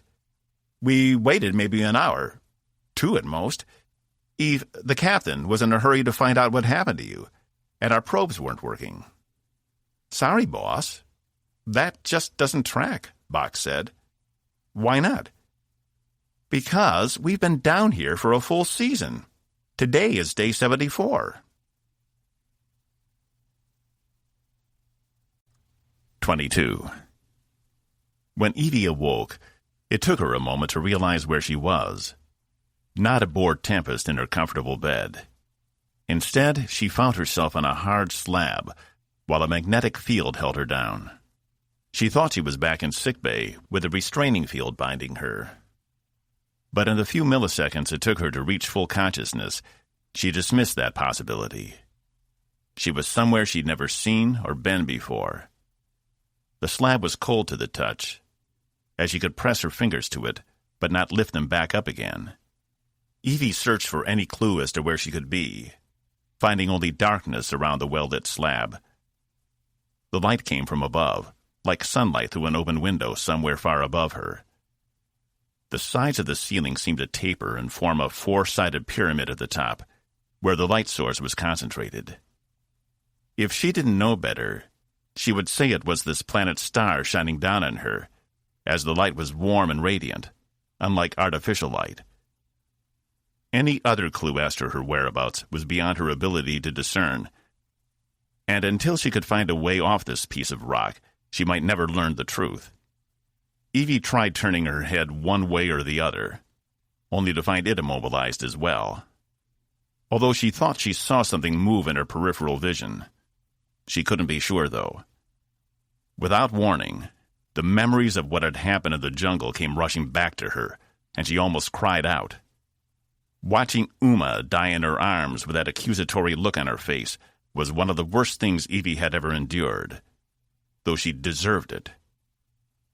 What if a similar foe attacked their camp at the same time, killing everyone there, and Cas's group as well? She might be the only person left on the planet. She only hoped Wave 3 had the good sense not to come down after them. But she couldn't panic. Not right now. She would save that for later. Everyone else might not be lost after all, and she needed to find a way out of here and back to them. She had to do everything in her power to make sure they were safe. She tried to speak, only to find her mouth immobile as well. Somehow she was able to breathe, but nothing else.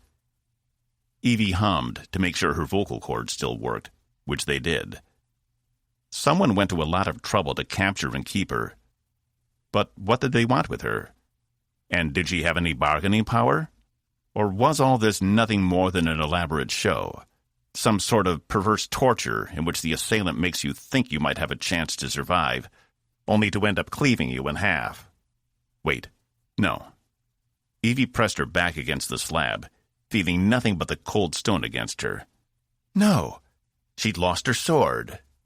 Either whoever had taken her had decided to leave it in the clearing with the body parts, or they'd taken it for themselves. Somehow that knowledge incensed her even more than losing her crew, and she struggled against whatever invisible force was holding her down. But as soon as she'd begun the struggling, she felt a pressure deep within herself, telling her to stop, that it was useless. Struggle would do nothing but waste energy. These weren't words spoken or relayed into her head like Sester might do, but more of an innate knowledge that had come to her from the ether. And the moment it did, she knew it to be true, and not part of some deception. She stopped. She drew the deepest breath she could manage and sighed, wishing whomever was out there would get on with it already.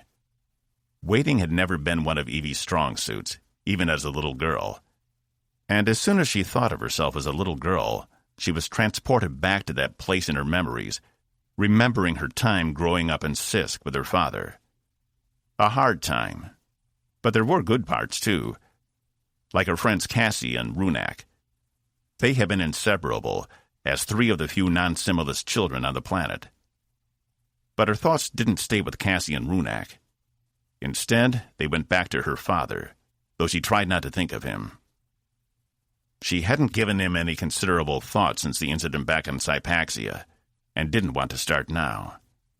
The memories seemed to have a mind of their own, and were shown to her as if on a vid screen. Evie sat on the floor of their modest home, playing with a homemade telescope, when her father stepped over her, asking her to be careful not to make a mess. She remembered this day, as she'd been so excited about the telescope, though now she paid more attention to her father. who, for the first time she could remember, seemed calm, genuine, and warm. She couldn't have been more than 6 or 7 years old. She watched him watch the younger version of herself from the doorway, a smile on his face. But was this what had happened? Evie couldn't recall, but she thought he'd gone off on his own to work on one of his projects or his paintings. He never paid her much attention when she was playing by herself. Did he? The memory dissolved into another. This one when she came home from school to show him her scores on the latest aptitude tests. She was 12, maybe 13. By then, she'd become numb to his indifference.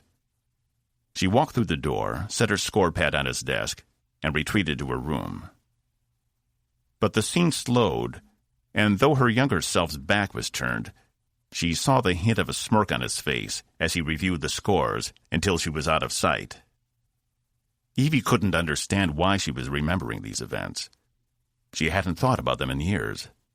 And based on what she knew of memories, she couldn't see something she hadn't experienced. Even if these things did happen when she wasn't looking, it didn't mean they were real, or that they weren't part of some self-serving fantasy she'd made up to make herself feel better. She willed the memories away, but the scene changed before her again, and this time she was in a place much more recent. She was back on Cypaxia, standing behind her frail father as his hands flew over the painting with fury and determination. Evie tried to yell out, no! She didn't want to experience his memory again. But it was like her brain couldn't help itself. He turned to her. But instead of the grizzled, hollowed-out old man she'd encountered, he was calm and composed. He held out his hands, inviting her in for a hug. No! This wasn't how it went. He'd accused her, cowered from her, then attacked her and called her a mistake.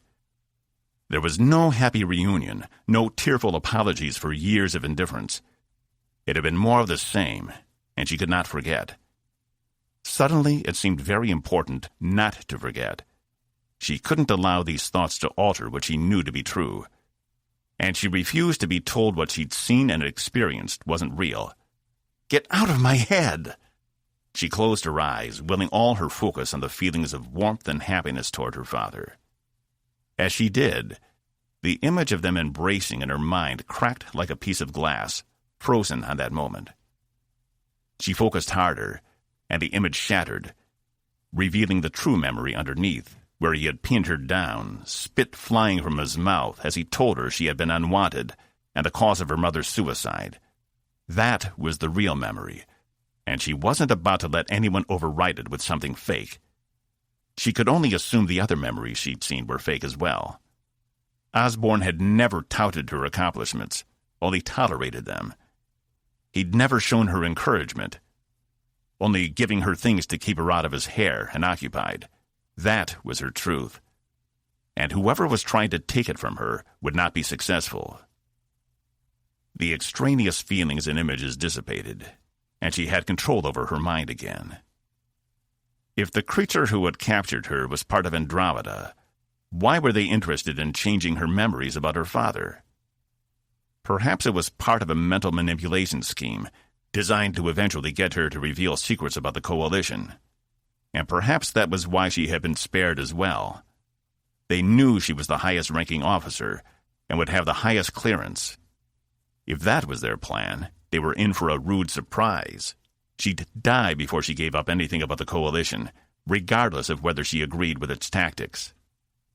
She needed to keep her wits about her. If these aliens could manipulate memories, it was important she maintain her focus and hold true to what she knew was real. Evie couldn't allow them to tweak her thoughts to their own will, whatever their intentions.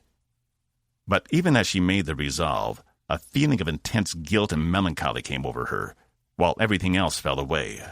All of this, everything until this point, was her fault. She had been the one who found Cas, without whom they never would have contacted the Sill. And without Zenfor's help, they never would have made it to Omicron Terminus in time. And the ship wouldn't have been disabled. Green wouldn't have died. And Tempest wouldn't be adrift at this moment, with most of its crew on the surface, more than likely dead. Had she never even left Sisk, things would have turned out very differently. Because after everything they'd done, it had all come to nothing. Her crew was dead, and she had been captured by some unknown entity. It had all been for nothing. She was going to die on this planet, just like everyone else around her. An image of Uma's accusatory face flashed in her mind again. She could see them all so clearly. Her crew sprawled out on the jungle floor, each eviscerated in a different and gruesome way. She was the only one left, and in her hand was her sword, the blade covered in blood. Despite the restraints, she screamed out in pain. Darkness came a second time.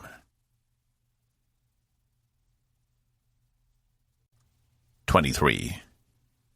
"Don't you think it's strange the night is lasting so long?" Laura asked as Cas and the others continued walking. They decided to work this out on the way to the shuttle. Cas hadn't wanted to wait around for another one of those creatures, and he had a bad feeling about what might await them when they reached the Honduras. "Yeah, but a time distortion?" Cas asked. "Especially one so extreme? You're telling me 2 hours up there," he pointed above them where Tempest was still orbiting, frozen in time, "is the equivalent to 73 days down here?" He did a quick calculation in his head. So every hour up there is roughly 700 hours here. 730, Box amended, give or take a few minutes. Cas shook his head.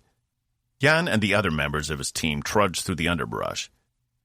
They looked as bewildered as he was, though Raffinkel only scowled at the ground. She hadn't said a word since they had all come together, and Cas didn't want to know what 73 days in the underbrush had done to her mood. 73 days. It was hard to ignore the evidence. Laura's hair, Box's chassis in such poor condition, and it explained how the group had the time to disassemble one of the shuttles and rebuild it into a tower. "We thought you'd left us," Laura said, "and we had no way to get in contact with you. We didn't understand the time distortion until later. Once we started charting the star's progression across the sky, I realized it was the same track that we measured on the ship," Box said, "and I made the postulation that time works differently on this planet, extending out hours and days so they last weeks or longer." "Is the time dilation constant?" Cas asked. Box nodded. "As constant as our own time. We've done a fair amount of exploration. It seems the same for the entire planet."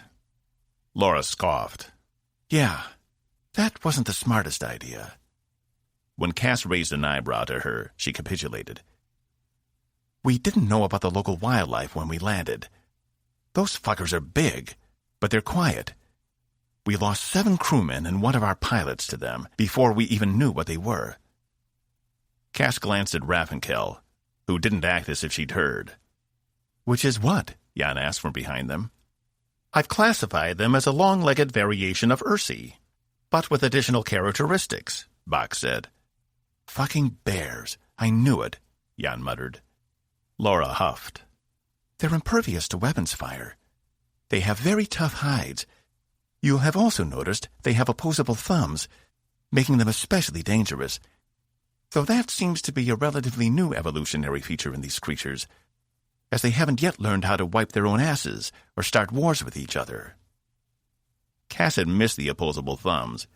He'd been too preoccupied by the creature's huge mouth and claws. "So the only way you found to defeat them is to chuck them as far as you can?" Box switched into one of his accents.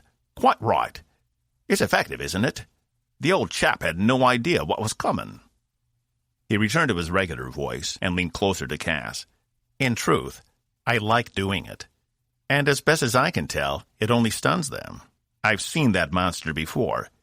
He killed Jennings 2 weeks ago." "Any other apex predators I should know about?" Cas asked, pushing a piece of brush out of the way. "Nothing that bad. There are a few poisonous amphibians and some insects that are larger than what I'd like, but nothing like those beasts," Laura replied, keeping her eyes forward. "Why did you abandon camp?" Jan asked.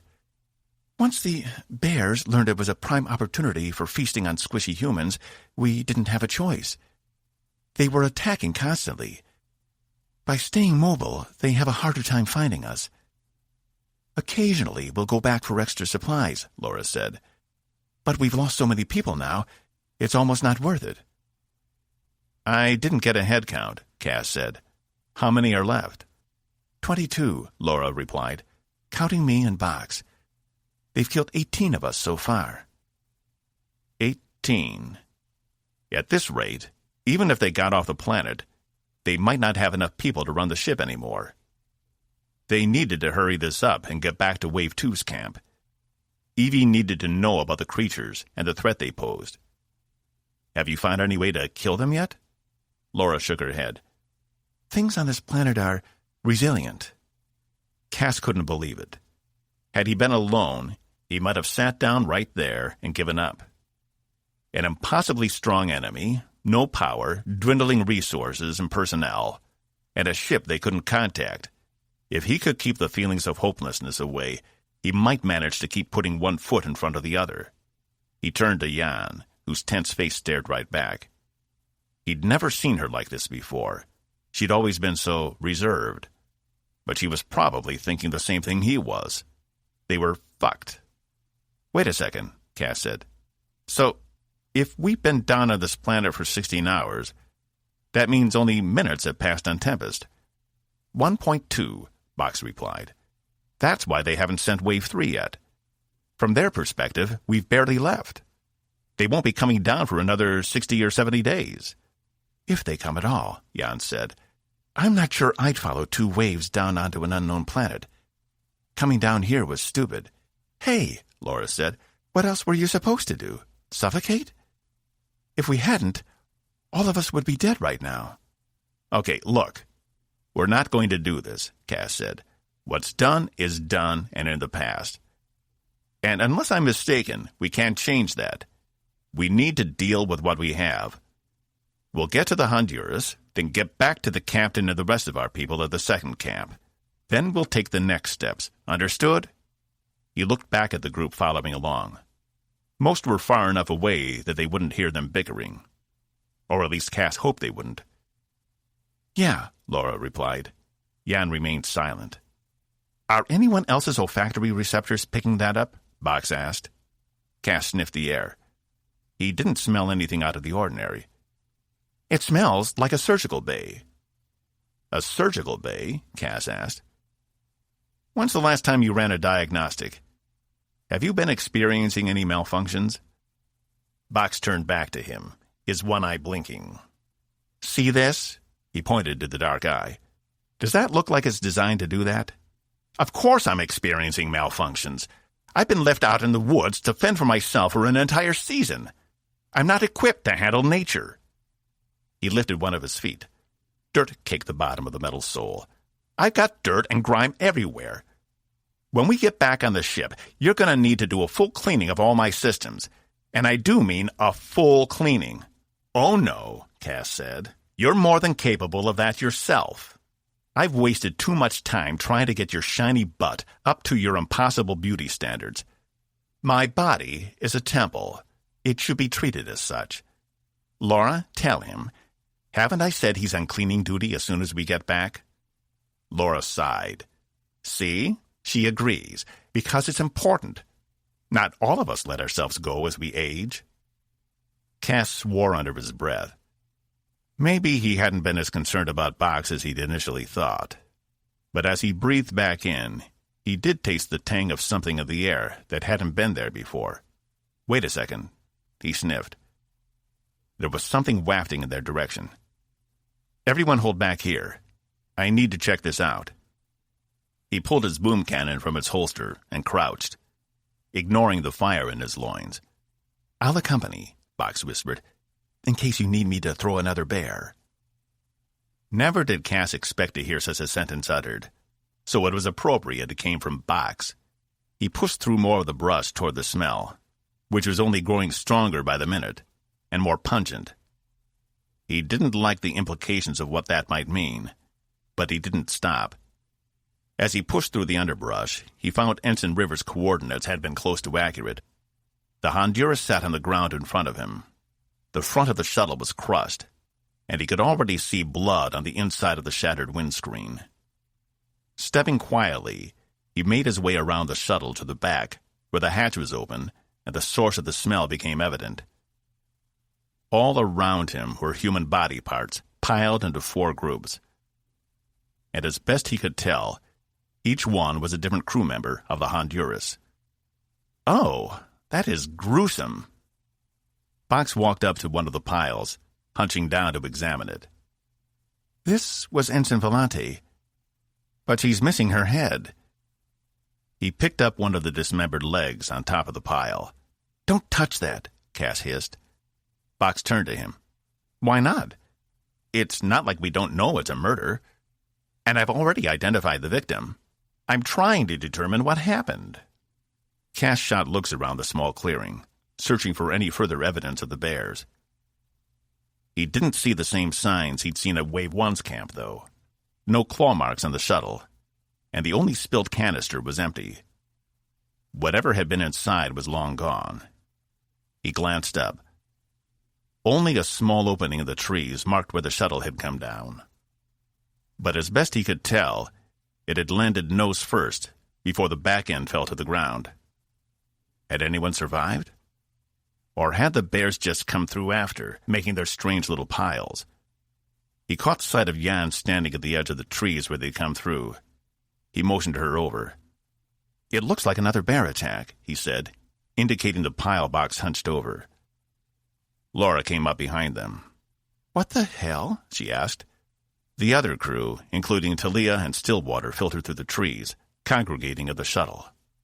"The bear didn't do that." Laura indicated the pile of remains.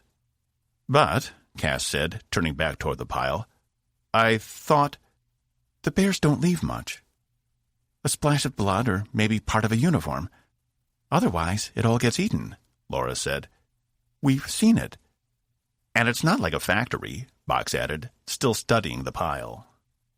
"It isn't like they shit them out like this.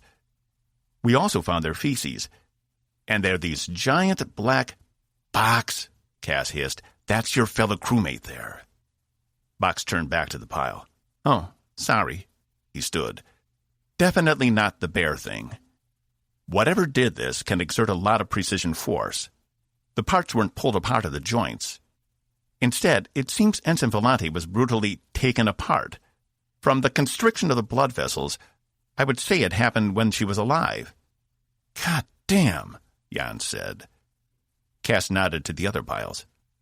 "The rest of the crew?" Box scanned them. "Crewman Stoyle, Crewman Corwin, and Ensign Willows." Box peered into the shuttle. "Looks like Ensign Theferi was piloting, but I don't see Benson anywhere." "Maybe she got lucky," Laura said. Her face was hard as stone, and Cas realized she'd experienced more death in the season she'd been down here than most officers saw in a lifetime. They all had. "Commander?" Ensign Talia called, examining the ground close to the edge of the woods. "There's a trail here." Cas and Box walked over, with Laura trailing behind. Splashes of blood dotted the ground all around the area, like someone was running or had been dragged in this direction.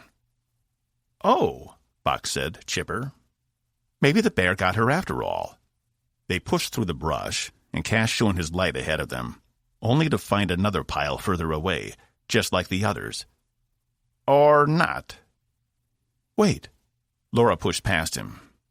Cas ignored the slight and refocused his light on the pile while Laura ran over to it. "No." "What is it?" Cas asked. She stood and turned, her face a mess of emotions. In her hands lay Evie's sword. 24. Evie awoke with a start. She wasn't sure how long she'd been out, but the light above her head hadn't changed, leading her to believe either it was natural light and she'd only been out a few seconds, or when the sun was up, it stayed up for a long time. This planet seemed to be in no big hurry to rotate. That was for damn sure. As best she could tell, nothing had changed. She still couldn't move beyond pressing herself to the stone slab, which had warmed. She was fed up. Were they planning on keeping her here until she withered and died under whatever this field was? Now she knew how Cas felt when he'd been restrained on the Sill ship. Let me out of here. She thought it with as much force as she could muster, realizing it was useless. And then she felt that weird pressure again. The pressure of a feeling that was hers and at the same time wasn't hers. Another memory surfaced. This one of when she was with Cas back in Jatan, hunting down Rasp. Only now she saw it from the outside. She and Cas hunkered down behind a barrier as Rasp fired at them from his own cover. The other Evie withdrew her sword, said something snappy to Cas, then moved with uncanny speed across the space between her and Rasp, dodging his blasts. She hadn't remembered moving that fast. But she crossed the distance in no time, knocking the weapon from Rasp's hands. Had that been how that had gone? She remembered going after Rasp, of course. But moving that fast? No human could move like that. It must be another deception from the alien. Another memory it was trying to alter for whatever reason. The scene shifted again to her and Cas standing outside the shuttle on Sypaxia. Again, Evie watched from above, as if she were a spirit on the wind, watching herself. Her other self was agitated, which was understandable considering she'd just been attacked by Osborn. That Evie tried opening the door to the shuttle, only getting more frustrated as it didn't move. She yelled something, then slammed her hand into the side of the shuttle. When she pulled away, there was a considerable dent Evie hadn't noticed at the time. The shuttle was made from pure galvanium. There was no way that dent was from her hand. It had to have been there previously from when the shuttle flew too close to something. It wasn't possible. More lies. Nothing but lies, deceptions, and illusions. None of this was real. The scene transformed again, back to her and her father. Only this time it was shown as she remembered it. Him holding her down, screaming at her. But there was something different. It was almost as if she could move around the scene as it happened. And as difficult as it was to watch, this time she saw a spark of light inside Osborn's head, which had gone a strange kind of transparent.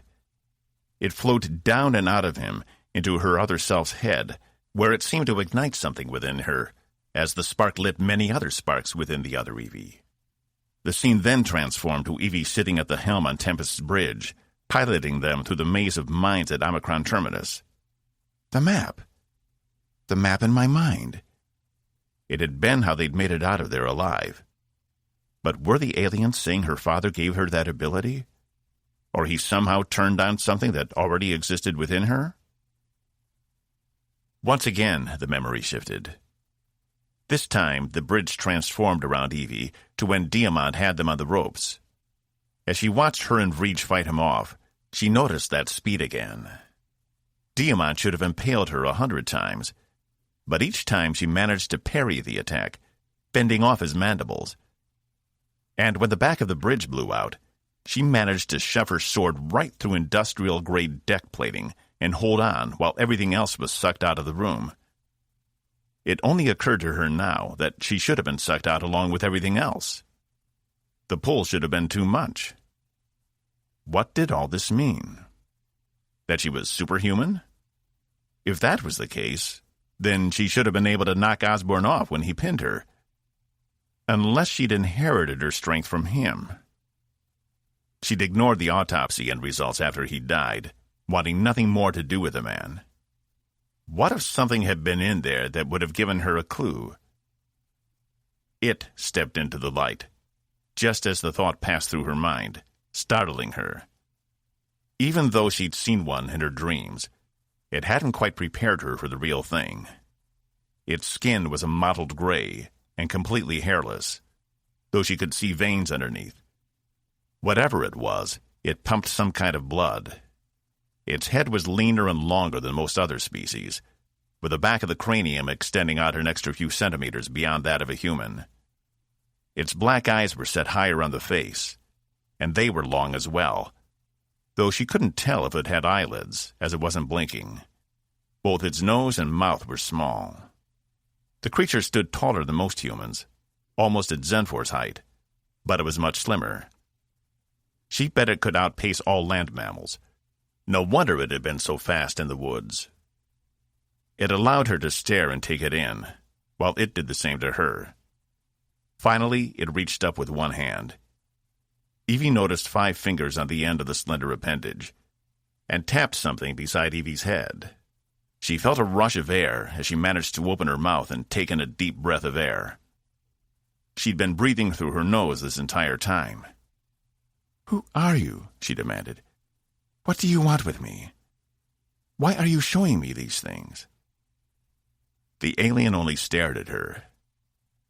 She couldn't tell if it even understood what she was saying, or if she was nothing more than a curiosity to it. Whatever this thing wanted from her, she wouldn't submit. She would rather die than let them turn her mind against her, because she was sure that's what it was trying to do. For what purpose, she couldn't say. But she knew her memories, and those first ones had been fakes.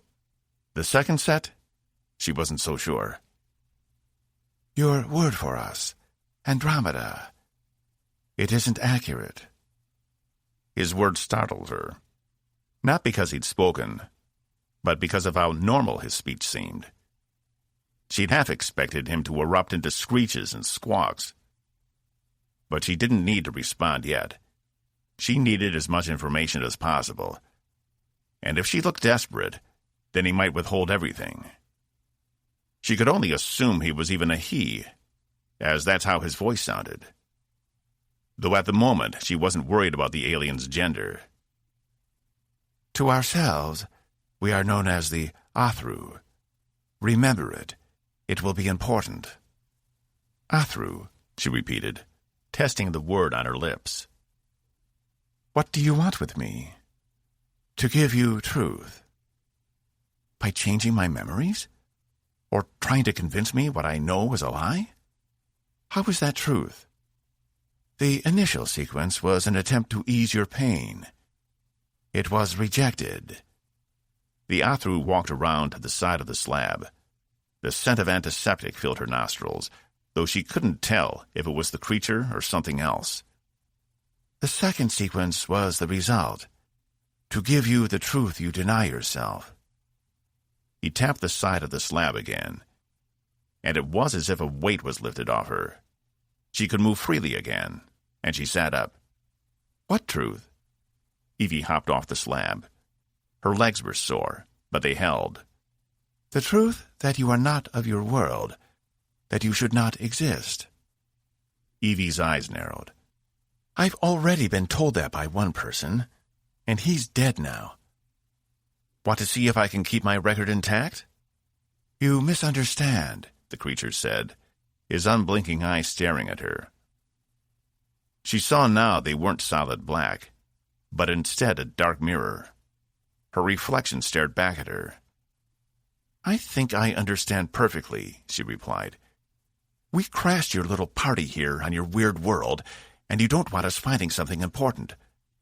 Something that might give us the ability to defeat you. That's why you killed the others." "I killed the others because they were primitive and useless. You are not." "And what makes me so special?" Evie asked. "The truth I'm not supposed to be here?" "Exactly," he replied, as if it were the most obvious thing in the world. "You are not fully human.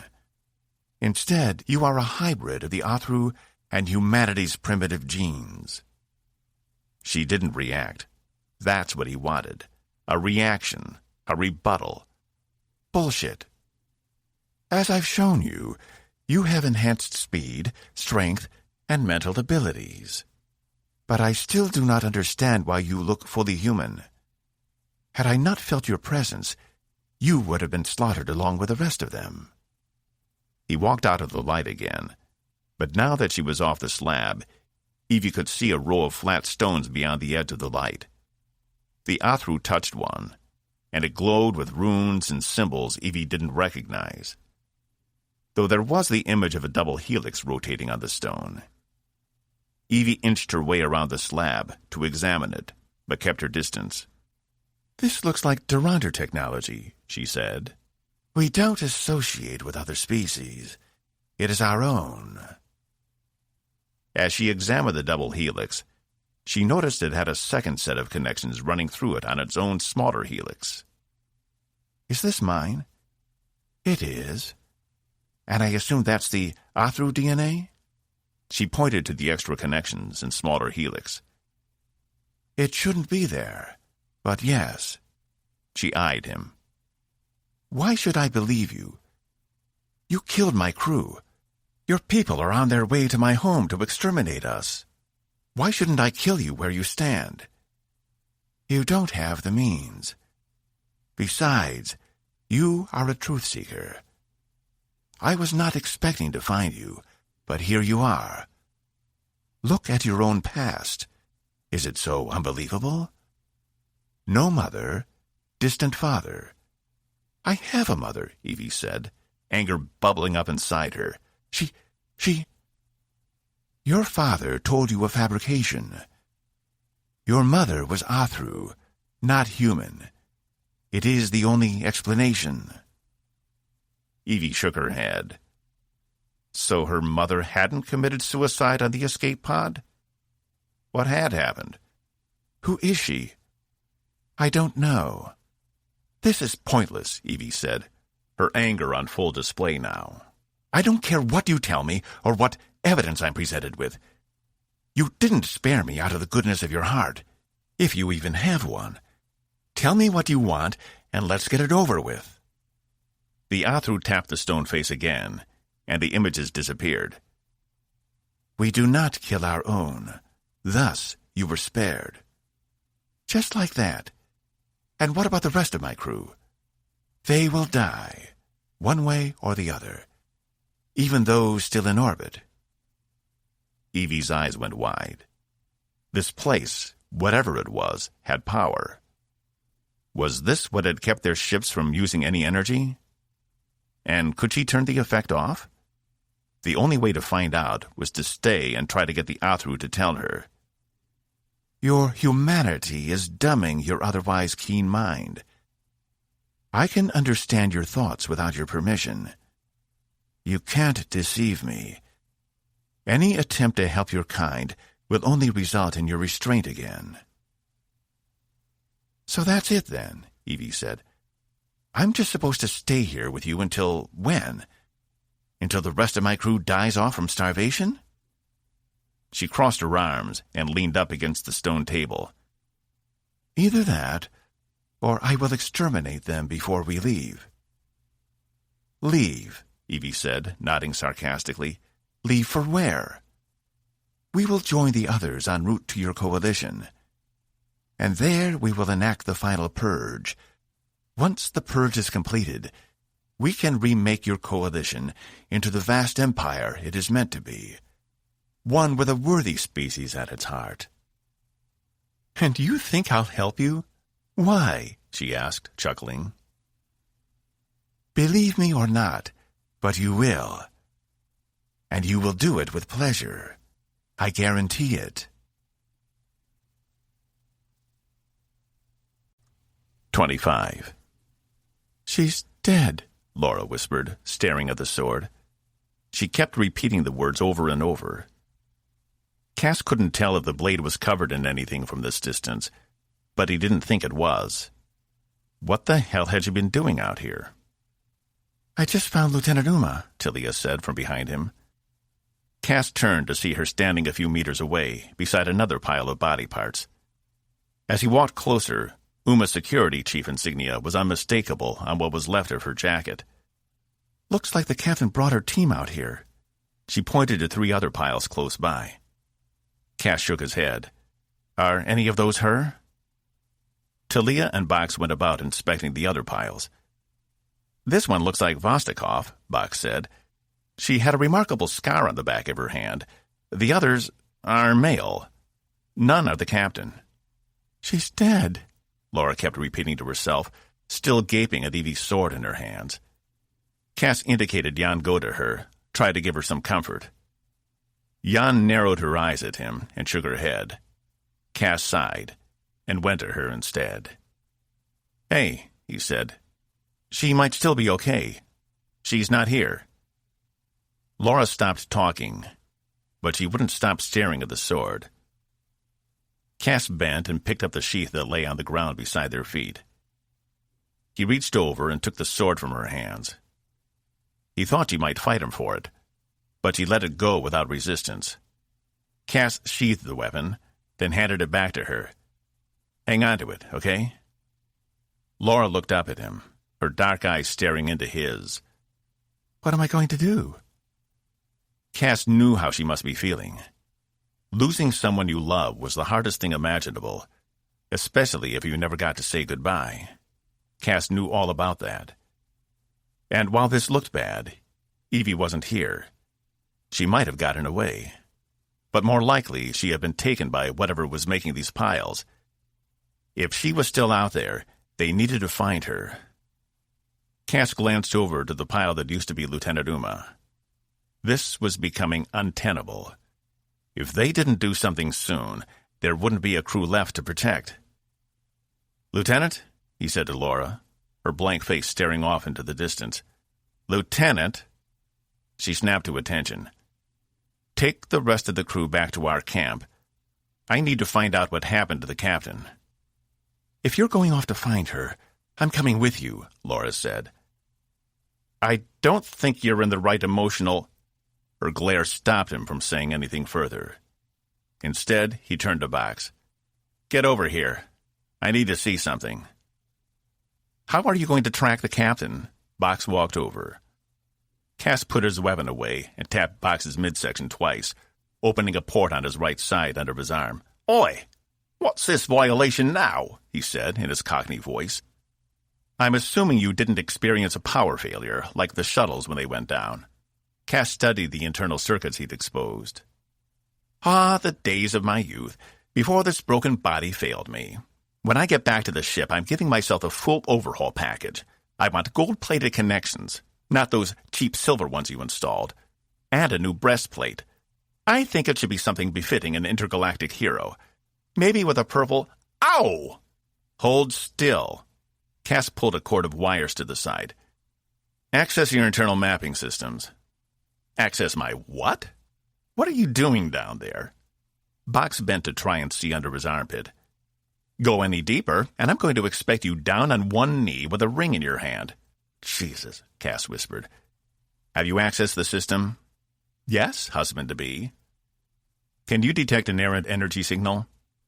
"No." He turned to Jan. "Will you walk me down the aisle?" "He can't do it, as he'll be occupied," he said, indicating Cas. "Is it incest if your brother marries you? I'm still not clear on—" "Box, shut up for a minute," Cas snapped. Some of his connections had burned out. He was right. He did need better plating. But there was a workaround. All Cas had to do was attune his remaining receptors and connect them to Box's mapping system, if they would still connect. "He gets grumpy when he's under pressure," Box whispered to Jan. "There," Cas said. "Reboot the system. Tell me if you see anything." A small click sounded somewhere within Box's metal frame. "I'm picking up 2 different signals. I believe one is the electromagnetic radiation from Ensign River's prosthesis." "And the other?" Cas asked. "Unknown." "Perfect." He closed the port, stepping back. "Whatever is keeping our systems from working is emanating a dampening field. My bet is that signal is the source of that field. I'm also betting, if the captain is still alive, that's where she is." "How far away?" 6 kilometers due northwest." Cas's legs rebelled at the prospect, but they didn't have a choice. If there was a chance Evie was still alive, they had to try and find her. And if they didn't shut off that field, they'd never be able to leave this planet. "Okay, then. Box and I will go after the captain. I want everyone else headed back to camp. Hopefully the bear things haven't found them yet." He turned to Laura. "I need you to prepare them for what's to come. Lieutenant Zoll is in a bad way, and if they need to move him, they'll need ample time." "You must not have heard me. I'm going with you," Laura said. "I'm not about to leave her to whatever the hell is out here ripping people apart and placing them in piles." I'm going too, Jan said, her weapon slung over her shoulders, making it clear there would be no more discussion on the subject. What is the point of being first officer if no one will listen to me? Cas said. Jan only shrugged. Fine. He glanced at Raffinkel, who he normally would have put in charge, as she was the highest-ranked non-com. But she only stared off into the jungle, not paying attention to anyone. She'd been quiet this entire time. Instead, Cas turned to Talia. You're in command until you return to camp. Get these people back safely. Use what they've learned to avoid the bears. He handed her the tracker River had given him. This will get you there. I won't let you down, sir, she replied. Cas didn't question her resolve. Anyone who had been a victim of the Sargant trafficking ring was bound to be hard as iron. She had been right. The tattoo on her head served to remind not only her, but everyone else, that she was tough as nails and could get through anything. He had no hesitation about leaving the rest of the crew in her hands, despite Raffinkel and the remaining pilots' technically higher ranks. What do we do about these? Jan asked, indicating the piles of remains. We can't just leave them like this. I don't see we have another choice. We don't have time to bury them. He hated to say it. So many of the crew hadn't gotten their proper send-off, and it was a disgrace to leave them like this, piled up like trash. Maybe once they'd found the captain and had power back, or at least something that could repel those bears, they could think about rights. But they didn't even know who made these piles, and their ominous nature wasn't giving Cas the warm and fuzzies. Jan nodded. She knew as well as he did they couldn't do anything for them. Cas's eyes lingered on what remained of Uma. Why had they come out here? What had been Evie's thinking? She had known he and the rest of the team were planning on circling back around to the shuttle, but maybe they'd taken too long? Ensign, take what supplies you can carry from the Honduras and get moving. Even if time is stretched out here, it's only going to get darker, and you've got a long hike back to camp. Talia nodded and issued orders for the rest of the crew to begin parceling out what they could carry from the Honduras, while also telling them to rest and refuel while they had a moment. Cas glanced to Box. Are you ready? Oh, you assume I'm coming? After that blatant violation of my personal space? I figured you'd want in on the action, Cas said. You are the hero, after all. Now you're just mocking me, Box replied. You're right. I am the hero, and I'll be the one to lead us to victory. He turned to Cas. How did you know how to set my scanning system to pick up the signal? There's a lot of things about your internal processes you don't know about. Over the years, I've had to disable a lot of them for your own good. You have not. Cas rolled his eyes. I had to. Whoever set your original programming didn't do a great job of making sure you were stable. Turn them back on right now, Box said. Cas thought he heard anger in his voice. Box, they were all military applications, and they were screwing with your programming. I shut them off for a reason. Then why don't I remember any of it? He put his metal hands on his hips. Cas noticed he stood at a slight crook that hadn't been there before, possibly due to a fight with one of the bears. Trust me, if you knew what you were like in those early days, you wouldn't blame me. You weren't very pleasant. And he is now? Jan asked. Trust me, Cas replied. It was a lot worse. When this is over, Box said, we need to have a very serious discussion about my personal autonomy. Fine, but now we need to go. Is everyone else ready? Laura only stared out into the woods, her hand on the strap holding the sword across her chest. We don't have time to stand around here and chat, she said. I'm ready when you are, Jan said. Then let's move. Cas stared at Box, who only stared back. Well? I'm deciding whether or not to incapacitate you. Box, we need to go. Where's the signal coming from? He held up a finger. Still deciding. We don't have time for this, Laura said, pushing past the two of them and heading for the woods. Lieutenant, That's not the way, Box said. Then stop fucking around and tell me where to go. The woman I love could be dying right now, and you're stuck here worried about your stupid pride. Box hung his head for a moment. I apologize. It's this way. He began walking along the side of the shuttle, then into the woods. Laura followed right behind. I think she hurt his feelings, Jan said, coming up beside Cas. He'll get over it. Cas hoped it might help Box forget to ask about his former programming. But then again, he'd never had that kind of luck. 26. Evie wasn't sure how to process what she'd heard. This creature, a member of a species determined to destroy her people and their way of life, thought she would help them in their goal? How deluded must he be? She stared at him from the other side of the table. As long as the stone slab was between them, she felt like she had at least a bit of control over the situation. Why do you want to destroy us? What did we ever do to you? We've never even encountered your species before, she asked.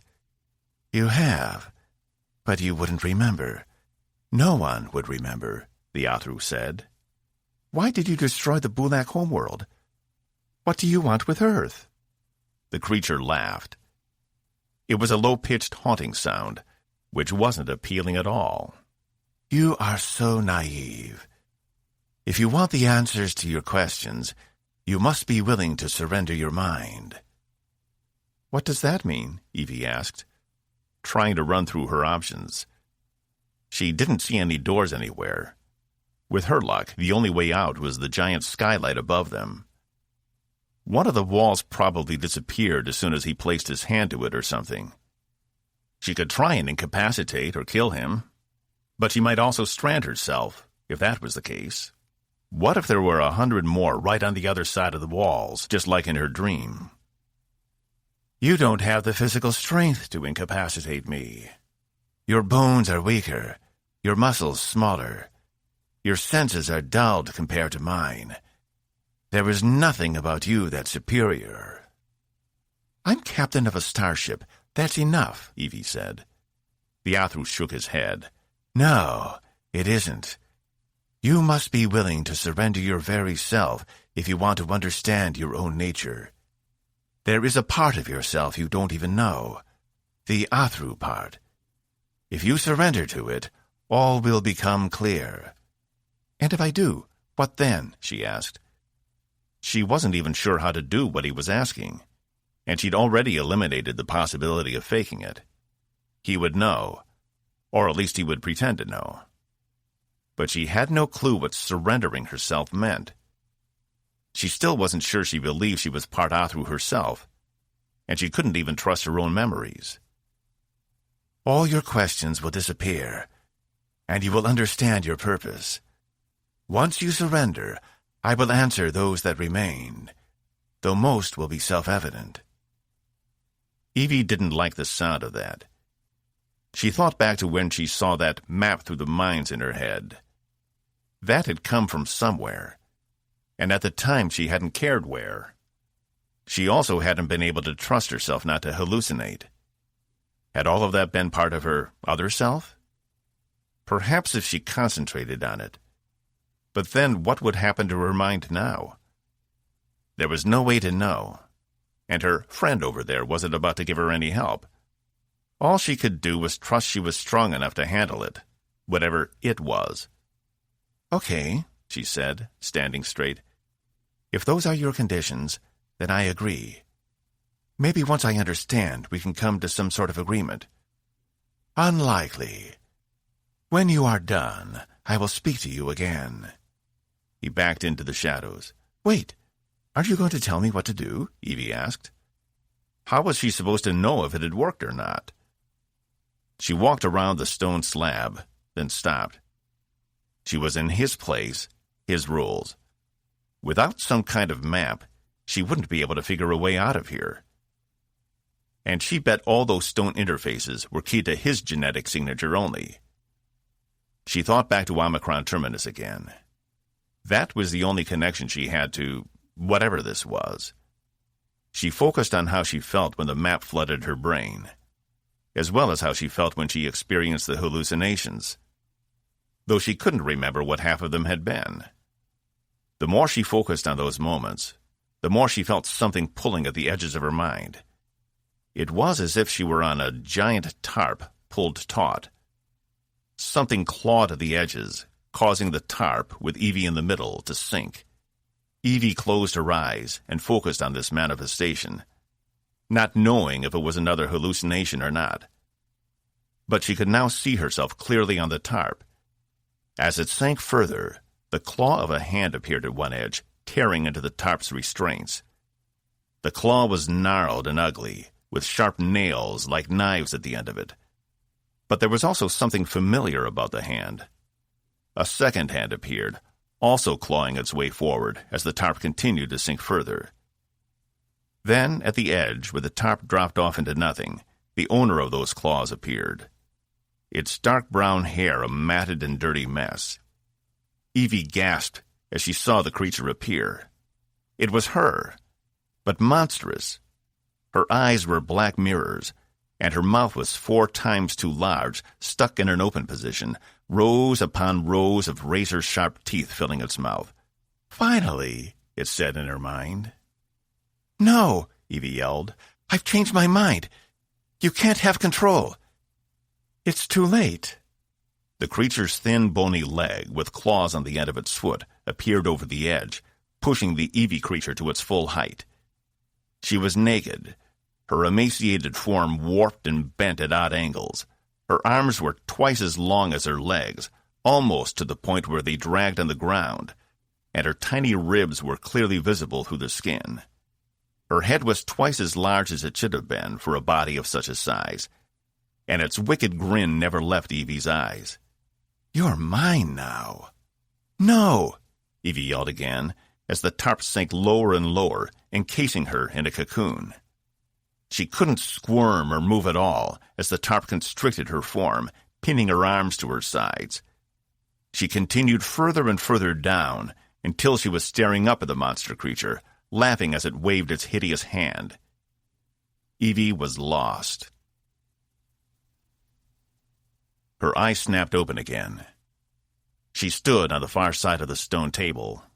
A cipher, her people called it.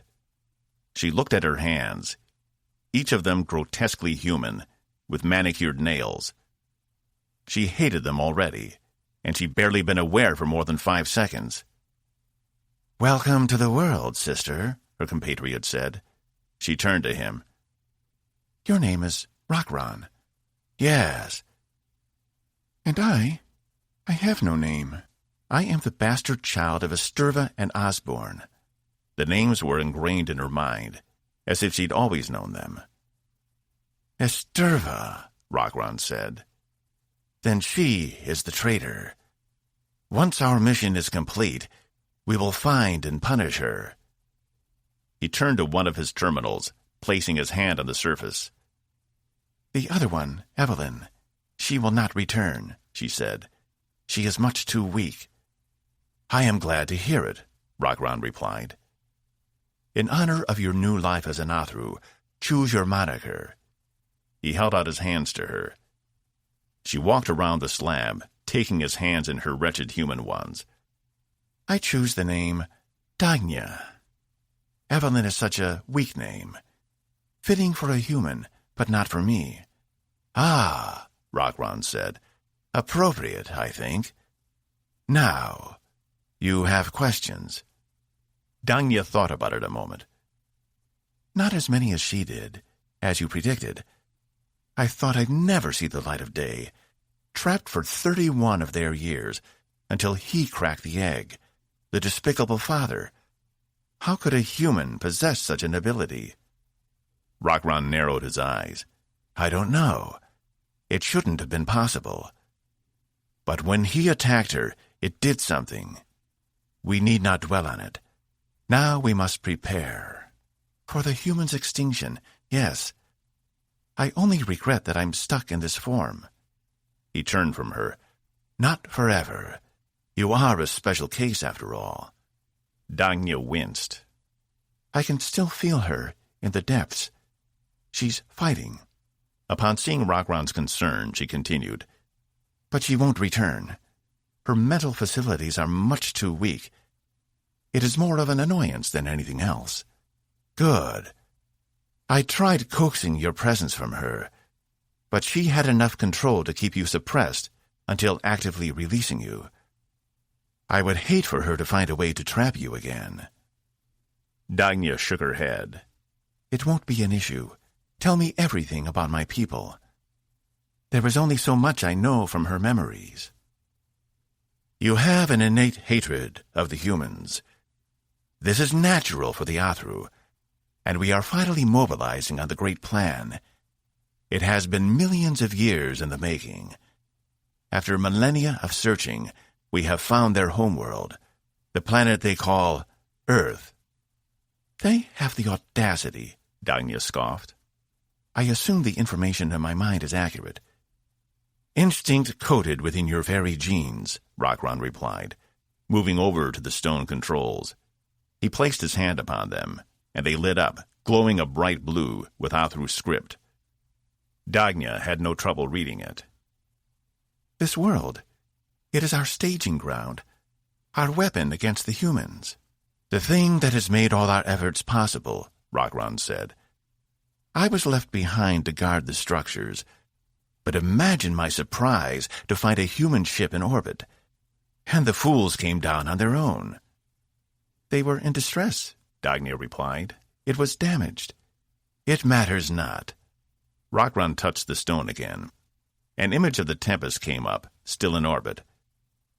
"Their temporal signature is still within that of the rest of the universe. Mere minutes have passed on board since their crew arrived." "Ah, the temporal distortion.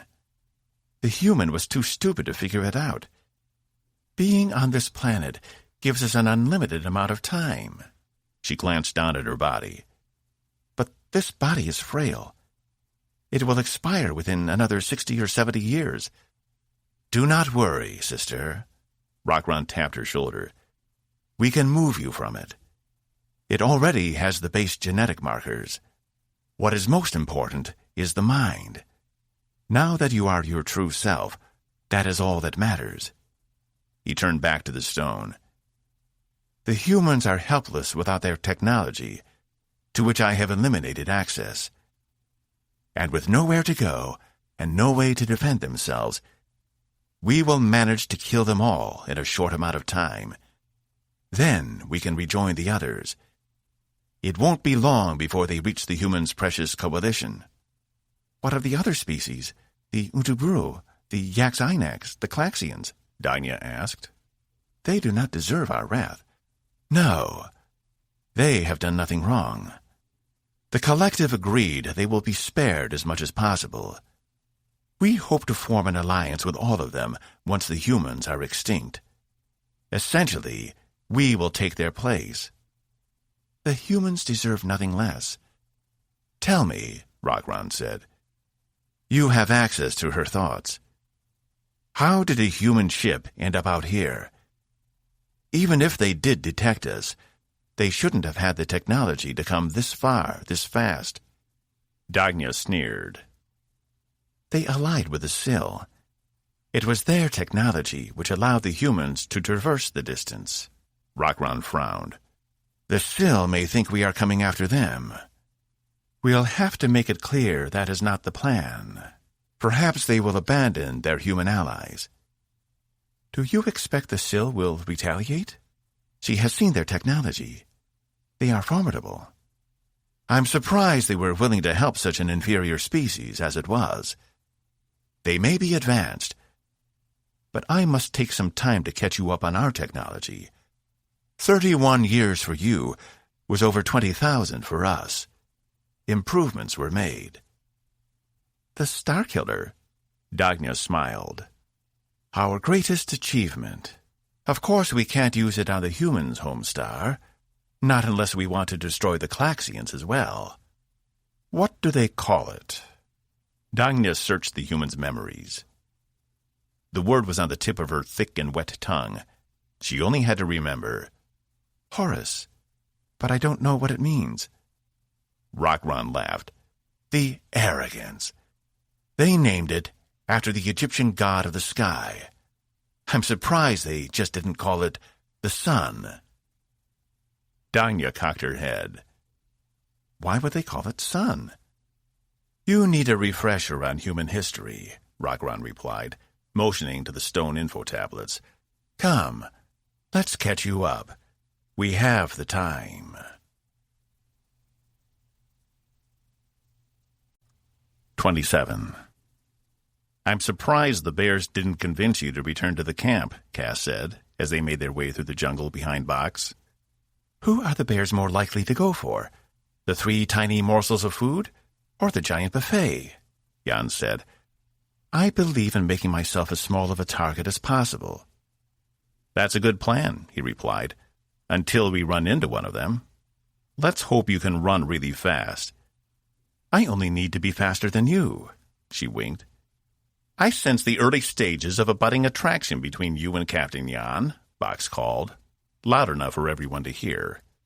Heat rose in Cas's cheeks. He couldn't even look Jan in the eye. Is that a correct assumption, or are my parameters off? Cas grumbled something incoherent, keeping his eyes down. Is that a yes, or are you still unsure if your playful banter is having the desired effect? Box called again. I think maybe you have a few diodes loose. Let me take a look at those for you, Cas said through gritted teeth. The jungle had become unbearable, and Cas pulled his collar loose to give himself some more air. He was going to kill Box. It wouldn't be the first time, the robot replied. So that was it. He was mad about Cas modifying his programming. Fine. Cas could deal with that. He chanced to glance to Jan, whose own eyes were forward, as if nothing had been said. How much farther? Cas glanced over his shoulder at Laura. Her face was a mix of emotions, pain, determination, fear. But he could tell she wouldn't stop until they found Evie, or what was left of her. Another 200 meters, Box replied.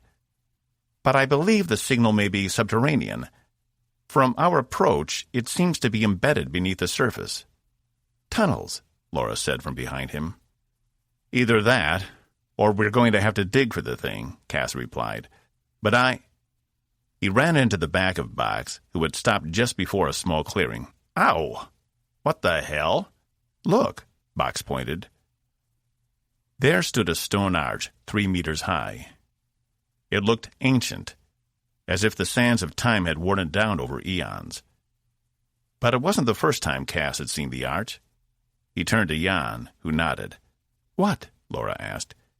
It's an artifact from a dead civilization. So what? You don't understand, Jan replied. This is an exact copy of the arch we saw in space. The one the captain saw and that we passed through. And on the other side was the Andromeda ship that came after us.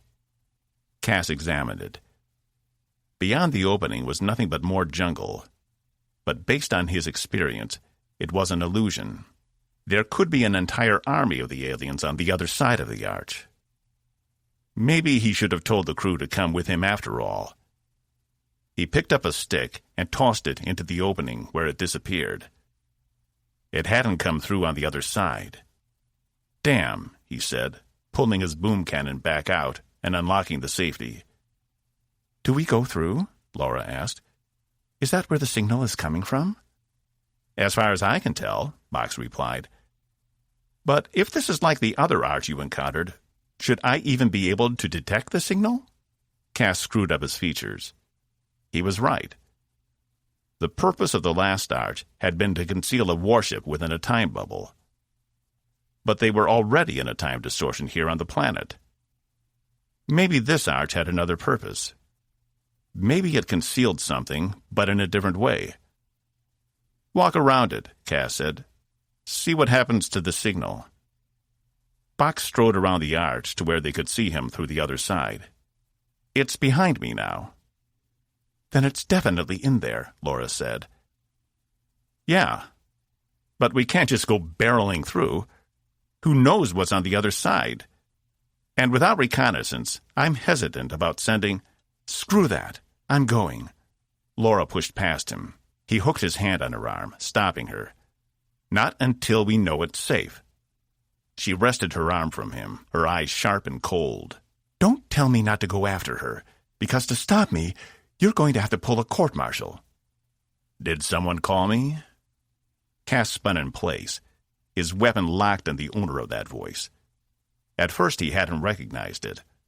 All he knew was a voice had come from somewhere behind him. Marshall stood at the edge of the trees, his hands up. "About time you got here. I was worried." Cas didn't drop his gun. What was Marshall doing here? And how had he found this place? "Aren't you a little far from camp?" Cas asked. He glanced over to Jan, who had also trained her weapon on the bartender. "Do you want to save the captain or not?" Marshall replied, his voice heavy with exhaustion. "Wait," Laura said, stepping in between Cas and Marshall. "What do you mean? You know where she is?" "I know she's in there." He indicated the arch. "And we don't have a lot of time. It might be too late already." "Too late for what?" Cas asked. Nothing about this was right. Marshall dropped his hands. "Look, I messed up, all right. She left the camp when I wasn't paying attention. Or she knew I was watching her and snuck out on purpose. Once I realized she was gone, I tracked her to the shuttle. But she wasn't there. This was the only other place they could have taken her." "Who?" Cas asked, reasserting his weapon. "You better start explaining right now." "Please," Marshall said with a wave of his hand. "You have nothing to fear from me. If I'd wanted to hurt you, I had plenty of opportunity during your many visits to my establishment." "I think he means he could have poisoned you at any time," Bach said, leaning over. "My only concern is the safety of the captain," Marshall said, "but I can't do it alone." Cas turned to Bach and Jan. "What do you think?" "I think it's an awful big coincidence," Jan replied. "I think it's a stroke of good luck," Bach said, chipper. "Marshall was always the one to call me when you overdid it. I don't believe he wishes you ill will." Cas worked his jaw, then dropped his weapon. "Explain. Now." "I can't," Marshall replied. "I made an oath. Just trust I know what I'm talking about, and we need to hurry." "You know what this is?" Cas pointed to the arch. "Despite not seeing the last one?" "I'm familiar with it, yes," he replied. "What is it?" "A temporal gateway. It is used to envelop a location from the effects of the passage of time. The result is, a person could stay within one forever and never age. One could watch the progression of the universe unfold before their eyes." "Time doesn't pass inside?" Cas asked, eyeing the gateway. Marshall came up beside him. "It doesn't pass in the same way. It doesn't track with the rest of the known universe." "How does it work?" "It's too complex to explain." "Now that is convenient," Jan muttered. Laura pushed her way past all of them. "I'm done with this. Evie needs help." Before Cas could reach for her again, she disappeared through the arch. "Shit," Cas said, pointing his weapon forward and following her. He prayed there wasn't an army of aliens on the other side. Evie's description of her vision shot through his head.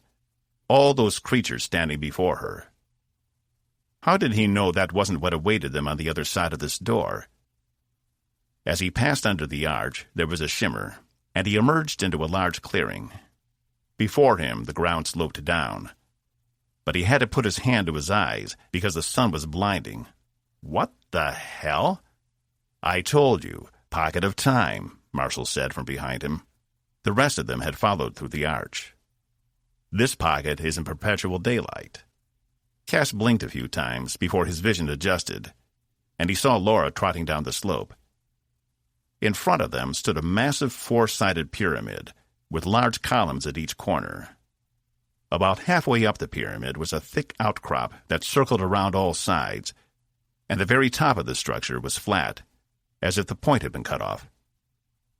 "Is that—" "A smaller version of the one we saw at Omicron Terminus," Jan replied. "Structure is the same, though." "We need to catch up with the lieutenant," Marshall said, jogging after Laura. Jan followed. Can you believe this? Cas asked, as he and Box brought up the rear. It reminds me of this drama I saw once, Box said. Well, not so much a drama as it was an erotic adventure. You mean a porno? Cas shook his head. I mean research. It was about this princess who ruled in a pyramid much like this one, but she had too many suitors who wanted to sire her heir. She had to test each of them out. It was very informative. Cas made a face. How is that research? What the hell are you doing at sickbay all day anyway? That's my business. Zack said I could run my experiments, thank you very much. And now that I've got your sample, I'll finally begin my final phase. Cas stopped him. Don't use my sperm for anything weird. The only reason you got that was because you saved my life. If we get back to the ship and I find some weird-ass clone hybrid, I'm not going to be happy. I'm insulted, Box said, feigning shock. You think I would do anything weird? Don't you know me at all? Yeah, Cas replied, jogging again to catch up. I know you too well. They reached Marshall and the others, standing beside a small outcropping at the base of the pyramid. It was solid stone. How do you get into the stupid thing? Laura asked, running her hands over the smooth stone. Here. Marshall placed his hand on the side of the stone.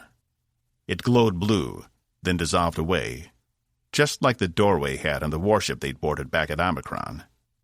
Cas turned to him. Who are you? His gray eyes found Cas. I'm your friend, and I'm sworn to protect the captain. That's my only goal here. Cas stared into the dark hall beyond the doorway. They'd need their flashlights once inside. This was crazy. Could he trust Marshall not to lead them into a trap? Who was to say this wasn't how the captain was captured?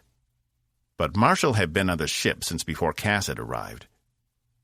And yet he knew something about these aliens. He had access to them. You son of a bitch, he said. You've known about these things this entire time, and you did nothing to warn us. That's not how it happened, Marshall replied. It was my honest hope they would never target the Coalition. But they did, and here we are. Cas got in his face. You could have given us intel instead of sitting down at that bar. We could have been prepared for the mines. He shoved Marshall. We could have prevented dozens of casualties.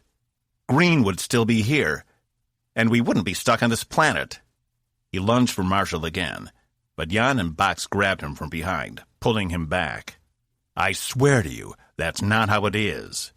I will explain myself, but we must go. It will take some time to reach her. His eyes pleaded with Cas. He wanted to tie the man down and interrogate him, ask him why the hell he waited until just now to tell them he knew something about Andromeda. Box, where's the signal? Cas asked, even as they continued to hold him back. All indications say it is somewhere inside. It's the control center, Marshall said. We'll be able to turn off the dampener, keeping the power off back at camp. It's designed for defense, to prevent planetary invasions. Cas gritted his teeth again. How do you know so much? Boss? Box asked. What? Cas jerked his head to look at the robot. The lieutenant. Cas turned back to the pyramid's opening. Laura was gone. 28. Sax had to admit it. Despite her initial diagnosis, Zal had lasted longer than she had expected. Perhaps that was because Zax always prepared for the worst-case scenario. Prepare for the worst, hope for the best. Wasn't that what the humans said? And Zal had managed to hang in there, despite the oxygen poisoning running through his organic body. She'd performed as many repairs as possible to his exoskeleton. Thank goodness she'd begun studying robotics for Box's sake. But there was only so much she could do without power. If the shuttle was working, she could deoxygenate him. But all she had was the equivalent of pain medications. Zack stood, stretching the vertebrae along her spine. She'd need some extra R&R after all this was over. She wished Carson hadn't gone with the captain. He could have relieved her for a few hours. Stepping out into the muggy evening, she stared up at the sky.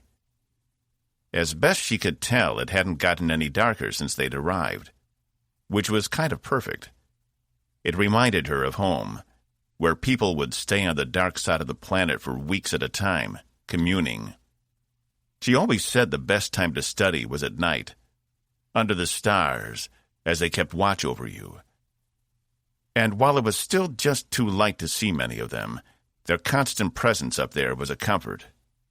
She could almost feel the outdoor library around her now, though it was a lot muggier here. "Doctor?" Ensign Fortune yelled, motioning her over. As she ran to him, she lifted up the hem of her long dress that normally skirted the ground, but here did nothing but collect dirt. "What is it?" she asked. "Movement." Fortune indicated to the woods beyond. From the edge appeared a face Zax hadn't seen since before leaving Tempest. "Riley!" She ran over to meet him. "You're okay." He looked at her with haggard eyes, and he'd somehow grown a full beard in the few hours since she'd seen him last. "What happened?" As if to answer, more of the crew from Wave 1 came pushing through the trees, all of them looking exhausted. "It's been a while, Doc. How are you?" Riley asked. "I don't understand," Zax replied. "What's going on?" "Fucking time travel, that's what." Zax turned to see Ensign Talia come out of the woods with everyone else, including the Space Wing pilots from Wave 1. "I'm sorry?" Zax wasn't sure she'd heard her right. "Time's all screwy on this planet," Talia replied. "In the 2 hours between when Wave 1 and Wave 2 came down, about 70 days passed. Or that's what they're telling us anyway." Zax turned to Riley. 70 days? 73, actually. More than a season. Zax surveyed the groups of people emerging, reuniting with their fellow crewmates. "Is this all that's left?" "It's been a rough time," Riley replied. "I did the best I could, but when people survived the attacks, it usually wasn't for long." Zax's expression softened at her nurse's words. She knew he'd done his best. "What kind of attacks?" "Animal. There are bear things out there, and believe me when I tell you they're lethal." She rubbed his arm with one of her upper hands. "Go, find somewhere to rest. I've got Zoll in that shuttle over there. There's a few extra bunks. I'll bring you some provisions in a few minutes." He nodded appreciatively and headed off for the shuttle. She turned back to Talia. "Where's the captain? And Caspian?" "Something happened to the captain. The commander went after her." She hesitated. "What is it?" Talia exhaled. "The team the captain took with her didn't make it. I'm sorry." Zax was speechless for a moment. "Wait, the whole team? Lieutenant Uma? Carson?" Talia shook her head. "Was it this bear thing?" "Something else. The commander is investigating, but we need to get this place fortified. They were telling me how once those bears found their camp, they never stopped attacking. I think we should douse all the lights and go into stealth as much as possible. But we have weapons. Can't we just—" "Wave 1 had weapons too," Talia snapped. "I watched 4 people shoot one of these things, and it didn't blink. Our weapons do nothing against them. If we had power, we could create a compound force barrier, but—" She shrugged. "And there's no chance of getting it back online?" Her thoughts returned to Zoll, slowly dying in the shuttle not more than 50 meters away. "I don't know. We're supposed to sit tight until the commander returns. Hopefully he'll have Captain Diazol with him." Zax nodded. "Tell everyone from Wave 1 to form a line over by my shuttle. I need to check them over, make sure there aren't serious injuries. I'm sure they're all exhausted. Yeah, everyone's kinda on edge." She gave Zax a sheepish look. "Sorry about snapping. I'm not meant to be in command." "Looks like you did a pretty good job to me. You got all these people back safe." She smiled. "Yeah, I guess." A blood-curdling scream pierced the air. Over Talia's shoulders, Zack saw a massive hulking black form emerge from the woods and wrap its jaws around one of the security officers guarding the edge of the camp. "Shit," Talia yelled. "I should have fucking known. No wonder they didn't attack the whole way back. They were waiting for us to lead them to our camp." She ran off toward the munitions shuttle, while the camp erupted into panic. Zax began herding as many people as she could toward the medical shuttle. She should be able to close the shuttle doors manually once people were safe inside. "This way," Zax yelled, waving all four of her arms. "Come on, over here." A bunch of the crew ran in her direction, while others took up firing positions against the bear, taking shots at its head, body, and legs. But as Talia had said, none of the shots seemed to affect it. Zack saw Forshan grab a pulse grenade and launch it at the bear. It exploded, knocking the creature off its feet. But it righted itself immediately and began running for Forshan. Zax was mesmerized by just how fast such a large creature was. Before she could even yell out, the bear swiped at Forshan with a claw the size of a human torso. Forshan's blood painted the nearby shrubbery. He fell in a gurgling mess, and Zax understood what Riley meant when he said they didn't last long once injured. Suppressing her desire to run to Forshan anyway, Zax continued to herd people in the camp toward her shuttle, when she saw a second hulking figure emerge from the jungle. Her heart dropped. One they might be able to avoid, but two? "Get those people inside," Talia yelled, running past with a rifle in her hands. She turned, firing at the creatures, then resumed running. She was drawing their attention. In fact, it seemed like that's what all the security officers are doing. They knew they couldn't beat these things, but they were doing their best to keep them occupied. Zax continued to usher people inside.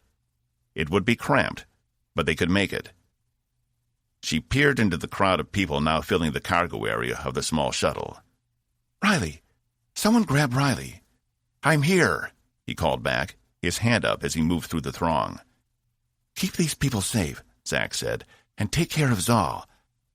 I'm going to try to get the rest of the crew to a second shuttle." "Are you sure?"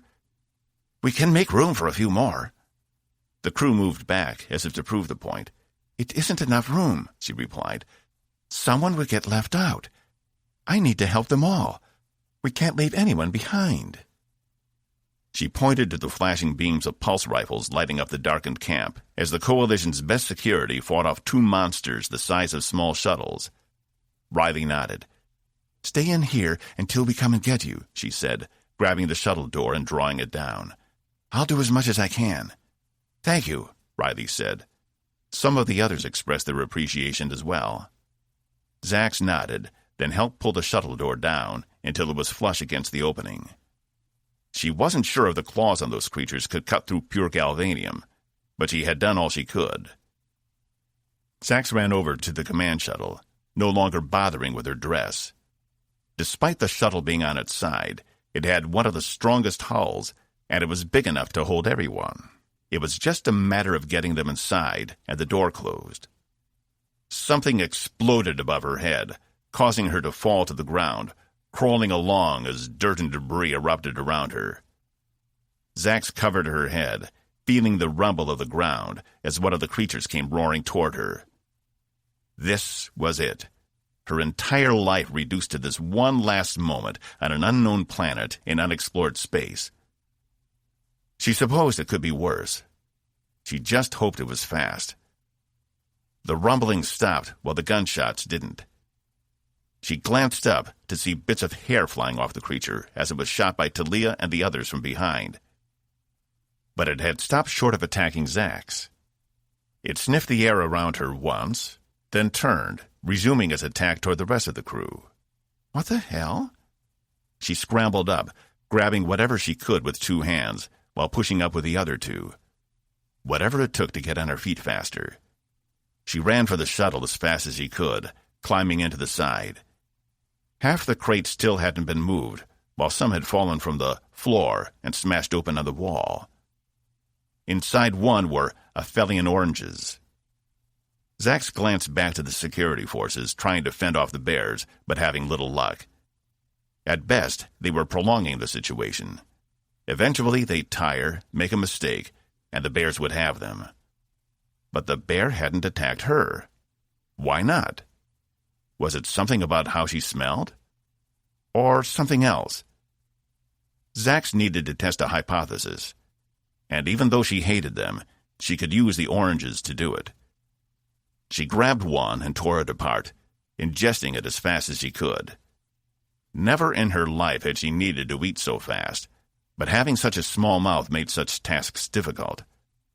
Finally, she got about half of it down, and she could already feel the additional oil on her skin. It would have to do. She jumped out of the shuttle and ran as fast as she could toward Talia. "Doc, what are you doing? Get out of here!" she yelled, waving her away as she took another few shots at the bear. One of the other personnel threw another pulse grenade at it, and it stuck in the animal's fur.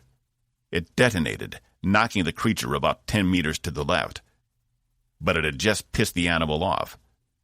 The second bear came up behind the security officer, smashing her head in its massive jaws. "Quick," Zax said. "Come here." She pulled Talia into a hug, rubbing all 4 arms all over her sides and back as she undulated against her. "Dr. Zax, what the hell?" "Shush," Zax said, stepping back. "Hide behind those trees, now. But don't argue. I'm testing a hypothesis." Talia took another look at the creatures regrouping, and Zax could see the internal battle in her mind. Stay and fight, or follow a superior officer's orders. She winced, then ran behind one of the larger trees. Zax nodded, running over to Crewman Leaf, performing the same hugging action. She gave him the same orders, which he seemed more than happy to follow, hiding behind another tree. The bear approached just as he ran out of sight, sniffing the air. It reared up, sniffing again, but Zax held her ground, watching its massive body. Behind it, the other security officers continued to fire on the other bear. Come on, Zax whispered. "They're not here." As if it heard her, the bear turned back toward the others, then rejoined the fight against them. Talia came up behind Zax. "I don't understand." "I think they're just targeting humans," Zax said. "They seem uninterested in me. So my plan is to make you smell like me. If you're out of sight, they won't find you. You two get to the shuttle. I'll go help the others. And get me more of those oranges." "What about the rest of the crew?" Talia asked, looking around. "Secure in the medical shuttle." "Are you sure about that?" Zax eyed the bears again. "I guess we'll find out." 29. Dagna sat immobile, reading the data from the stone screen. She had absorbed everything the Athru had in the humans, and yet something felt off. Even though she had a deep hatred for the inferior species, she felt like she had missed something. But she hadn't. Everything made sense. Their entire history, the plan to exterminate them, and how the Athru found them after thousands of years of searching. Though there had to be more to this, didn't there? It couldn't be this simple. No, that was the other one thinking for her, the human within her, Evelyn. She would not allow her to regain control, despite the surprising strength she'd shown so far. She was far more resilient than Dagna had expected. From what she knew of humans, they quit when things got too hard, or looked for the easy way out. The easiest thing for Evelyn would be to succumb to the oblivion, as Dagna had for over 30 years.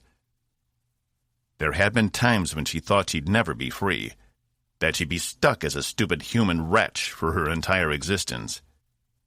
Once Evelyn had considered finding herself a familiar. Little did she know she already had one in the back of her mind. Rockron admitted to her he didn't know how she was possible, and that the presence of 2 personalities indicated she must have been engineered so her Athru nature would be completely suppressed. If so, the engineer could only have been another Athru, as they alone possessed the technology to accomplish such a feat. All signs pointed to her mother, whom she knew by name only, Esturva. It was a name built into the genetic coding of her chromosomes, like a name carved into the tablets before her. But if Sturva had engineered her child to suppress her wrath through nature, it meant she had plenty of time to do it. And Evelyn's memories suggested her conception and later birth within an escape pod wasn't necessarily the true story. "Finished?" Rockron asked, coming up behind her. "I am. And I am ready to kill some humans." Dagnya stood, drawing up to her full height. She hated the shortness of this form. Another weakness. "I am glad to hear it. I have already sent the Carnivacs ahead to deal the initial blow. But there should be plenty of bodies left for us to eviscerate. The second camp is only 6 kilometers away." He walked over and placed his hand to the stone. It stopped glowing immediately. "The Carnivacs? How do you control them?" "The same way you control anything without a soul. You synthesize a bionic implant in their brain and send them instructions. It's simple, old technology." Something deep inside her found that to be repulsive, but she couldn't be sure why. Her human stomach turned. Why would using animals as weapons bother her? They were inferior species. Nothing to consider. They weren't Athru. And anything that wasn't Athru was beneath them. And in that vein, she still didn't understand how a superior Athru could mate with an ordinary human. Part of her hated her mother for that. Even more than Evelyn hated her father. Dagnya smiled. It was a good thing she hadn't been out when the old human had attacked. She would have destroyed him piece by piece, leaving his pyre for the wildlings to feast upon. "Something funny?" Rockron asked, watching her face. "No. Just thinking about how I'll be killing. Let us view something first. I think you'll find it interesting," Rockron replied. "This way." Dagnya stood and followed along beside him until he reached the far wall. He placed his hand on the stone, and an opening dissolved away. "I've been keeping a collection since the first of the humans landed. It is fun to draw it out, especially when I can watch them squirm. The harder their blood pumps, the further it sprays when their heads are taken from them." They entered a large antechamber, where rows upon rows of skulls sat, stacked on shelves like books. They were of all shapes and sizes, some with bones as white as snow, others dark as ash. Many species she didn't recognize. The one stood out, a bulak, with its tiny eye slits and sloping ridge. Dagnya looked around, until she found a shelf near the bottom with fresher skulls. These still had their skin, hair, eyes, all of it, and they were all human. "My memories recognize these people," Dagnya said. "Vostokov, Carson, Williams, Uma, they're monikers." Beneath each of the heads was a small pool of blood that had dripped down to the floor. Each of their eyes were still open, as if in surprise. The human stomach turned again, and Dagnya had to look away. Otherwise, the frail body would fail her. "What's the matter? This body, it isn't suited for this," Dagnya said. "Isn't suited for looking? I thought you would enjoy this." He approached her. "I do. It's just, I'm not sure this form has the constitution to deal with such things." That's all it was. The softness was weak, and therefore not equipped to handle seeing such rampant death. It was nothing more. "I see. Perhaps we should perform another examination," Rockron said. "I wouldn't want it to fail you on the battlefield." Dagnya shook her head. "I'll be fine." Though she could taste bile at the back of her throat. "I need a weapon." Rockron seemed confused a moment. "Yes, of course. Your bare hands are much too frail to do any real damage. Once this is all over, and we have rejoined the fleet, we will need to make some enhancements." "What sort of enhancements?" She tried not to look at the skulls again, but it seemed almost as if they were staring at her, accusing her. "We'll remove some of the human junk from your genetic code. It should allow your true heritage to assert itself. No longer will you be trapped. Either that, or we'll remove you completely." Dagnya liked the sound of that. But deep within, some part of her rebelled, seething at the thought. She needed a distraction, something to keep her mind off whatever was happening back there. "I do not want to waste any more time. Let's begin the killing." Rockron smiled. "Yes, let's begin." "Do you think I should call for her?" Box asked as they walked along the dark passageway. He'd activated the halogen in his remaining eye, while Cas and Jan had turned on their own lights, as it was pitch black inside. The corridor was stone on all sides, and the air inside was stale, as if it hadn't been used in a very long time. "Do that, and you'll give away our position," Marshall said, walking beside them. They'd had no choice but to go into the pyramid after Laura had disappeared. Cas knew he should have kept a better eye on her, that she was too anxious to find Evie. He couldn't blame her, but he also didn't want to walk into a trap. He was just glad he had his gun with him for once, because after just appearing from out of nowhere, he really didn't trust his former bartender. "You said you'd tell us what's going on, so talk." Cas glared at Marshall. Marshall sighed. "My primary purpose has always been to monitor the captain. She doesn't know it, but I've been watching her most of her life." "Why?" Cas asked. "Monitor for what?" "It's hard to explain. For signs of disruption." Cas laughed, shaking his head. "You know, back there when I agreed not to shoot you, that was because you promised me answers. And yet here you are giving us cryptic half-truths. And I have to tell you, my trigger finger is starting to get really itchy." Marshall indicated they take the left corridor. "You don't want that," Box replied. "One time, when he was really drunk, he complained I wouldn't shut up about my then-newest obsession, As the Station Turns. It was a quaint little tale of two families, Erustian and human, involved in a bitter, centuries-old feud. The main character was Box," Cas snapped. "The point is, he shot me in the ass one night, right here." Box pointed to the rear plate where his lanky leg connected to his torso. "Blew the cover right off, exposing me. Can you believe that? Exposing me. And all because I was excited about a new show. So I can guarantee, if he doesn't like what he hears, he'll shoot you in the ass too." "Thank you for the rousing cry of support," Cas grimaced. "You're very welcome," Box replied. "Just tell us what's going on, old man," Jan said, startling Cas. She'd been silent since they'd entered the pyramid. Marshall stopped walking. "I wish I could say more, but I am bound by my oath. Here's what I can tell you. There is a creature somewhere in this structure that is not native to this world, but knows how to use its technology. It is a creature known as an Athru, what you call Andromeda. I believe it has taken the captain, and I fear its reasoning, though I don't know its methods. It is a very dangerous creature, as you've seen. So we must find the lieutenant and the captain before either one of them are irreversibly injured." "What does that mean, irreversibly?" Cas asked.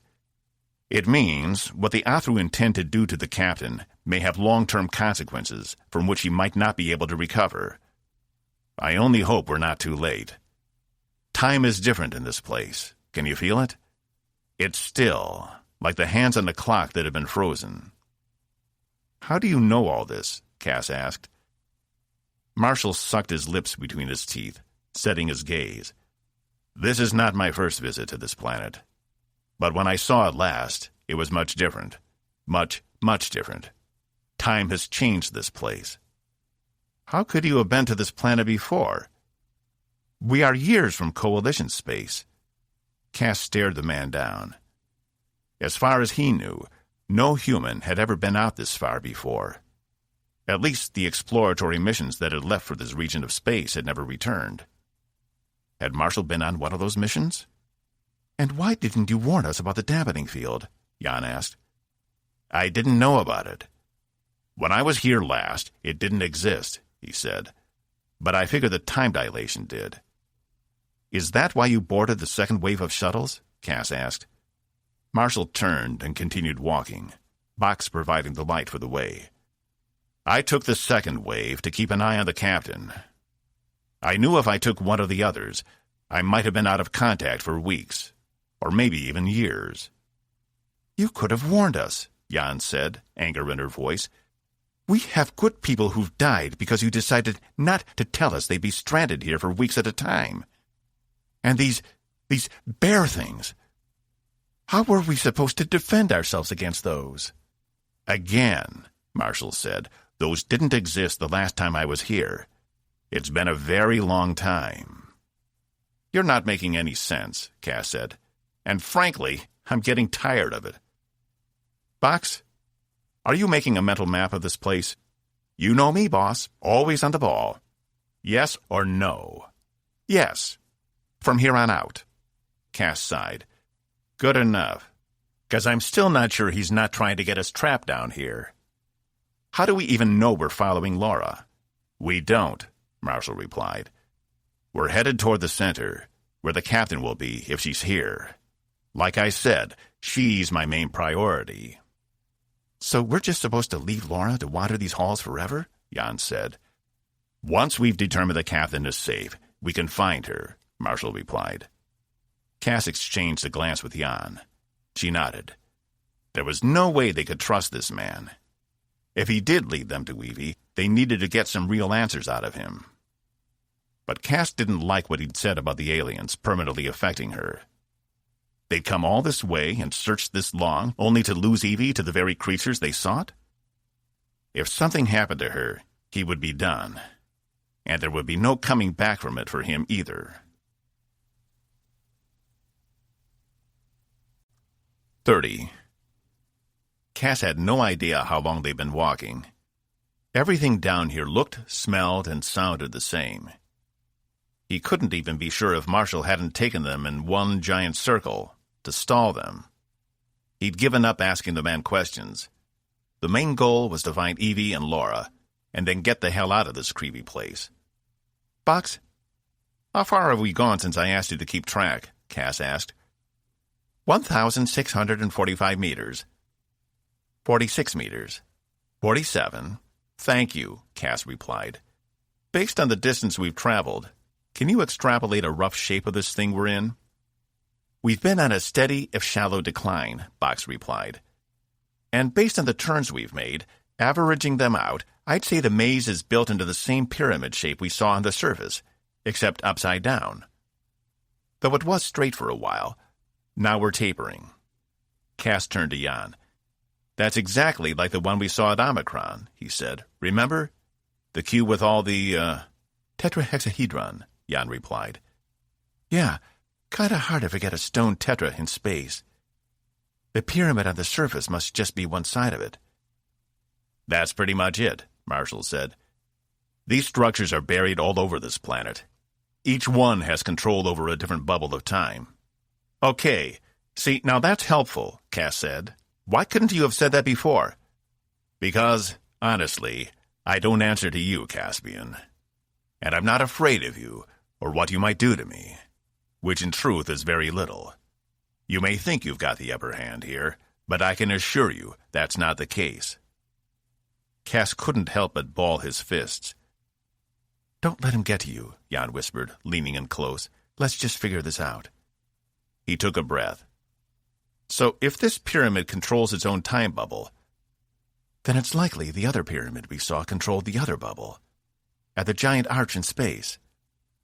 So the Athru built these structures for what? What purpose could be gained? Jan shrugged. Camouflage, for one. They could have hidden an entire navy in that system, and we wouldn't have known it. But I don't think that's the end of it. The Athru didn't build these structures, Marshall said from in front of them. They were already here when they arrived on this planet over 2,000 years ago. They don't know who built them or where they came from. It's funny, Cas said. When I'm not asking questions, you seem to find a way to give us a lot of information. It's only when I don't. Marshall put his finger to his lips, pointing with his other hand down the corridor. Cas glanced down to see a source of light coming from an adjacent hallway. "Is this it?" he mouthed. Marshall nodded. Cas turned to Jan, who already had her weapon off her back and hot in her hands. He tapped Box in the shoulder. "Weapons?" he whispered. "Just these," Box said, making fists. "Shock and awe." "You named your hands?" Cas asked, deadpan. "Hey, these hands have kicked an insane amount of ass in the past season. So yes, they deserved names. Also, I have a pulse pistol stored in my side compartment." Great, Cas thought. The last time he'd been in a fight with Box had been back on the Atlas, in which he'd proceeded to throw things at their enemies. His primary method of fighting seemed to be throwing things. Why would he want to use the pistol? He nodded to Marshall, who indicated they should follow him. Creeping alongside the wall, they reached the hallway where light spilled in from an adjacent room. Cas peered around the corner to see the room beyond was empty, but with a large stone slab in the middle. It reminded him of an altar. He crouched low, coming out of cover, and made his way along the short hallway until he reached the opening. It was smooth, like it had been carved with no thought given to a door, and he remembered how the door outside had melted away. If every entrance was the same, then the team could get stuck inside. Cas motioned for all of them to stay back. Marshall moved to object, but Cas flared his nostrils, his eyes intense. Marshall stood his ground, but didn't proceed any further. Looking into the room, Cas didn't see any trace of Evie, Laura, or anyone else. It appeared completely empty. Warm light from the sun filtered down what looked to be a very high skylight above him. It probably reached all the way to the top of the pyramid. Then again, there could be another time pocket at work here. The alien could have her trapped behind a second bubble, just out of phase with Cas, or held frozen in time forever. That was the problem with time travel. Everything got all fucked up. Gritting his teeth, he made his decision. Waiting was no longer an option.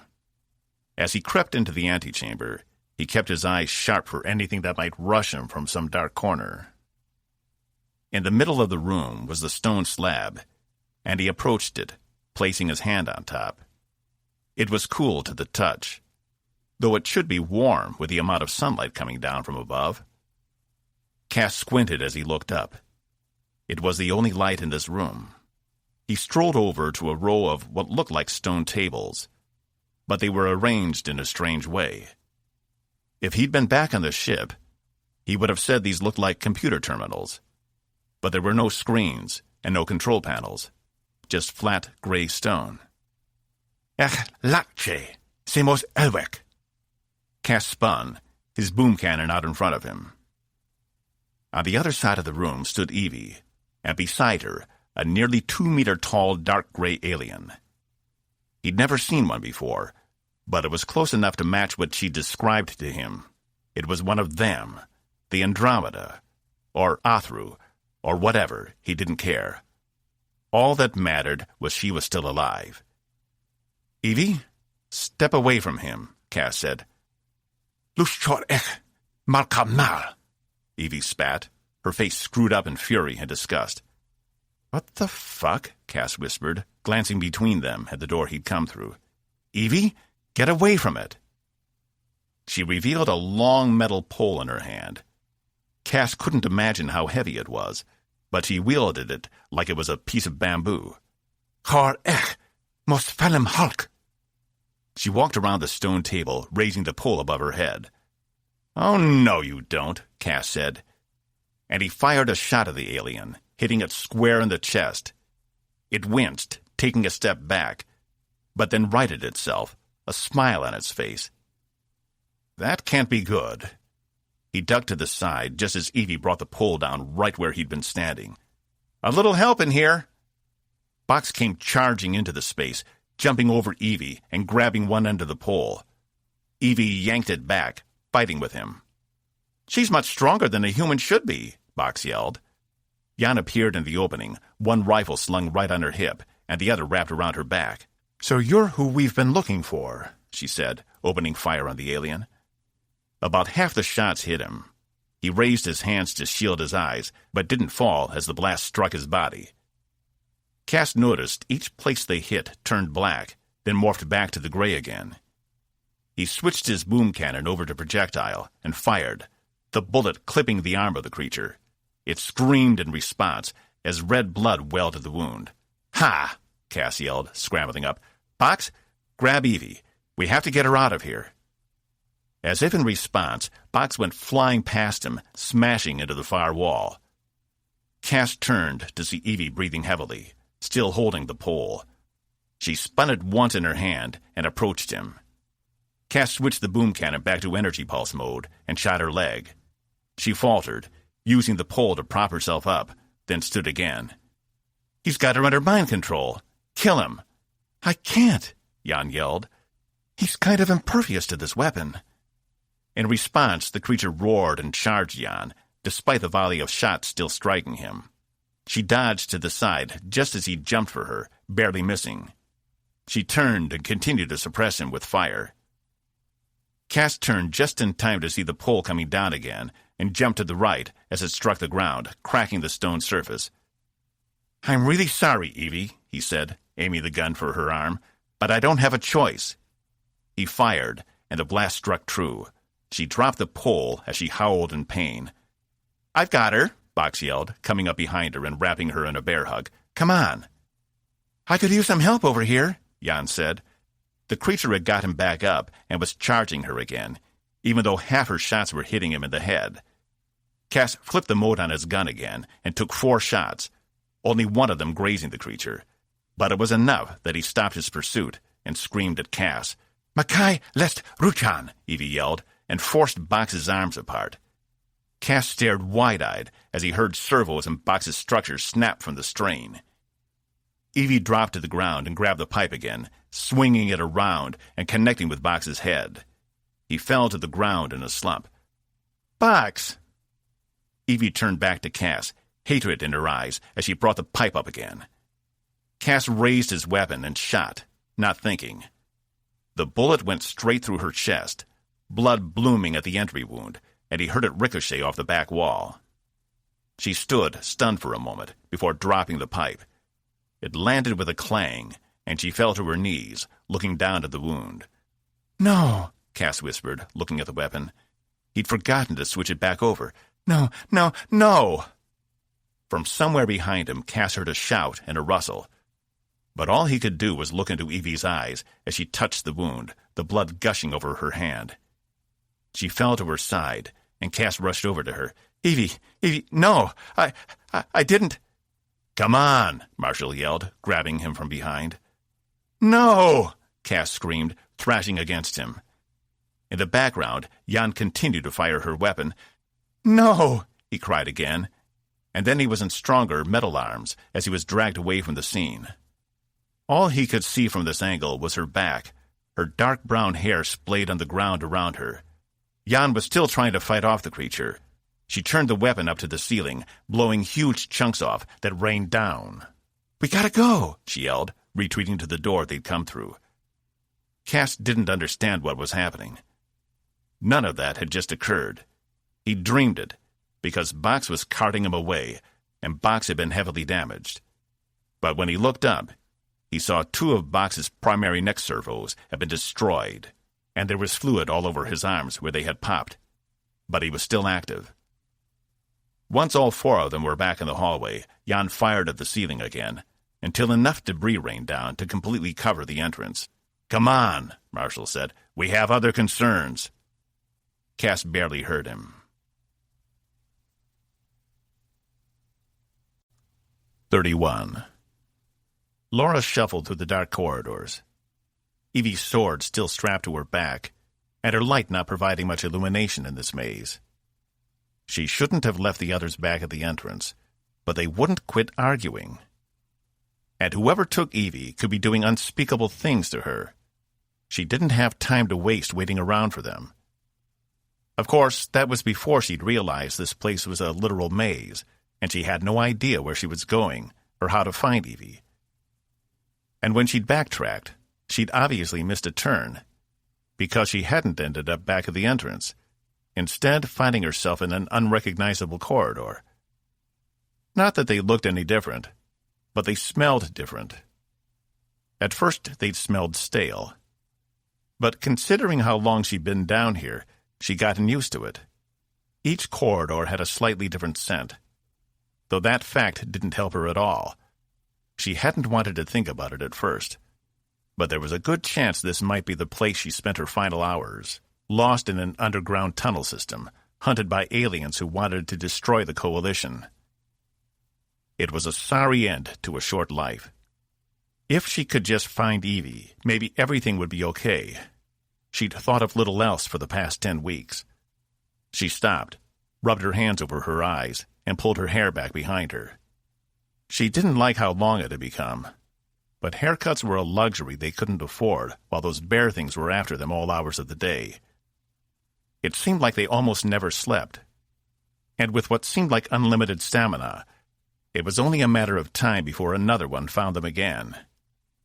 She'd done her best to protect as many of the crew as possible, but she hadn't been able to save everyone.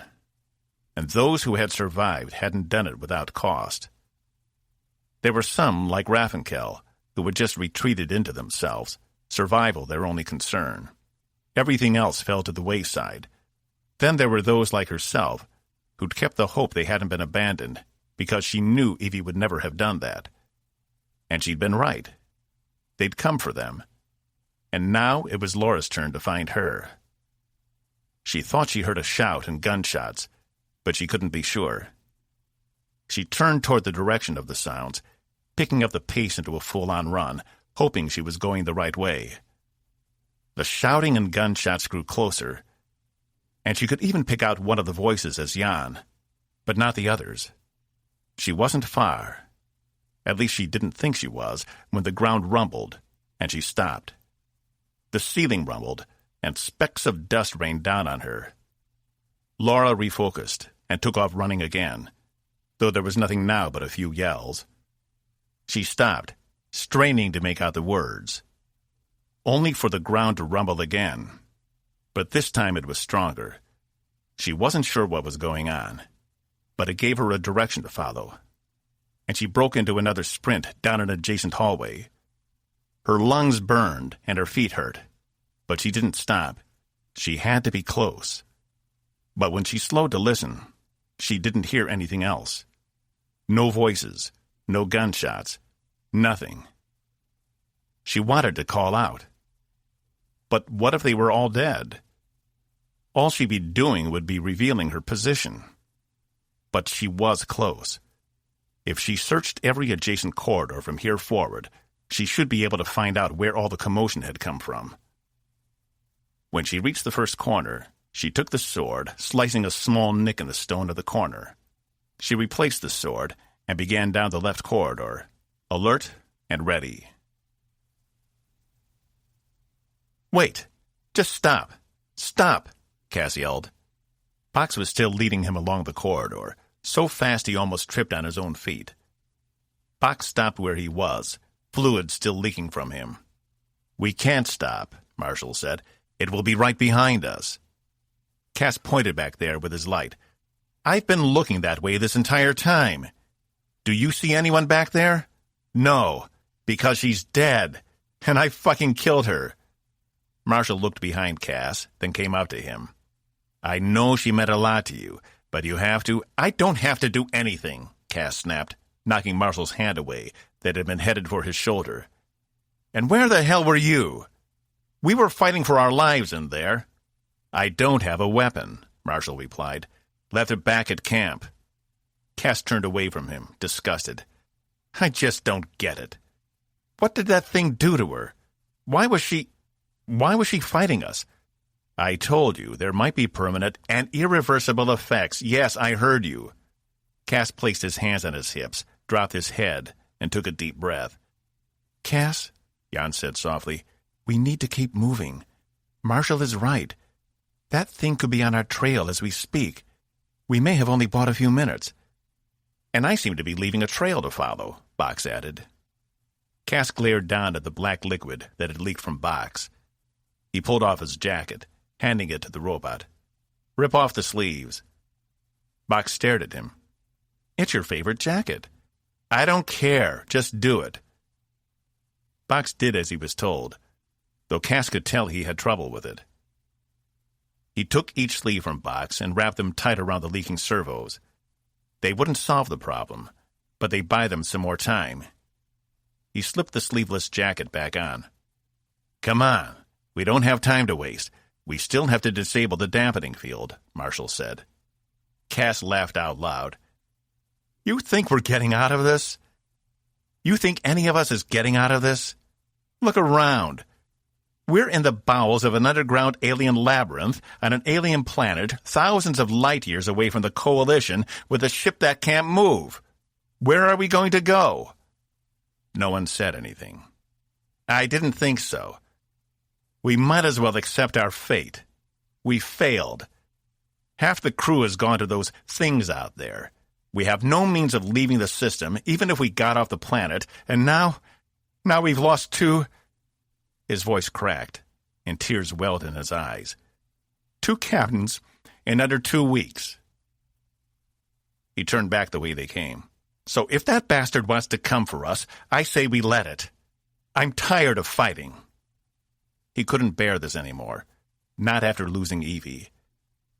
He had thought maybe, with her, they might find a way out of this. But it didn't matter anymore. He'd lost everyone. Uma was gone. Zal was probably dead already. And when Wave 3 finally did show up, they'd find out what the rest of them already knew. This planet was a death trap. He'd even lost himself in a way. Half the organs in his chest weren't even his. "So that's it, then?" Jan said, coming up beside him. "Just because you've given up means everyone else should too? Sounds to me like an exercise in nothing but self-pity." "I just don't care anymore," Cas replied. "You think you're the only one? What about the rest of us? We've lost just as much as you. I've lost one of my best friends, my sister, and my commanding officer, twice over with what happened to Captain Diazol in there. But you know what? There are still people up on Tempest counting on us. For them, it's only been moments, and they have no idea what's going on down here. I'm not about to condemn them to an early grave. Are you?" Tears streaming down his face, Cas found he couldn't even face her. He couldn't face the accusations, and turned away. "Fine. Then we'll take care of it." "Where is this dampener control?" Jan asked, her face full of disappointment. "Not far from here, in a separate antechamber," Marshall replied. "Then let's go. I want to get this thing turned off before that monster finds us. I'm not sure how much longer we'll last against it again." Cas glanced over. "Last chance. You coming?" He shook his head. She scoffed, turning to Box. "What about you?" "I think—" He glanced at Cas. "My place is here, with him.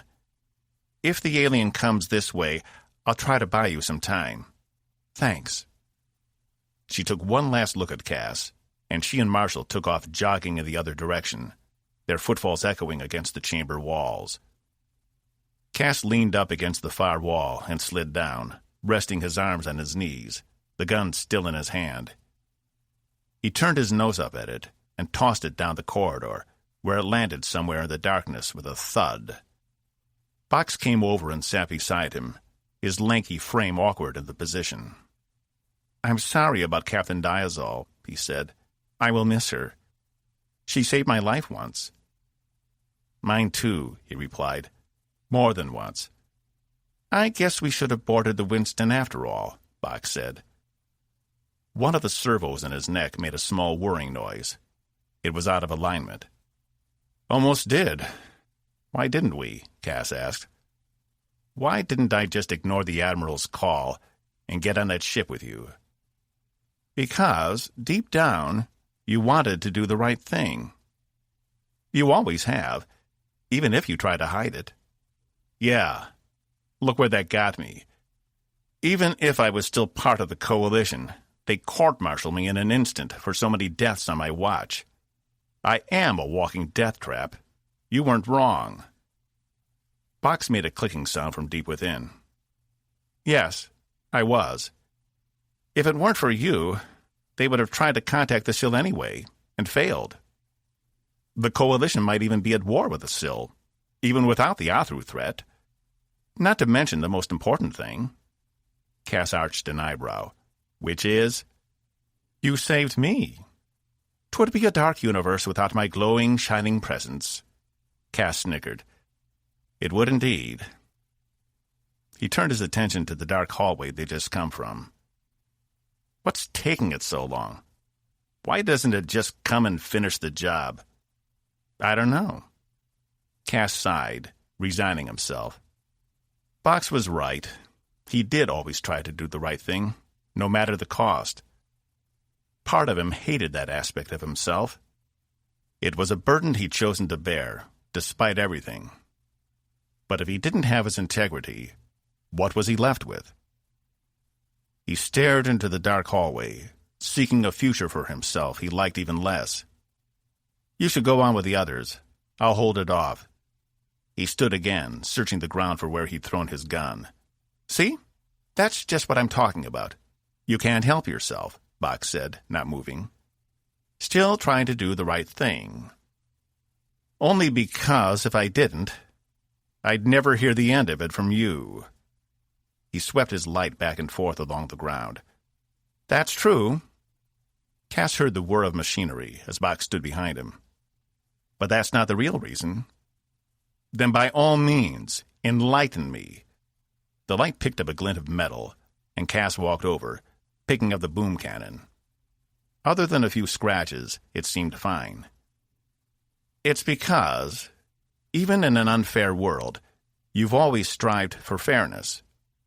Despite everything that's wrong, terrible, and unjust, you can't stand the inequity, and you'll do almost anything to even things out, to make the world a little better. Cas took a deep breath. He didn't like thinking of himself like that, especially after everything that had been done to him. What kind of person was so deluded that after having been betrayed 100 times over, came back to ask for more? A moron, that's who. A deluded moron. And if he was honest with himself, he only pretended to do things because they were in his own self-interest. Otherwise, he never would have come back to the Coalition with Evie. She'd been the better of the two of them. She had believed wholeheartedly in the purity of the Coalition, and even when presented with evidence to the contrary, had continued to strive to make things better.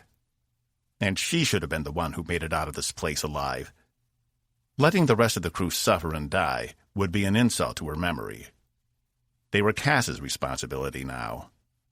He stared at the weapon in his hands. He needed to do right by her, if for no other reason than to assuage his own conscience. Okay, then, he said, staring into the darkness. Let's find a way to make things better. 32. Dagnya drew in a sharp breath and jolted off the stone slab, all the muscles in her body tensed. The main entrance had been choked off by massive blocks of rock, and blast patterns littered the walls and stone panels. Rockron stood off to the side, tapping one of the glowing stone tablets. He glanced up, nodded to her, then returned to his work. That was faster than I expected. I'll be with you in a minute. Dagnya's eyes found the dark spot of blood on the floor where she'd bled out. Or she thought she had. After the human had shot her, she'd lost all control for a moment, and she had reasserted herself. And to her horror, in what she had thought were her last moments, Dagnya was afraid of Evelyn and her control. She was much stronger than she should have been. She shook her head. No. That was nothing more than me being caught off guard. But she couldn't be sure that was the truth. For a brief moment, the human had emerged, had observed what was happening around her, if only for a few seconds, before they lost consciousness. Dagnya gritted her teeth. There was no they. There was only her. As far as she was concerned, the human was dead and buried in the back of her mind somewhere. So then, where was all this fear and anxiety coming from? Athru didn't have these sensations, at least not according to Rockron. Dagnya, what is going on? Rockron said, turning from his panel. Nothing. I was experiencing some dissonance due to my injury. She felt her chest where the projectile had entered. Though the clothing was still wet with blood, there was no longer a hole. The skin had been repaired. It nearly penetrated the human heart, Rockron said, noticing her movement. But your Athru genes kept you alive long enough for me to repair it. Our bodies are much more resilient than theirs, and yours has some of that redundancy built in. Good thing, too. Dagnya glanced to the main door. What about them? Are we going after them? Of course. But I needed to make sure you were stabilized first. Now that you're up and moving again, we can begin pursuit. How? The entrance has been blocked.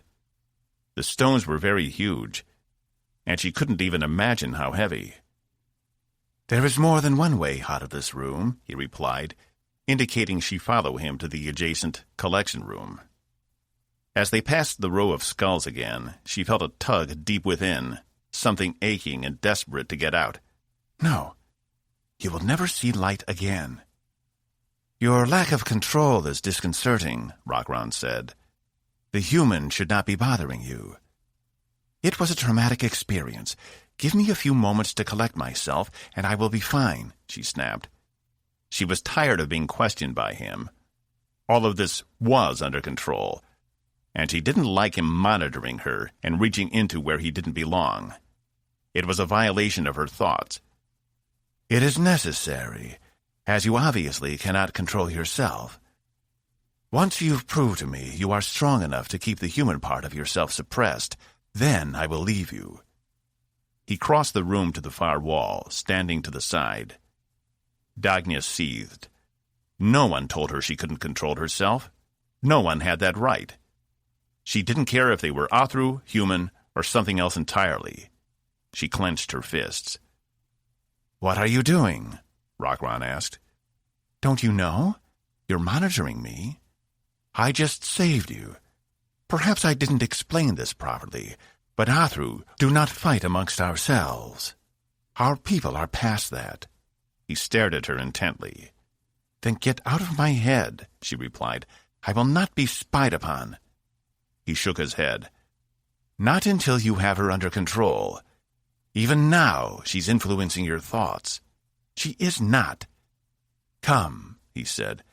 Once we kill the humans, you will feel better. More like yourself. He placed his hand on the stone, and a blue doorway glowed before melting away. On the other side stood a young woman with black hair, her back to them.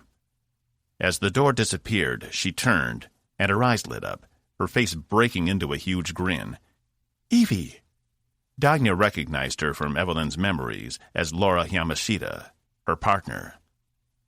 Laura stepped into the room, her eyes on nothing else but Dagnya. Rockron grabbed her by the throat, and immediately her confused eyes fell on him.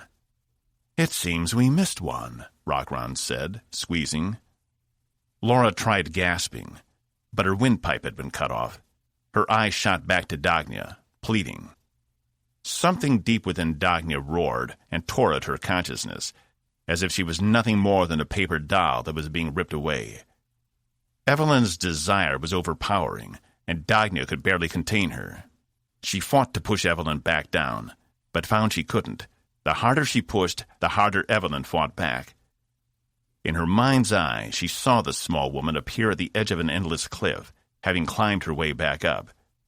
She was smaller than Dagnya, but more determined and angrier.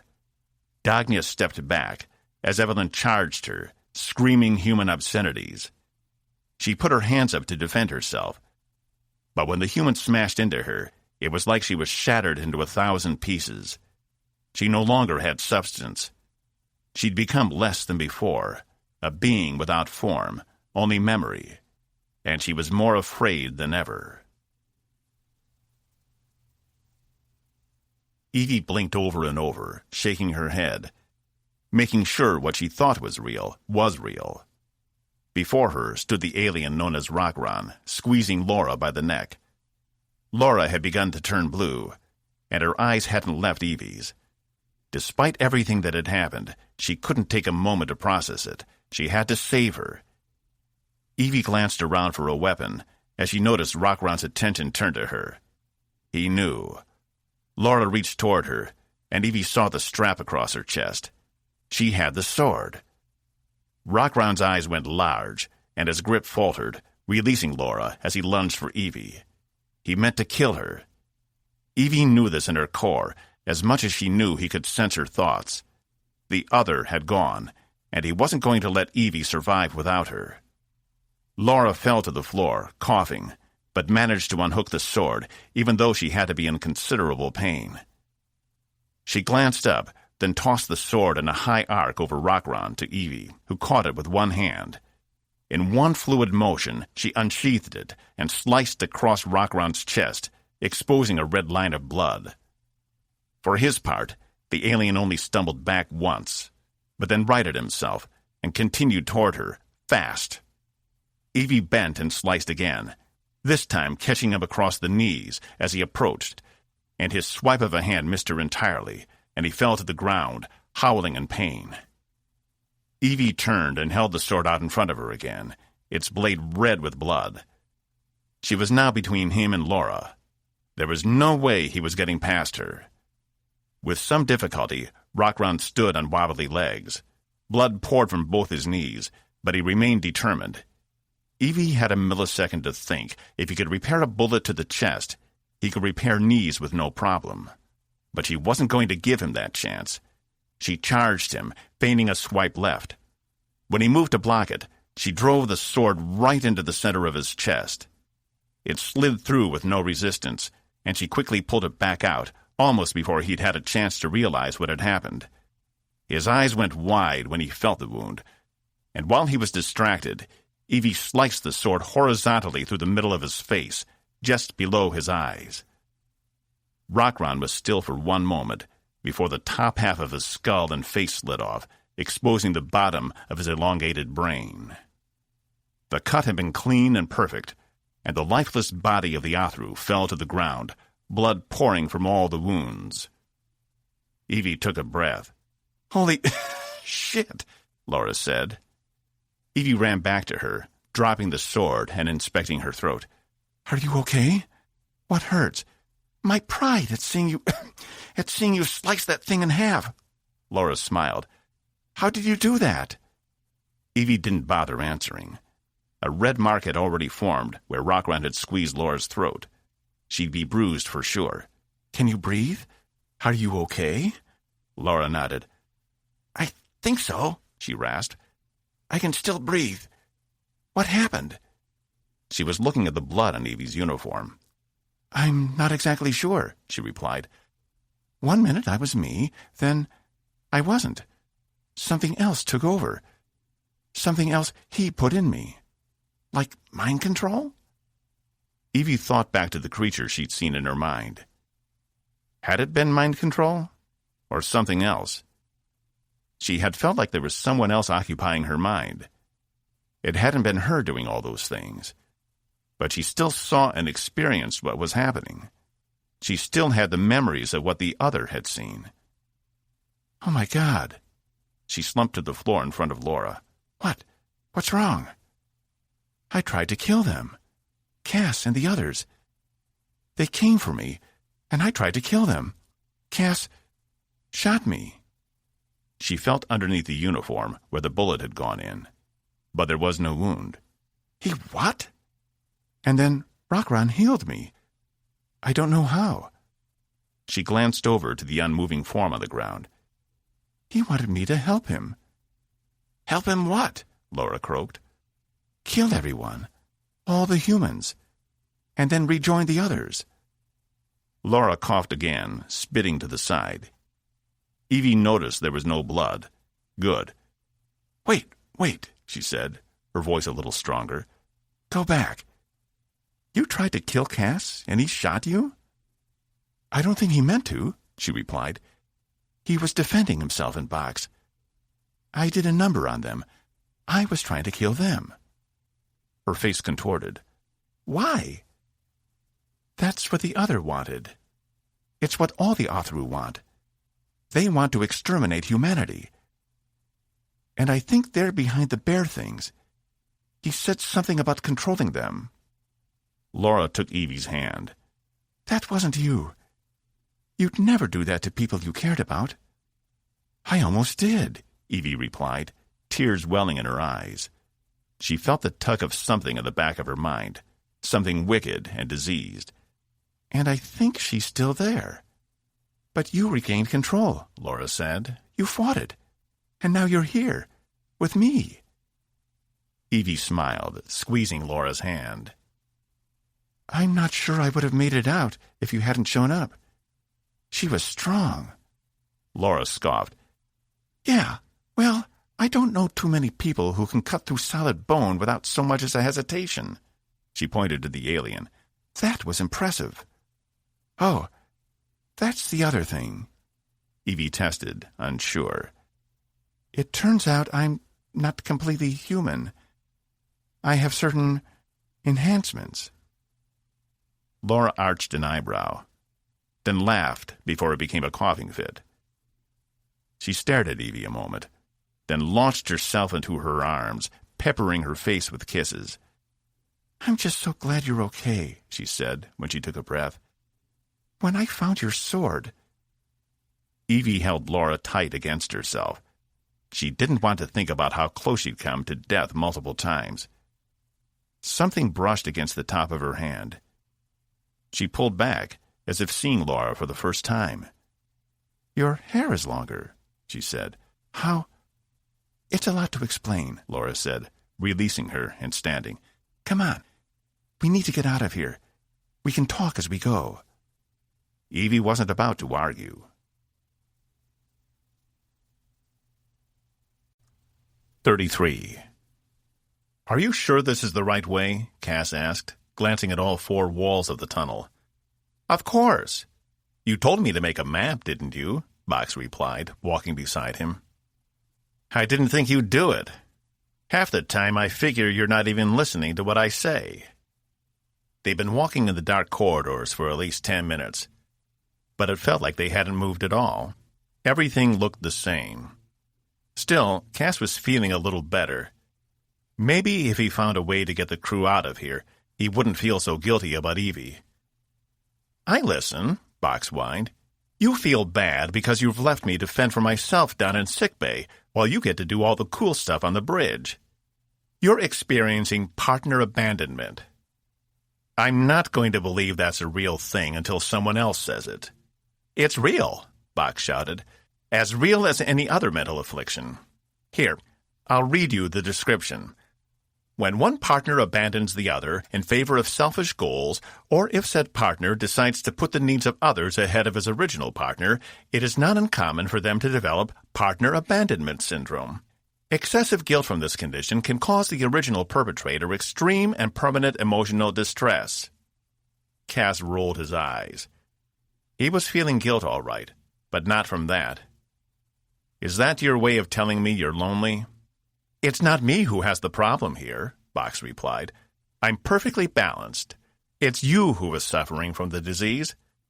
I suggest some prolonged tests in sickbay. Cas almost laughed. Right. How are your arms? Operating at 46% and dropping. I'll need repairs soon. Cas shone his light all around the corridor. Nothing but stone blocks as far as they could see. If we can just find the others and this control room, we might be able to make that happen. We definitely haven't been this way? No. And if the structure is built the way you say it is, we should be approaching the center of the square portion. If my calculations are correct. I've been measuring not only the length of each hallway, but also its size in comparison to the pyramid outside, creating a three-dimensional interactive map in my mind. This place isn't as confusing as it seems. It is only meant to appear that way. But to someone with a superior tracking system and mental capacity... So you're saying we're close, right? Very close. But don't try to get out of your medical diagnosis. However, if you'd like to broach another subject, I couldn't help but notice something between you and Captain Jan. So you've mentioned, Cas grumbled. But rather than go into the details of that relationship, I'll offer you some free advice. Have you ever noticed how bad you are at interpersonal relationships? What? I am not. What are you... Before, when it was just the two of us, I had a limited amount of information. I thought maybe all the net dramas had it wrong. That in the real world, everyone acted as you did when they were attracted to someone. But now that I've had much more experience, I see my frame of reference was much too small. I thought everyone was terrible at them, because you are terrible at them. He shrugged. Cas sighed. He wished this tunnel was a lot shorter.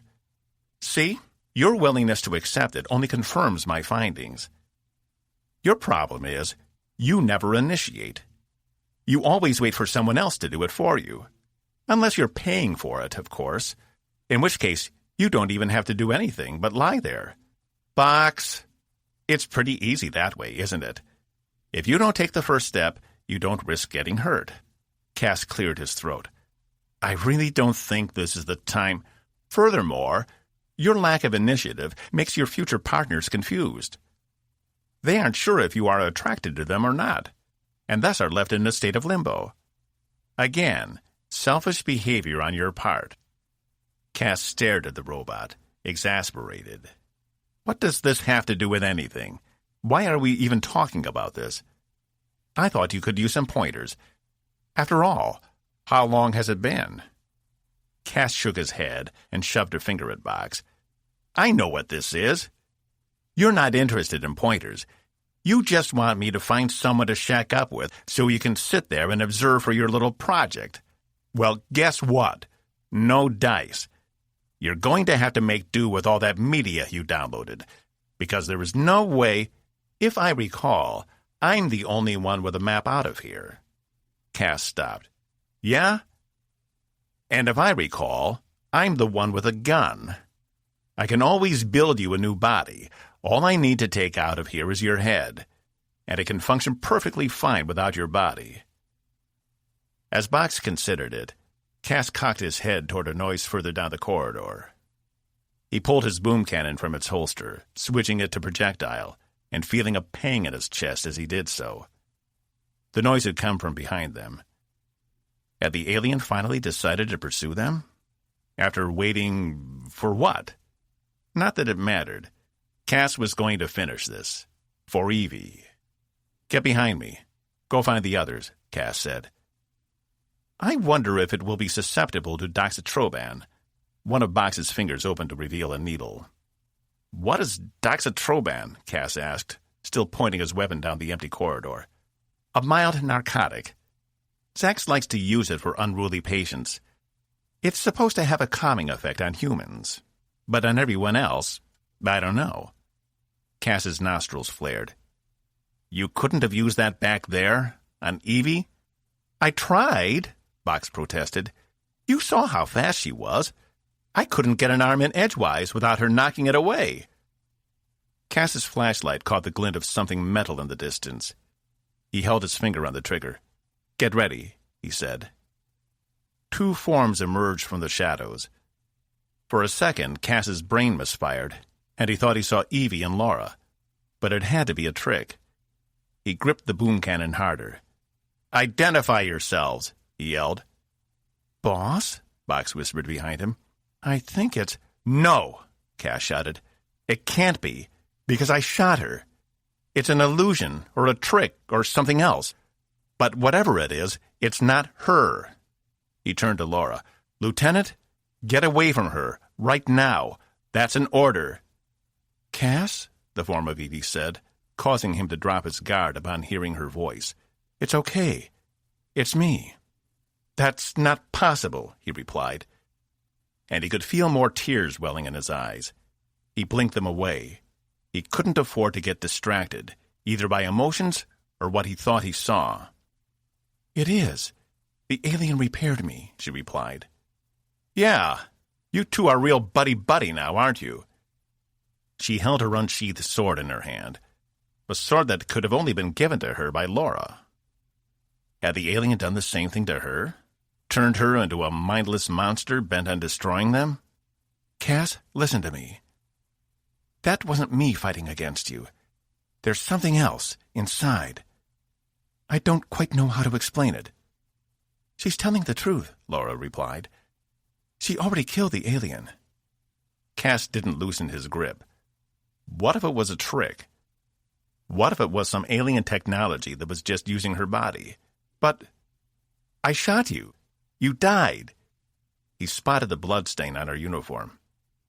"It turns out I'm not exactly human," she said. She sheathed the sword, placing her hands up. "Please, we may not have a lot of time." Box leaned in behind him. "If you feel guilty about shooting her once, think about how bad you'd feel about doing it a second time." Cas dropped the gun, half expecting to be cut to ribbons with her sword. But she just stood there with her arms still raised. "It's really you? You survived?" She stepped forward, her hands still up. "You didn't shoot me. You shot the other, the thing inhabiting me. And yes, I survived. My unique physiology helped with that." He shook his head. "I don't know if I can believe it." She took another step forward. "I don't think there's anything I can do to prove it to you. Because she had access to all my memories, and vice versa. There is no test that you can give me that she couldn't have passed. You have to be willing to trust me, even if it means putting your life on the line." He searched her eyes. There was nothing there that he hadn't seen 100 times before. Then again, she hadn't looked any different back in that chamber either. But she had been different, speaking in that strange language, murder in her eyes. He no longer saw that same intent. Again, his gaze fell to the bloom of crimson on her uniform. He holstered his weapon. "Thank you." She walked closer, and Cas grimaced, pulling back before she wrapped him in a hug. "Are you okay? I'm sorry for all of it." "I'm fine." Cas hugged her back. "He's emotionally traumatized," Bach said. "My diagnosis is it will affect his sexual performance for the rest of his life." "Box," Evie chided, letting go of Cas and wrapping her arms around Box next. "I didn't mean any of it. I was so afraid I permanently damaged you." From the way his one eye blinked, Cas could tell Box was as surprised as he was. "Damaged, yes. Permanently, no. Nothing this knucklehead can't fix." She pulled away from him. "Good. I am so sorry. To both of you. Where are the others?" Cas threw a thumb back behind him. "They went on to find the control room. Marshall said it had something to do with the dampeners keeping the power off at the ships." "Marshall?" Evie screwed up her face. "How does he know about the control room?" "How do you?" Cas asked. "Because, like I was telling Laura, when that creature came out of me, it came with a lot of information already programmed in. Somehow I know how to get around this place, kind of like I knew how to avoid all those mines back at Omicron Terminus." "Then what are we waiting for?" Laura asked. "Wait," Cas said. "This thing that was inside you, is it gone?" Evie furrowed her brow. "I don't think so. She's still there. But she doesn't have as much power as she did before. I think Rockron was feeding her somehow, making her stronger. Strong enough to come out on her own. Now she just feels like an old memory, but alive somewhere in the back of my mind." "And what happens if she tries to reassert herself?" Cas asked. "Then you'll have to make sure she doesn't get free. The Athru are obsessed with killing the entire human race. If she comes back, her goals will be no different than theirs." "I'm not sure I can do that," Cas replied. "When the time comes," Evie said, "you may not have a choice." 34. All this new knowledge in Evie's head, frustratingly enough, didn't seem to be available at her leisure.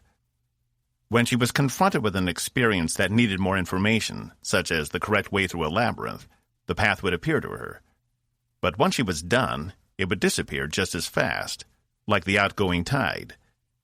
Whatever was in her head was keeping its secrets close to the chest. She led the four of them through the winding maze of corridors in the opposite direction Box had been traveling, much to his protestations. Cas had been right. She could feel the others searching for the control room, if they hadn't already found it. She somehow knew the room she'd been in with Rockron had been some kind of medical facility. Perhaps what the Athru used as a sick bay? But now they were headed for their bridge, and everything it controlled, and she knew that included the dampening field, as well as the bear things. He had called them the Carnivax. Fitting name. According to my information, this is not the correct way, Box said. This place is designed to confuse, Evie replied. It's not meant to be logical or easy to navigate. She turned to Laura. It was a miracle you found me at all. That was just luck. I'd run into what I thought was a dead end, but I've been marking each turn I took, so I knew I wasn't going in circles. Clever, Evie said, smiling. She still couldn't believe Laura had been on this planet over 10 weeks in a matter of hours. If they did manage to regain power, they had a pressing problem. It wasn't as if they could spend decades down on the planet waiting for the ship up above to be repaired. According to Laura, 1 hour in space was an equivalent to 700 down here. Which meant, if it took 4 weeks to repair the ship, they'd have to spend over 40 years on the planet. Here, it's this way. She turned left and then right again, coming to a dead end. Damn, Laura said. Maybe you remembered wrong. Evie placed her hand on the wall, and an archway glowed blue, before melting away to reveal a large room within. Nope. Just need a key is all, she replied. How did you do that? Cas asked. I think this place is built to respond to the genetic information in the Athru. Since I have some of that in me, it responds, she replied. Even though she hadn't quite come to terms with the idea she wasn't completely human, it didn't repulse her. Though, had she been given a choice, she would have preferred a less murderous race of beings to share a heritage with. If you're part alien, why did that never show up on your medical scans? Box asked as they entered the room. I wish I could answer that question. Maybe if we get back, Zax can... Stop! Evie looked up to see Saturina Yan holding a pulse rifle right in her face, with Marshall standing behind her. She was getting used to having guns in her face today. Saturina, hang on. It's me, she said. Nope, the Space Wing pilot replied. I'm not about to fall for that trap. Cas stepped in front of Evie, placing himself between her and the weapon, his hands out. It's okay. I thought the same thing, too. It's her. Trust me. Jan's eyes went from him to Evie to Laura and back again. But I saw you shoot her, right through the chest. She was... Dead, I know. The alien healed her. Jan grimaced. Are you sure? She hasn't invaded your mind or something? I don't think she would have left us alive. That other her was hell-bent on killing us. Jan relaxed her grip. What about the creature? Dead. Laura beamed with pride. With one clean slice to the head. How did you get in here? Jan lowered the weapon. Marshall. He did something with his hand, and the door sort of melted. Like we saw back on that ship. She turned to Cas for confirmation. Wait. Does that mean he's... I'm not one of them. Marshall looked out from behind Jan, but his full attention was on Evie. It shouldn't be possible. What? That I'm alive? Whatever medical technology these people have, it's advanced. At least as advanced as ours. More so, as I wasn't down but for a few minutes. Marshall shook his head. No, that you're, you. Once the other entity took over, you shouldn't have been able to come back. Okay, that's it, Cas said, stepping forward. We've got the captain. Now I want some goddamn answers. Who the hell are you? Is that really our biggest concern right now? Laura asked, pushing past Marshall and Jan to get to the control panel. He's not a threat. Otherwise he would have killed Jan while he was alone with her. She turned to Jan. No offense. Jan worked her jaw. None taken. But we know next to nothing about where we are, Laura continued. We need to disable the field, destroy this place, and get out of here before some trap door opens up and we fall into a pit of spikes or something. Marshall turned to her. You can't just destroy it. You need to shut things down one at a time, or the system will lock and the field will stay active. It's a fail-safe device. Do you mind guarding the one door we do know about? Cas asked Jan. She shot another look at Evie, then nodded. It's good to have you back, she said, passing Evie on her way to the door.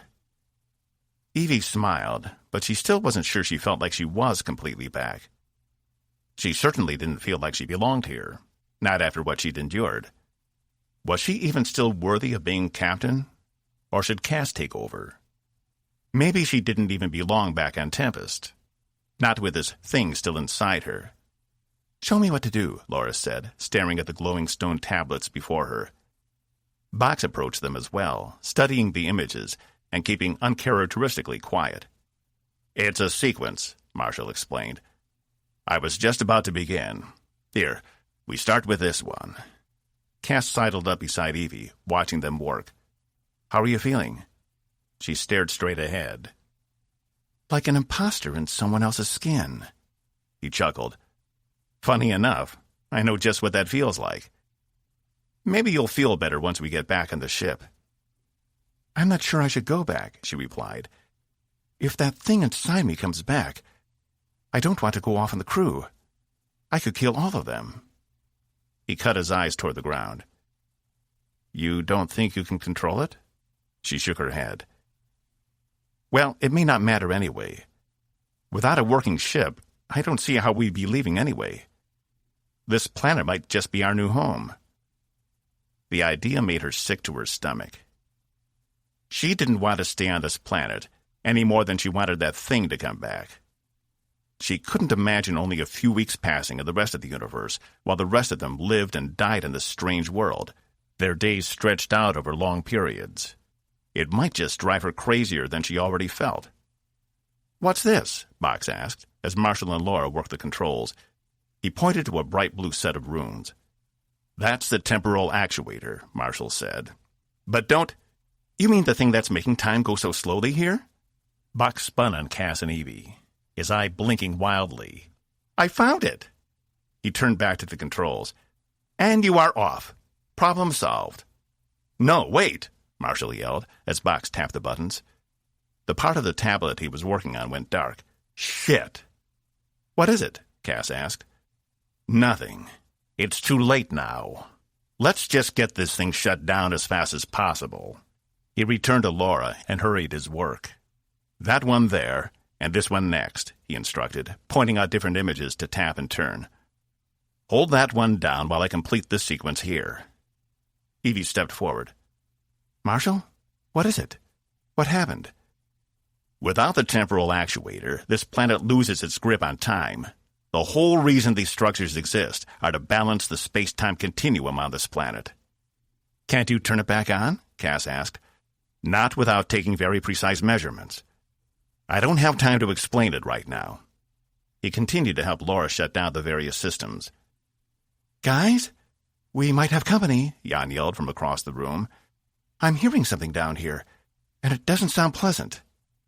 It doesn't sound like scuttling, does it? Cas asked. They'll have sensed it, Marshall said. We have to hurry. He turned to Evie. You can probably sense it as well. What do you mean, they? Who is they? I thought Evie killed the alien, Cas asked.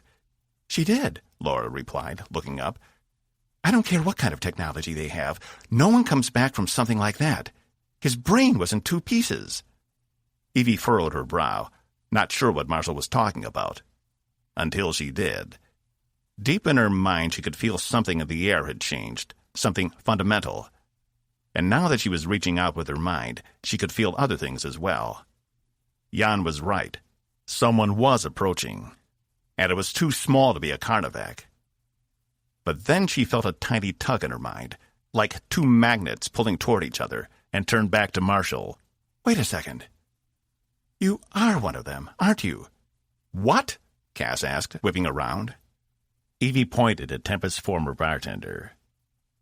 He's an Athru, right down to his core. 35. Marshall had his hands up as Cas trained his weapon on him. We don't have time for this. This entire time, they'd had a member of the species that was hunting them on board this entire time? What was it? Cas asked. Were you a spy? Was that how they knew how and where to hit us back at Omicron? Guys, Jan warned from across the room. No, Marshall replied. It wasn't like that.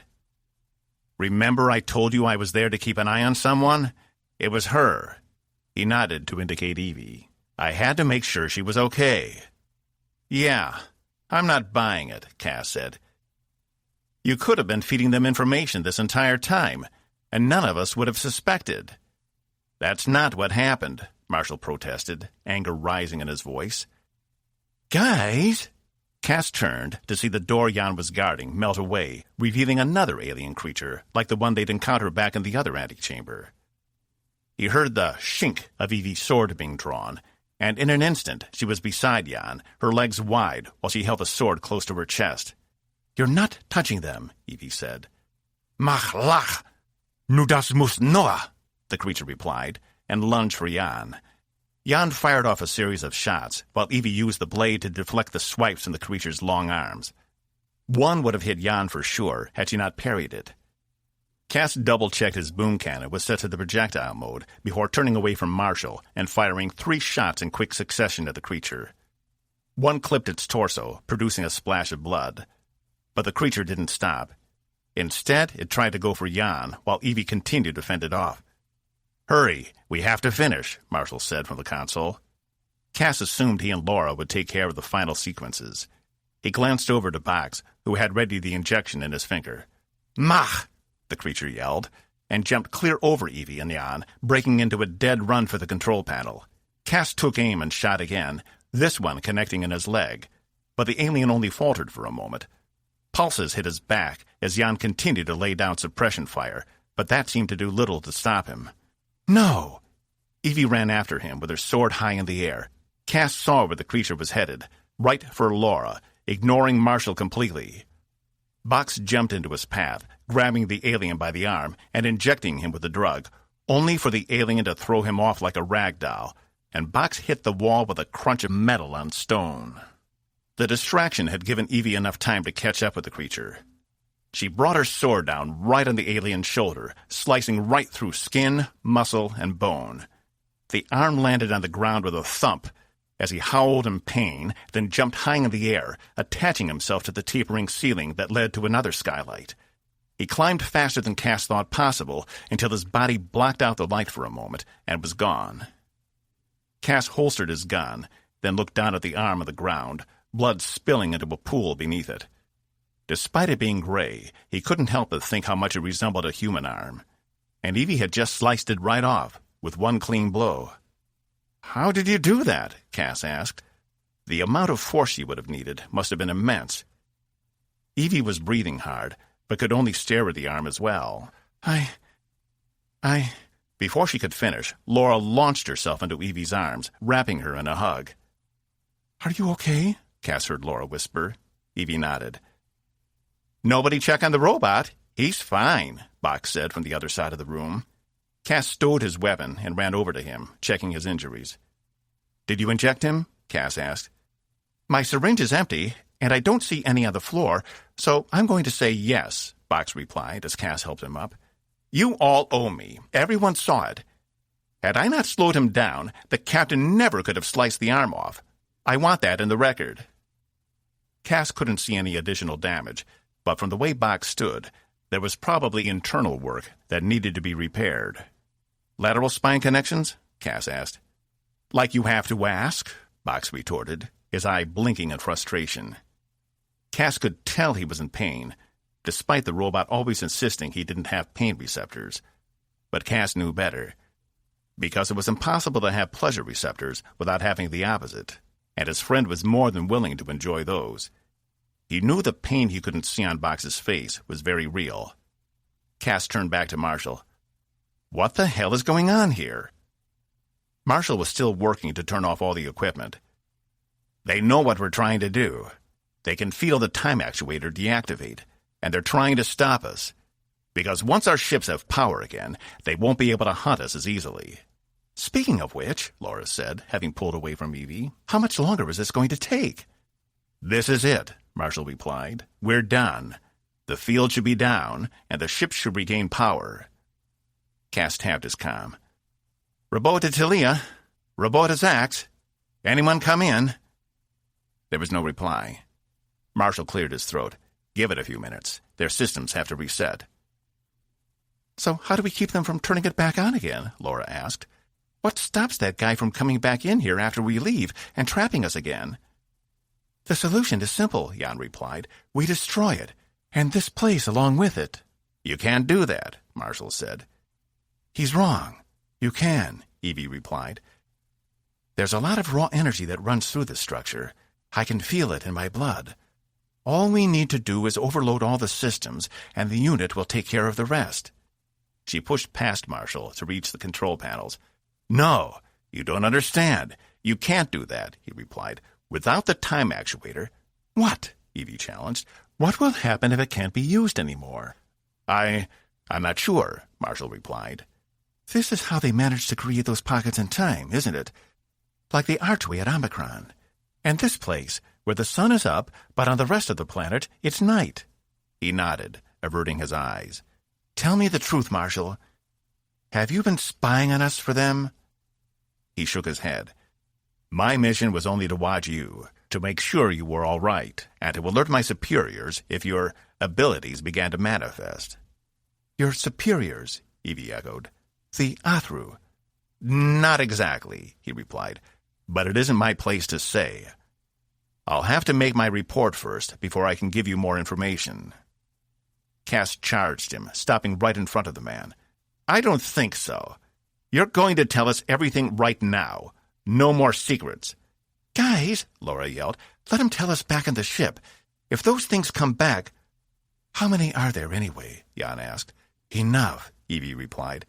She had a strange faraway look on her face, like she was seeing into another world. Cas didn't like any of it. She turned to him, her eyes suddenly clear. I need you to keep a weapon trained on me. What? No. Why would... Because if this thing comes back out, she can't be allowed to survive. These Athru, they're ruthless. They'll do anything to kill us. And they all have to be stopped. Her gaze was intense. Evie, I can't do that. The first time was a mistake. I couldn't live with myself if I did that again. Cas hung his head. She turned to Box. Can you do it? With one of your syringes? I suppose I could mix Exerodine and a Faradol. It should make a fairly deadly combination, he replied. Then that's what you are to do, and that's an order. She winced, stretching her neck out. She's still there, faint but there, and she's mad. She turned her attention to the control panel, her hands moving over it in sharp, precise movements. Cas glanced at Laura, who was staring back at him, her eyes pleading with him. While Evie worked, he motioned for Box to follow him out of her hearing range. Don't do it, Cas whispered. I'm not, he replied. You need to have a little more faith in your favorite doctor. Just because I've been in the wilderness for a season doesn't mean I've gone stupid. But I can give her something that should knock her out. Cas gave him a knowing look. Just so long as we're all on the same page. That's it, Evie said. At least I think that's it. It should feed back on itself, destroying the entire system. Please, Marshall replied. You do this, and it could have unintended consequences. Laura stepped forward. Yeah? How about you cut it with the cynical warnings and tell us why we shouldn't just leave you here? We're not leaving anyone, Evie replied, especially not when he seems to know so much. Now we need to go. We don't have long before the system overloads itself. I know the way, Box said, approaching the wall where the door had appeared, as long as there isn't an army of Athru on the other side. There's not, Evie replied, stepping forward and placing her hand on the wall. It glowed blue, and the door melted away. There aren't a lot of them left. Most departed with the Armada. Isn't that right, Marshall? It's what I assume, he replied, but I don't know it for sure. Come on, Jan said, motioning with the rifle. You're walking ahead of me. I'll lead the way, Box said. Evie stared up at him. I'll lead the way. You stay behind me in case we run into any more problems. Let's move. She trotted out into the dark passageway beyond, her light the only source of illumination in the dark tunnel. Box followed, as did Laura and Cas, with Marshall and Jan bringing up the rear. They wound through the corridors, and within minutes Cas was lost again. But Evie seemed to know exactly which way to go. It was just like back at Omicron. She had said she'd seen a map in her mind, and he could only assume that's what she was seeing here. So, what if she was part alien? Normally, Cas wouldn't have even blinked an eye. There were individuals all over the Coalition and the Saga and Commonwealth who were the product of two different species. Usually it required some inventive genetic engineering to be possible. But it had become quite common in the last 200 to 300 years. The difference with Evie was she was part of them. And Cas had seen the fury in her eyes when she'd been attacking him and Box. He didn't want to question her judgment, but he was also more on edge than he should have been. What if she was right? What if that thing inside her came back, and Box had to knock her out? How would they handle that going forward? He shook his head. He couldn't afford to dwell on it. He needed to focus on the task at hand, getting out of this place and returning to camp. Once they had the shuttles and space wings back up and running, they could worry about everything else. 36. Something's wrong, Evie said as they exited the pyramid. She couldn't describe it, but there was an unease within her, and something didn't feel quite right. How far back to camp? According to the information I downloaded from the device you gave to Ensign River, about 6 kilometers, Box replied. Cas tapped his comm again. Does anyone copy? Base Camp 2, do you respond? This won't end well, Marshall muttered behind them. You've disrupted their plan. They won't hesitate now. Evie spun on him. What was the plan? What were you going to do down here? You need to understand. You were never supposed to find this planet, Marshall said, his voice gruff. Never in 1,000 years did I ever think we'd ever come here. But here you are, and it was my job to protect you. Before you snuck away, I was planning on bringing a few of the security personnel with me here to shut off the dampener. I figured it had to be here. And then what? Evie asked. We just go on our merry way? My hope was to do it without disturbing the native population. But once I realized the time dilation was in effect, and Wave 1 had been here for weeks already— More like a quarter of a year, Laura said. Then I knew it was too late. After that, it was about containing the damage. I still can't raise anyone, Cas said, walking over. Are you sure the dampener is off? Evie stared up. The planet's star was high in the sky. It had been the star she'd seen inside the pyramid's chamber. Wait. How long were we in there? Maybe Rockron had her unconscious longer than she'd realized. Don't worry, Cas replied. This is inside another one of those bubbles. Outside, it's still twilight. Or it was when we went in. I don't think we've been in there for more than an hour or two. 2.35, Box replied. Then let's get outside this field, Evie replied. Maybe it's still blocking comms. Her stomach turned again. Something was wrong. Look, Laura pointed to the archway when it finally came into view. It seemed like it was a kilometer away. But that might have just been the star beating down on them. The arch. Evie glanced up and saw a splash of red on the right side of the archway. It was smeared, but fresh. Is that? The blood of the one you mutilated, Marshall replied. He's out there, and there may be others. Quickly, through the arch, Evie ordered. They all crossed through. But when she came out on the other side of the jungle, her fears manifested. For one, it was still daylight. And two, the star seemed to be moving across the sky at a rapid rate, though it wasn't setting. For some reason, they were stuck in perpetual daylight now. Oh, that's not good, Marshall said. Rabot to base camp. Someone respond. His comm unit crackled. Commander? Zax? Cas drew his hand closer to his face. Can you hear me? What's the situation there? We've been holed up since we were attacked by this bear-like thing. Then suddenly it was light outside, she said. Evie motioned for all of them to begin jogging in the direction of camp. Cas could run and talk at the same time. "Anything else?" he said, trotting behind the others. Evie pulled back so she could hear. Saul doesn't have much time left. We're still holed up in the shuttles now. Should we leave and try to restart the engines? "Yes," Cas replied, glancing at Evie. "If you have to go out, only send a few people at a time. Those bear things may not be the only things out there. We're at least 30 minutes from your position." Understood. We'll do what we can until you arrive. Cas cut the comm. The alien computer should have self-destructed by now, Evie said. Glancing back to the arch, they could no longer see due to the underbrush. "I'm sure you took care of it. What were you expecting? An explosion?" He had a grin plastered on his face. She returned the gesture. It felt good to smile again. I guess not. She was relieved Zax and the others were still alive.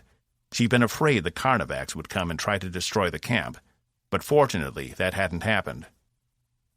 So then, why did she still feel that pit in the bottom of her stomach? "Hey, keep up," Jan yelled behind them, forcing Marshall forward. He was lagging behind. He ran up beside Evie as Box hopped over a fallen log, prompting everyone else to crawl under it or go around it. "I know this isn't what you want to hear," Marshall said, "but there was no way you could have ever known about me. They altered my genetic code, and they made me appear human enough to fool anything the Coalition had. The funny thing was, I didn't start keeping an eye on you until you left Sisk." "You know about Sisk?" Evie asked. "I know a lot. I got lucky on Tempest. They needed me to fill a role. But when you were on the Saragossa, I had to rely on comms back and forth from a contact of mine. And when you were in the Academy, I couldn't get too close." "You were there too?" Evie asked, as Box slowed ahead of them to push through some thick brush. He nodded. "I did my best to blend into the background." "You're right. I don't want to hear it." The fact he was part of the Yathru in whatever way was secondary. She was more upset she'd had someone trailing her most of her life, and she'd never realized. She'd never suspected. Green had never suspected. Hadn't there been background checks? Records?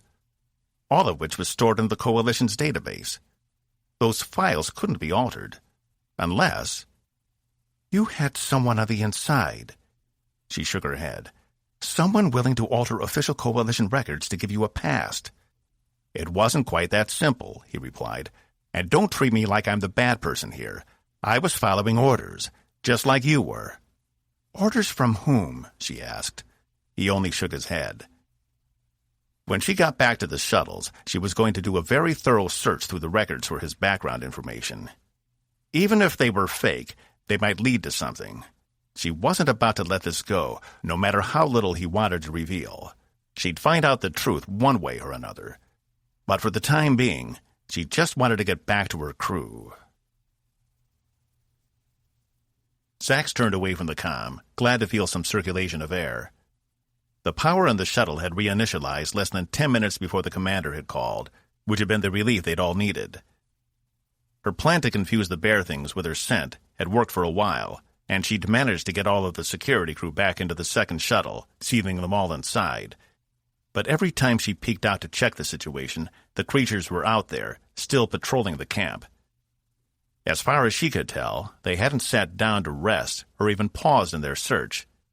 And from the way their long black tongues hung from their mouths, they appeared overweary. And yet they wouldn't stop. She was afraid they might exhaust themselves to death. But when it had suddenly become daylight, and she looked again, they were gone, their large tracks leading off into the woods. She'd been hesitant to exit in case it was a trap. But without any air circulation, the shuttles were getting stuffy. Not to mention, she feared the worst for Zal. But as soon as the power had come back on, and she'd been able to talk to the other shuttle, she'd been relieved to find him still among the living. Somehow, he'd hung on. "So, what's the play?" Ensign Talia asked from behind her. "I'm going out there. I need to check on the other shuttle. Caspian said to get the engines up and running. They're on their way." "Shouldn't be too much trouble now the power is back on," she replied. "You go check. I'll try to reach the Tempest. But this time thing might make that difficult. Good luck, Zack said, opening the shuttle door. She checked all around the opening, and finding nothing threatening, hopped out and trotted over to her shuttle, where she'd left the rest of the crew. She tapped on the door, and one of the engineers slid the door open just a crack. "Oh, Doctor," he said. "Crewman, gather a small engineering team. We need to make preparations to leave." "We're leaving?" he asked. "But what about the ship's limited resources?" "Not my call," Zax replied. "Those orders came straight from our first officer." "Yes, ma'am," he replied, nodding to a few of the others sitting on crates in the cargo area. "Fleming, Norris, you're with me." The two men nodded and followed him outside. "I'll report back once we've gone over the checklist of each shuttle." "Very good," Zack said, barely listening. Her focus was on Zal. She weaved through the shuttle's cargo area into the sleeping quarters, where most of the bunks were taken up by other members of the crew. She bent down to Zal's bunk. His exoskeleton was completely still, but the medical monitor she'd installed above his head still indicated activity from the person within. "Don't worry. We're headed back to Tempest soon, and I'll put you in stasis before I bring you back to this planet again, if that's what we end up doing." There was a small spike in activity on Zal's monitor, but the exoskeleton still didn't respond. It must have completely corroded or otherwise shut down. Zack stood, checking with the rest of the crew. Some of them had fevers. Despite having cleared this planet, it still wasn't unheard of for teams who went down to planets to catch non-lethal bugs. She'd have to give an immunoboost to the entire crew. And now that there was no longer a concern of her supplies running out of coolant, she could begin immediately. Zax returned to the cargo area and found the storage containers, opening the first one, which included a general immune booster in addition to a microscanner. Both could be administered at the same time, and while destroying any foreign objects in the system, the scanner would also search for any unknowns. Just as she turned to head back, 2 hands full of the boosters, there came a high-pitched scream from outside. Zax dropped the vials and ran. 37. "I'm picking up, something." Cass chanced to look at Box as they trotted, which turned out to be a mistake, because the moment he took his eyes off what was in front of him, he tripped on an errant branch and fell face first into the dirt. The rest of their party slowed behind them. "Oh, sorry, boss." Cass stared up into Box's good eye, pushing himself up off the ground with a grunt. "Don't offer to help or anything. I'm fine." Box pointed to his bandaged arms, which had turned black from all the fluid leaking into them. "If you haven't noticed, I am injured. Are you saying I should risk further injury to assist you?" "No," Cass grumbled, dusting himself off and not bothering to turn around. He was too embarrassed to face the others. "Come on," Laura said, pushing past him. "Let's not linger. If there's one rule about this place, it's you don't stay in a single spot for long." "There's still the matter of what I heard," Box said, holding up a single finger, as if he was holding everyone for a presentation. "Which was?" Cass said. He couldn't help but catch Evie's eye, and though he knew she saw him right back, her face was blank, like she was staring off into space. It was so disconcerting, Cass almost shuddered. "A scream! Oh, wait, there's another one. They came from the direction of the camp." Evie's eye snapped into focus just as Cass realized what Box was saying. "Shit!" Without hesitation, he took off in the same direction they'd been heading, Box trotting to catch up. Had more of those bear things infiltrated? Or was it the Athru? There were obviously more than just a few in the vicinity. They needed to reach the camp immediately. Just as he began to recognize the foliage, Cass heard the first scream himself. He vaulted over limbs, rocks, and anything else in his way, his only focus on getting to their people. He wasn't sure if anyone else had kept up, as everything around him had fallen away. Even the burning in his legs seemed secondary. All he knew was he couldn't stop. The sounds of weapons fire permeated the air, just as Cass broke through the underbrush. It was the first time he'd seen the camp in full daylight, and it took his senses a second to make the adjustment. Box and Evie appeared on either side of him. "By Cor," Evie whispered. Bodies of their fellow crewmates lay strewn across the open space, blood coloring almost every surface. 3 Athru, each in different parts of the camp, faced down groups of the remaining crew with pulse rifles. Just as before, The Athru took the hits from the crew's pulse rifles and kept on coming. None of them noticed Cas and the others. Cas yanked his boom cannon from its holster, making sure it was set to fire projectiles. "We have to stop them, no matter the cost." "No matter the cost," Evie repeated.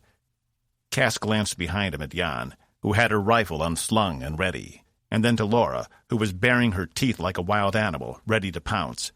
Marshall seemed to be the only one unsteady about entering the fray. Cas tore into the arena, the boom cannon outstretched in front of him, and fired at the closest Athru. It was missing its arm. Cas had to assume it was the same one from the pyramid.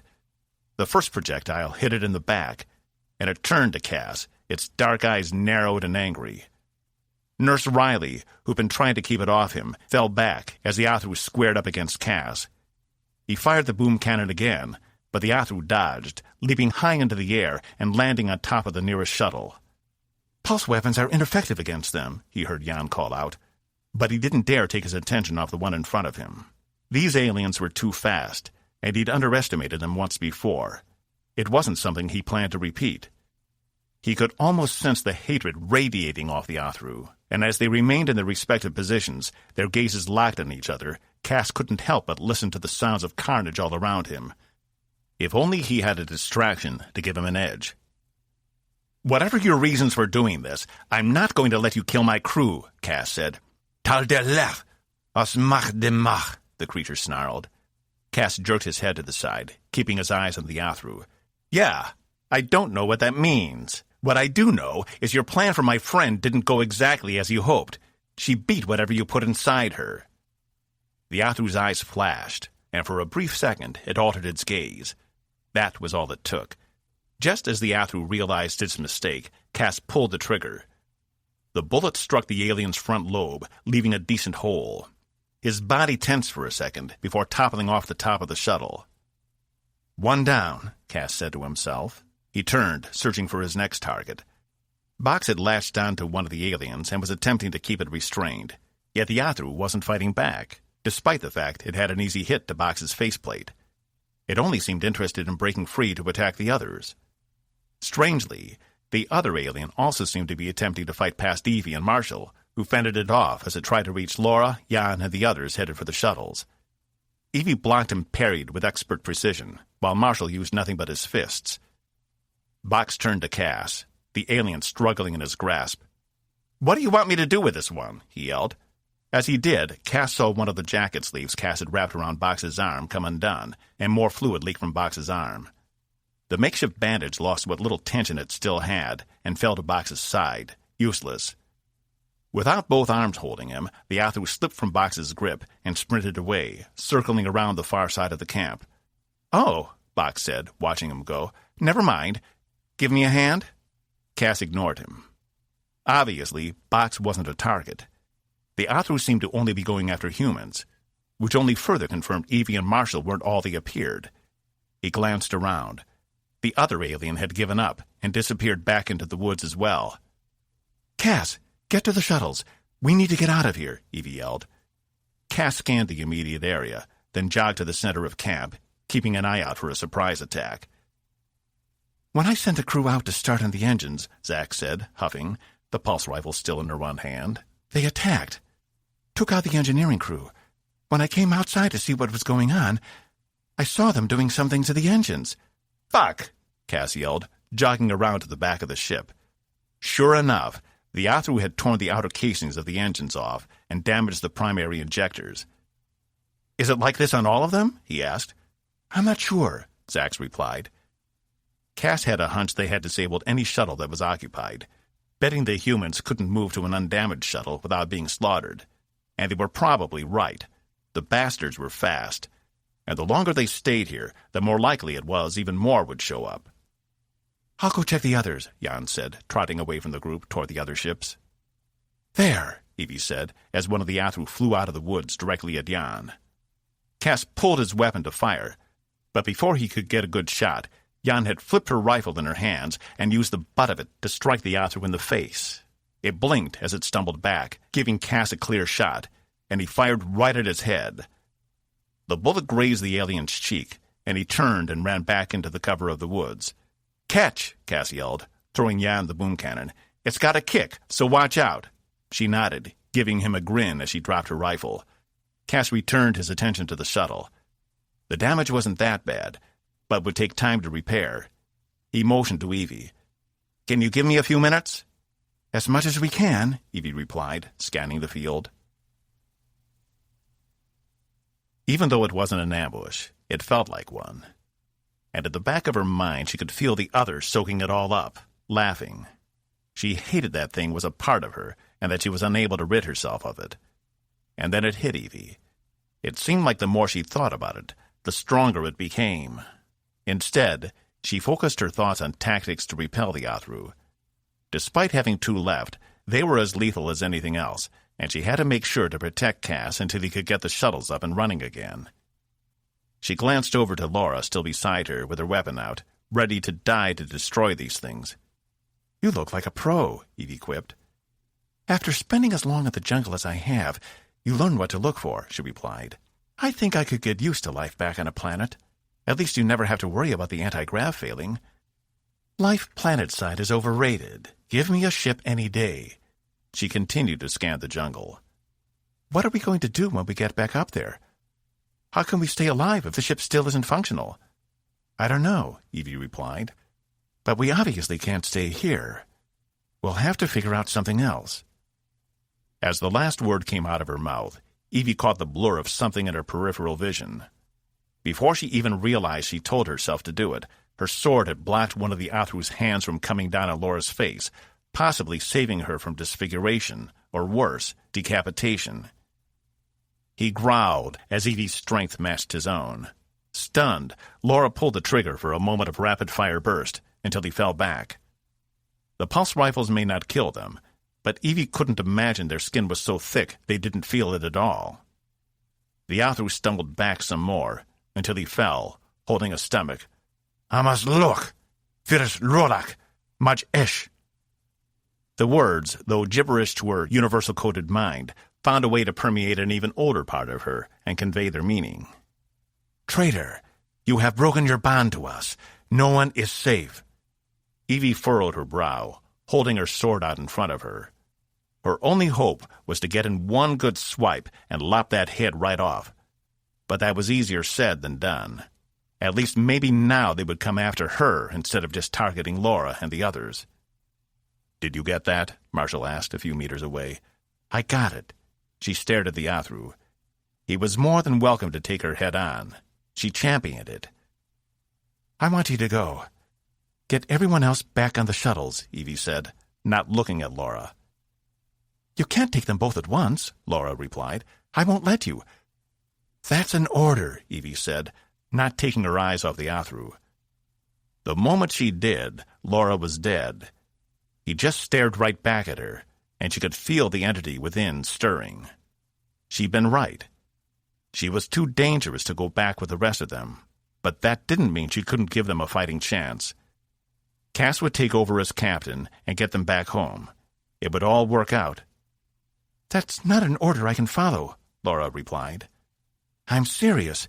You need to leave. I can't do this with you here." She knew Laura was just being stubborn, wanting to stay for her sake. But Evie loved her too much to let her do that. "You mean you can't do this without me?" Laura replied. "Listen to me," Evie said, still not taking her eyes off the creature. "This has gone too far. Remember what you told me? I have to put a stop to this. This is that hard no. It's over. Return to the shuttles. Get everyone off this planet." She didn't turn to see Laura, but she could sense all the fight go out of her. If this was what it took to get her to safety, then damn the consequences. "You're just saying that to make me leave." There was hurt in her voice, like she couldn't believe Evie had said that. "No, I'm saying that because you're a liability, and they will use you against me. With you gone, I don't have to worry about them hurting you." The creature grinned with its small mouth. It was not an image Evie liked. "And what about you?" Laura asked. Evie could hear the tears in her voice. "What? You're just going to stay here? Forever? Evie wanted to turn and look her in the eye. She wanted to embrace her and tell her all the things she deserved to hear. But if she did that, she'd be compromised, and the alien would pounce. It knew it couldn't get past Evie as long as all her attention was on it, but she could already tell it was working out a way to get under her defenses. And if she so much as glanced at Laura, Evie knew all her walls would come down, and she wouldn't be any good to anyone. I'm doing what I'm supposed to be doing. I have no business on Tempest anymore.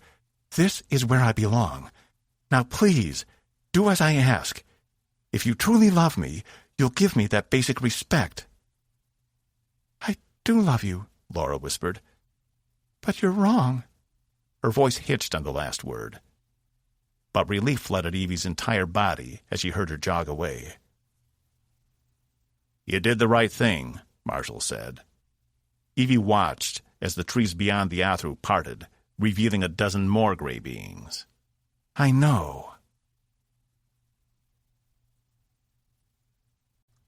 38. This never should have happened. They never should have landed on this planet in the first place. Cas couldn't believe the run of bad luck they'd had ever since leaving Coalition space. And now, here he was, trying to repair a Type 6 shuttle engine with little more than an engineering kit and his bare hands so they could get off this planet. That doesn't go there. Box watched as Cas reconnected the injector assembly to the override capacitors. I know that. But we're in a pinch, and I don't have the equipment to repair it properly, he replied, wiping the sweat from his brow. He was on his back, less than 15 centimeters from the assembly, trying to work as fast as he could.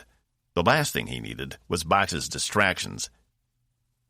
Is that what you did with me? You were in a pinch, so you rewired a few things? Cas groaned. Are you still on that? I don't really think this is the time. Ugh! The spanner in his hand slipped from his grip and smacked him on the head. Damn it! I believe I am owed an explanation, Box replied. I could be an entirely different person. Wouldn't you want to know if someone messed up your circuits? Cas grabbed the spanner again and resumed his work. I didn't, mess up your circuits. I just turned off some of the defaults. He finished securing the injector into place. At the sound of feet running up, he jumped until he recognized Jan's boots. The other shuttle Zack shoved people in has the same problem, she said. Casing is gone, and the engines are shot.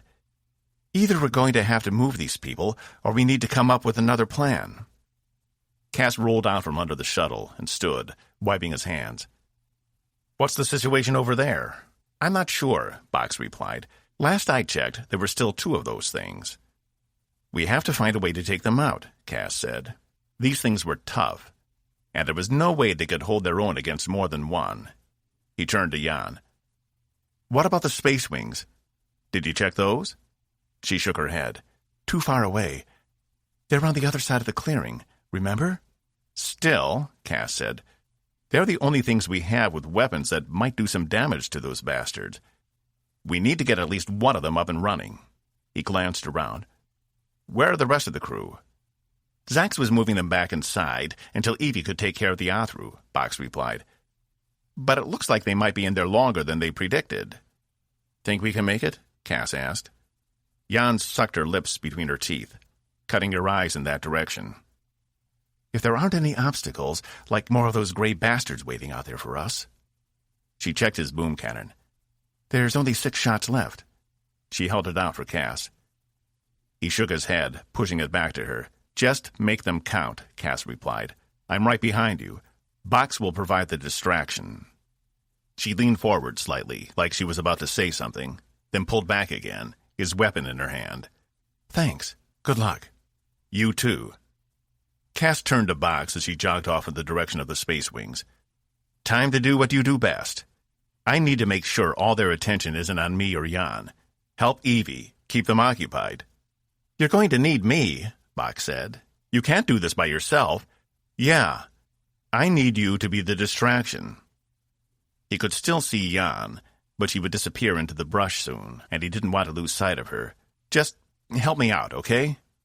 Dance, monkey, dance, Box announced, turning away. "Don't forget to do a few flips and stand on your head for the nice people. Coins only, please. No trash." Cas ignored him. Instead took off after Jan. Box could do this. It just needed to be a few minutes so he could make sure they could get at least one of the ships up and running again. He moved quietly, keeping his head down, until he was out of the main circle of shuttles and into the woods again. Any pain he'd felt after traversing all those kilometers had long left him.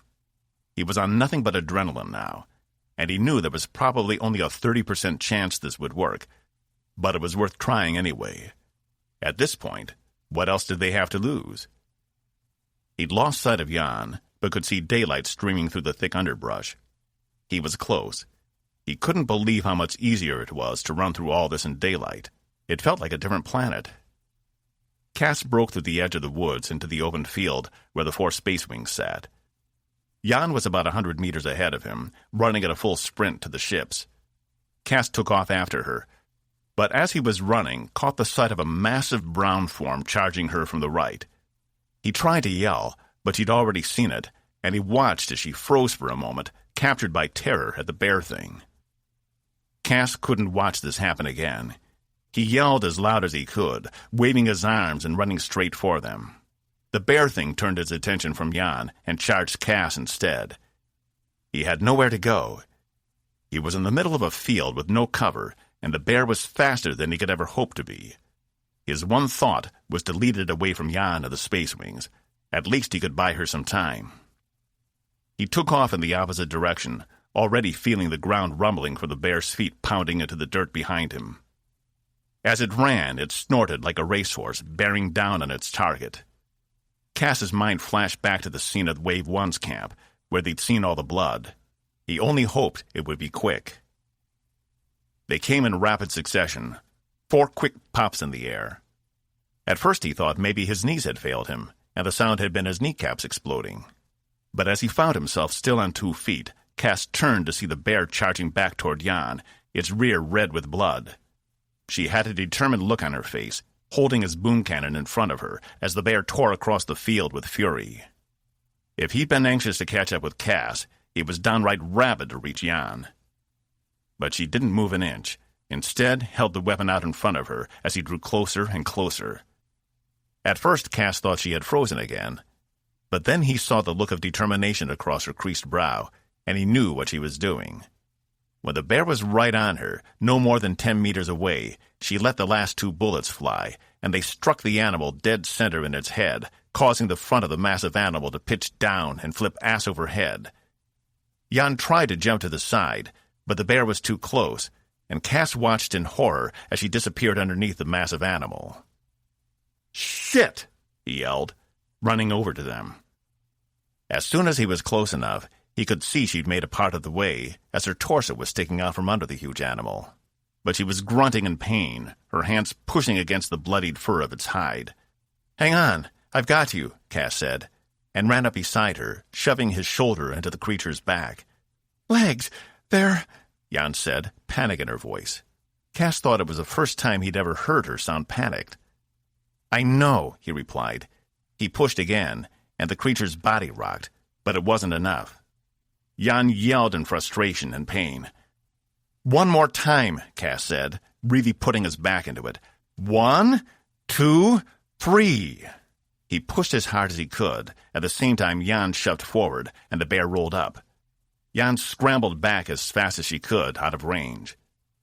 Cas held the bear a bit longer than necessary to make sure she was clear, then let her drop back.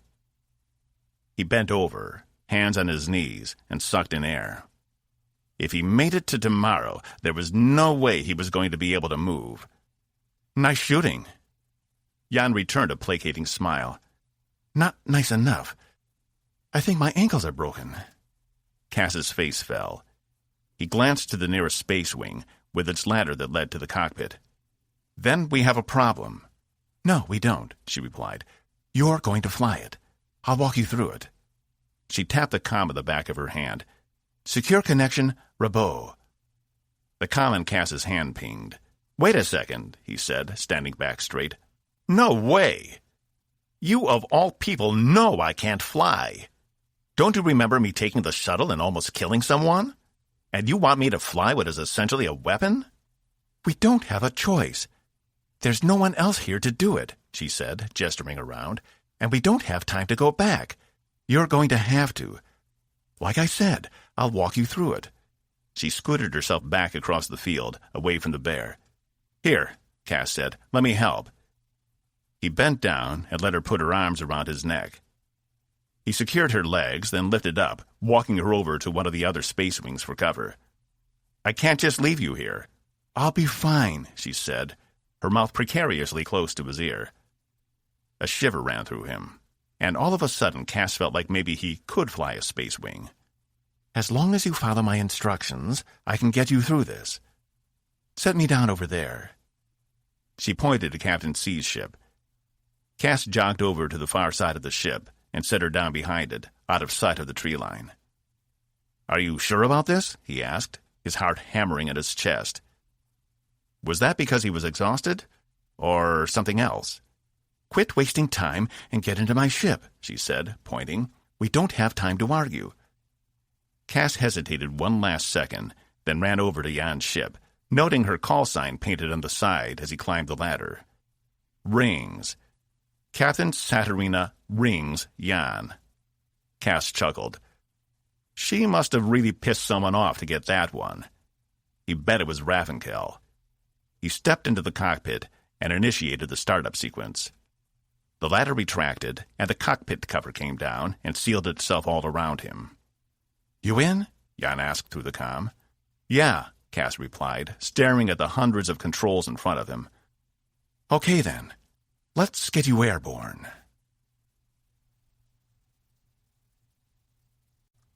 39. What were they doing? It was like the Athru were testing her, trying to see if she would make the first move. Or maybe there was something else to it. Laura was gone. All the crew was back in the shuttles. There was no one else to attack except for her and Marshall. And if he really was Athru, then their hesitation could be more about not wanting to break their own code, despite the head Athru's words to her. Did he know what she'd done to Rockron? He'd at least seen her wound the one-armed Athru. His blood was still on her blade, a blade which she still held out in front of her. She really wished Cas would hurry up and get those engines working.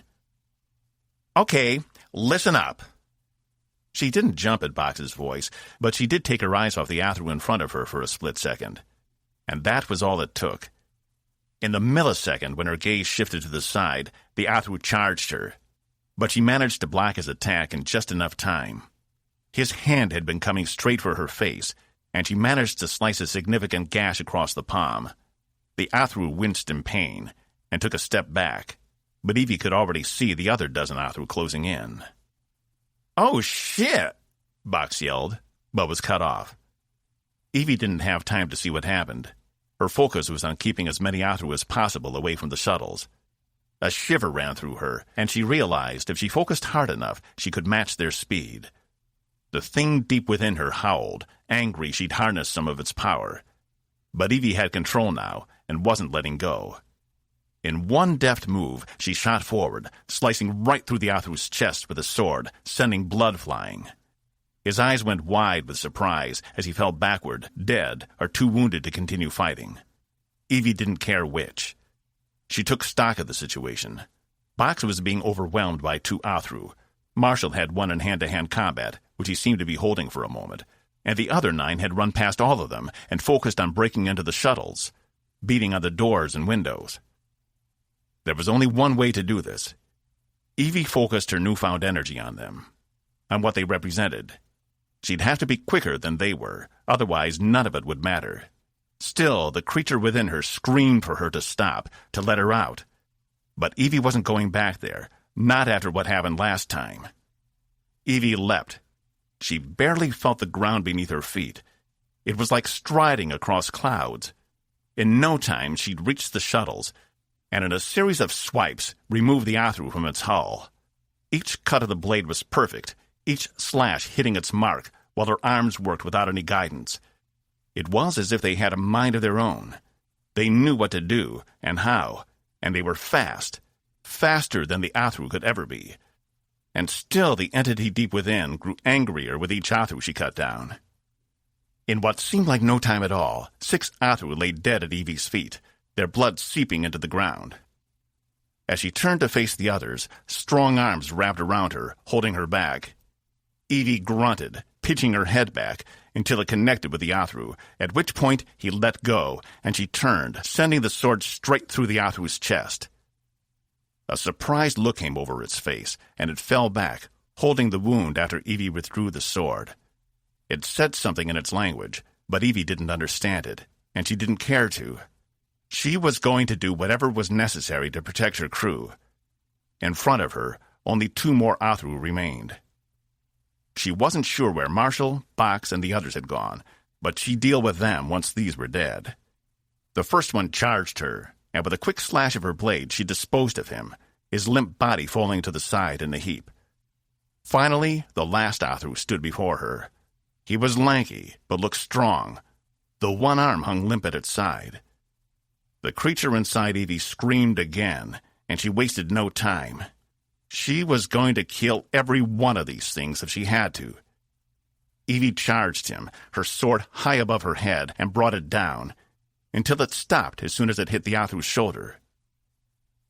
Instead of cutting through the skin, it had hit something hard and clinked, metal on metal. Evie furrowed her brow. That wasn't right. Inside, the creature's fury turned to amusement as it began to laugh. It was an evil sound. And all of a sudden, Evie's world fell away from her, and she was back on the precipice with a monstrous version of herself. "You lose," the creature said, laughing as it morphed into smoke again and wafted away in the imaginary breeze. Evie blinked, returning to reality, only to find Box standing in front of her instead of an Athru, a tiny nick on his shoulder where her blade had hit him. "Captain Diazol," he said, slowly and carefully. She didn't like the sound of those words, the way they came out to comfort her. Evie looked down at the sword. It was covered in blood, enough so that it dripped from the edge of the blade. "Captain, are you with me?" Evie looked up at him, her heart hammering in her chest and her hand shaking. Yes, I think so." "Don't turn around," Box said, reaching down and taking the sword from her hand. It fell away without resistance. She couldn't help herself. It was as if as soon as he'd said it, she could think of nothing else. Evie turned, only to find unspeakable horror. Marshall lay off to the side, a gushing slash across his chest. He was breathing, but they were ragged and shallow breaths. No, it couldn't be. Evie glanced back to the shuttle, where she'd taken down the Athru, but they weren't there. It was only her fellow crewmates who had been trying to get back into the shuttle itself. They hadn't been trying to break in. They'd been trying to get the shuttle ready for takeoff. The creature had fooled her, made her see something that wasn't there, and in turn made Evie slaughter her own crew. She couldn't breathe. At any moment she was going to lose consciousness from no air. And then she saw her. Lying off to the side, her black hair pooled around her head. Evie saw white spots in her vision, and she fell to the ground, her knees having lost all strength in them. "No," she implored. "Please, God, no." She scrambled up and ran over to Laura's still body, a stain of blood in the middle of her chest from where Evie's sword had gone right through her. The Athru who'd held Evie back. It hadn't been an Athru at all, but an illusion by the creature inside her. Evie could still hear her laughter as she checked Laura for vital signs. She turned to Box. "Get Zax, now!" But Zax was already running over, a medical kit in her hands. Evie turned back to Laura. "Just hold on, baby, please. I didn't mean to. I didn't mean." Captain? I need you to move, Zack said, falling on her knees on the other side of Laura. Evie's face was wet with tears. I can't leave her. I can't. A metal arm appeared underneath her armpit and lifted her up and away. No, I can't leave her. You don't understand. I love her. I can't. Captain, please, Box said. You need to give the doctor space. He barely registered in Evie's mind. All she could focus on was Laura lying there, motionless. No, Evie said, struggling. She was strong enough to break out of Box's grip. She just had to focus her new energy. But that same energy might have just killed the woman she loved. As soon as that thought went through her mind, her knees folded and she fell to the ground, partially supported by Box, and wailed. Still, she tried clawing her way back over to Laura. A second later, she felt a sharp prick in her neck, and then the world went dark. 40. Okay, Jan said. Prepare to fire the main thrusters. Cas reached down to the primary thruster control, his hand shaking. He'd never flown anything that had more than just a normal control panel. But the interior of a space wing was much more hands-on. It had a joystick, which Jan said gave them faster response times than hitting a few buttons on a panel, as well as a series of inputs and dials all over the board. It was a lot for him to try and take in. But he could do this, right? Boss? Box's voice cut in through his comm with Jan. Box? What's the situation? He didn't touch the thruster control yet. He needed to make sure he wasn't distracted, as it was the last step to get him up in the air. We need you back at camp.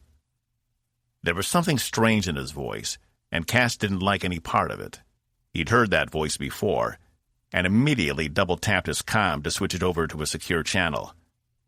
What's wrong? What happened? The captain. She was under some kind of influence. She hurt a lot of people. Cas disengaged all of the ship's systems, dropping all the power levels back to 0. The canopy opened, and ladder extended again, and he jumped out as fast as he could. Exactly what happened? Where are the Athru? She killed the last 2, he replied. But then she didn't stop. She attacked some of the crew. Me, Marshall, and Laura. Oh, Cor, Cas replied. He sprinted over to Jan, who stared at him with wide eyes, mouthing, What's wrong? I'm on my way. Just go, Jan said. I'll be fine here. I'm not leaving you here alone, Cas replied, helping her back onto his back. He hunched forward, grabbing her legs, and took off jogging back toward camp. What's going on? Jan asked, her voice unsure. Cas didn't reply, only kept his head down and focused on where his feet were going. He didn't need to trip over an errant route and send them both spilling. Evie had attacked the crew? Even Laura? Nothing about this could be good. He let go of one of Jan's legs long enough to tap his comm again. Box? Yeah, boss. Can you move the wounded? Can you get everyone to working shuttles? We need to get back to the ship as soon as possible. The words came out in groups as Cas struggled to keep his breath and to keep moving at the same time. Zax is moving some of them now, but the others? There's no point. Cas winced and picked up the pace. Behind him, Jan said nothing else, and the only sounds were Cas's constant huffing and time with his footfalls on the jungle floor. They reached the edge of camp, and Cas brought them into view. Off to the side lay the last 2 Athru, cut down by Evie's sword, while near the shuttle they hadn't managed to repair lay at least 6 bodies, all of them members of the crew. Cas looked away from all the blood and saw Talia standing over the immobile body of Evie. Set me down here, Jan said. Go, take care of business. I'll be fine. Cas nodded and set her down gently, then ran over to Talia. Is she? He told me to watch over her, she replied. He said the alien knocked her out before attacking the others, but... She indicated Zax hunched over Laura's body, and Cas's heart fell. If they couldn't save her, Evie might never recover. It was one thing to lose the person you loved, but to be the cause of their demise? It might be too much for her to take. What about... Cas glanced around, looking for Marshall. Box moved him into one of the other shuttles already, Talia said. I don't think he has long. Get the captain aboard the shuttle. We're leaving right now. Help Jan back on his ship. Her ankles are broken. And make sure we have everyone who's left.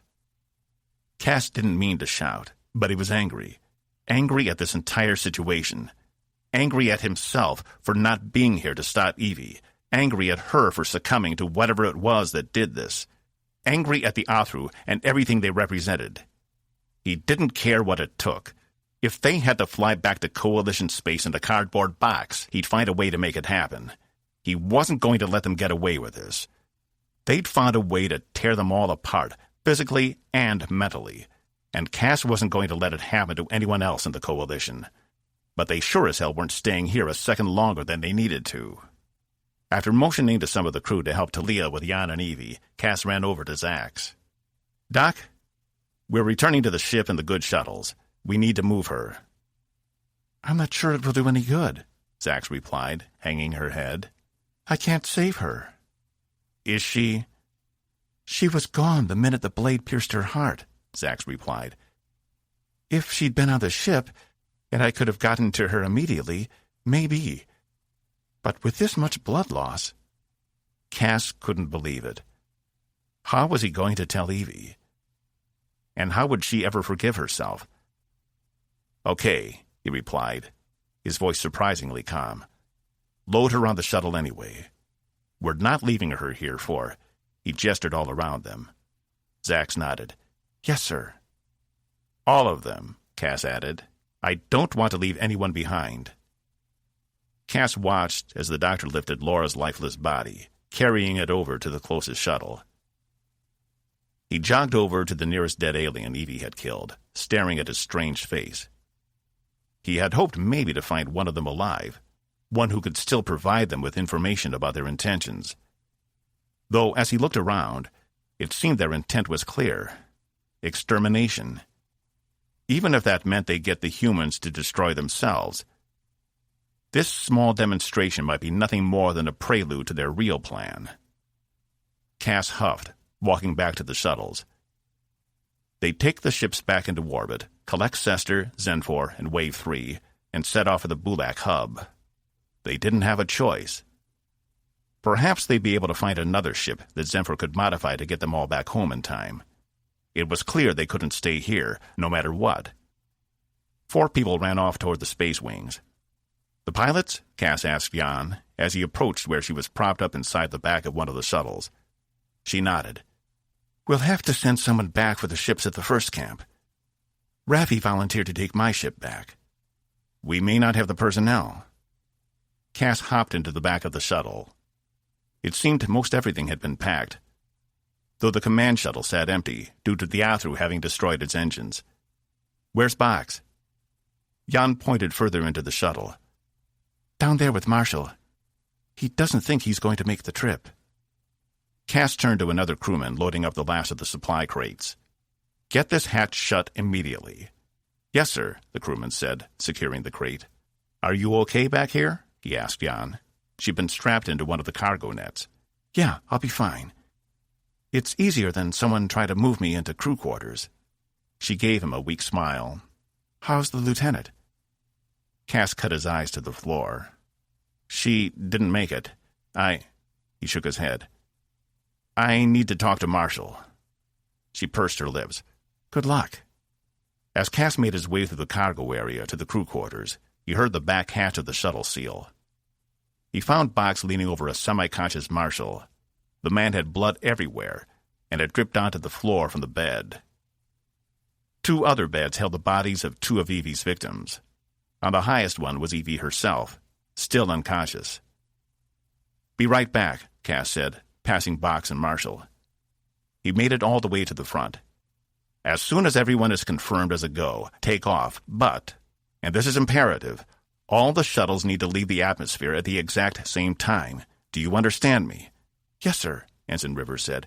We'll coordinate with the other two and the Space Wing pilots.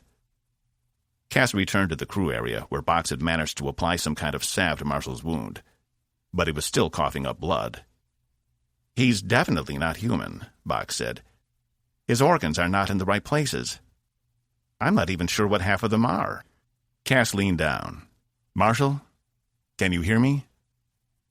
The man's eyes fluttered, and he coughed again, blood dotting his bushy beard. "I need to know where the Athru are right now. When will they arrive at Earth?" His eyes fluttered again, then focused on Cas.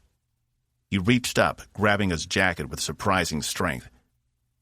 "You have to protect her, even from herself. Find Esturva. She can help."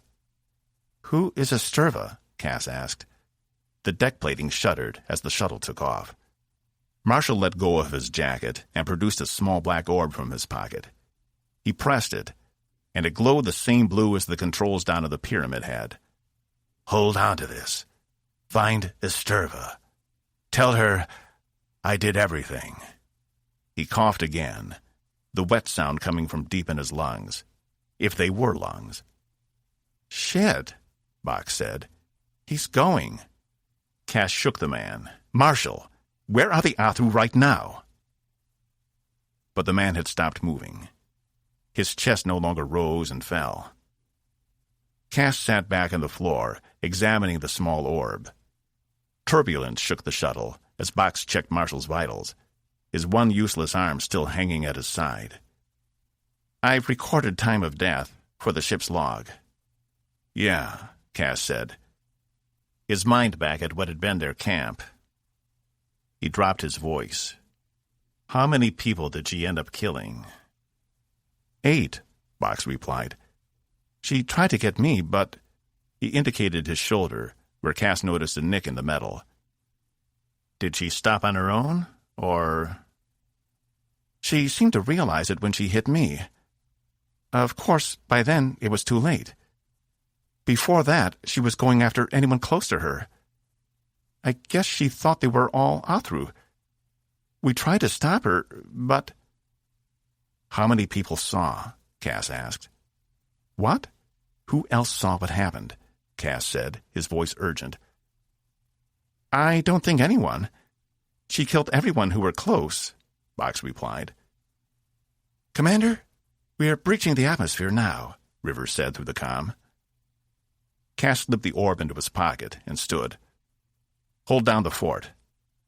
We'll transfer the bodies to the stasis pods in the morgue when we get back, before we go in search of help." Box nodded, his one eye blinking a sympathetic pattern. It had been a long time since Cas had seen that one, and it warmed his heart to see Box hadn't become completely cynical. He made his way back into the cockpit, where the familiar blackness of space stretched out before them. He never thought he'd be so happy to see space in his life. "Coming up under starboard bow," Rivers said, working the controls with her mechanical hands. "Everyone make it through at the same time?" Cas asked, thankful they hadn't had to go through the same storm as when they'd arrived. River nodded. "Yes, sir. Everyone is accounted for." As they approached Tempest, Cas felt a strange sensation at the back of his mind. Something wasn't right about the ship. It looked too new. "Ensign, pull alongside the hull. Level with Deck 11, Cas said, squinting. The ship was still some distance away, but he could definitely see there had been some changes. "Aye," Rivers said, and the shuttle moved up and over, so Cas had a good look at the side of the ship. "Sir, it's been repaired." "It has," Cas said. In fact, the entire ship looked like it was almost new. What the hell? "Incoming comm." River tapped a button on the controls. "It's from Tempest." "Go ahead, Tempest," Cas said. "Welcome back," Zenfor said. Cas cocked his head. It was Zenfor's voice, but it sounded different somehow. "We thought you might never make it." "What do you mean?" Cas asked. "We were only on the planet for a day or so. It should have seemed like seconds up here. There's a time dilation effect on the planet." Yes, we know, Senvor replied. You've been gone for almost 18 years. This has been Planetfall, Infinity's End, Book 6, by Eric Warren. Narrated by Larry Gorman. Copyright 2019 by Eric Warren. Production copyright 2020 by Eric Warren.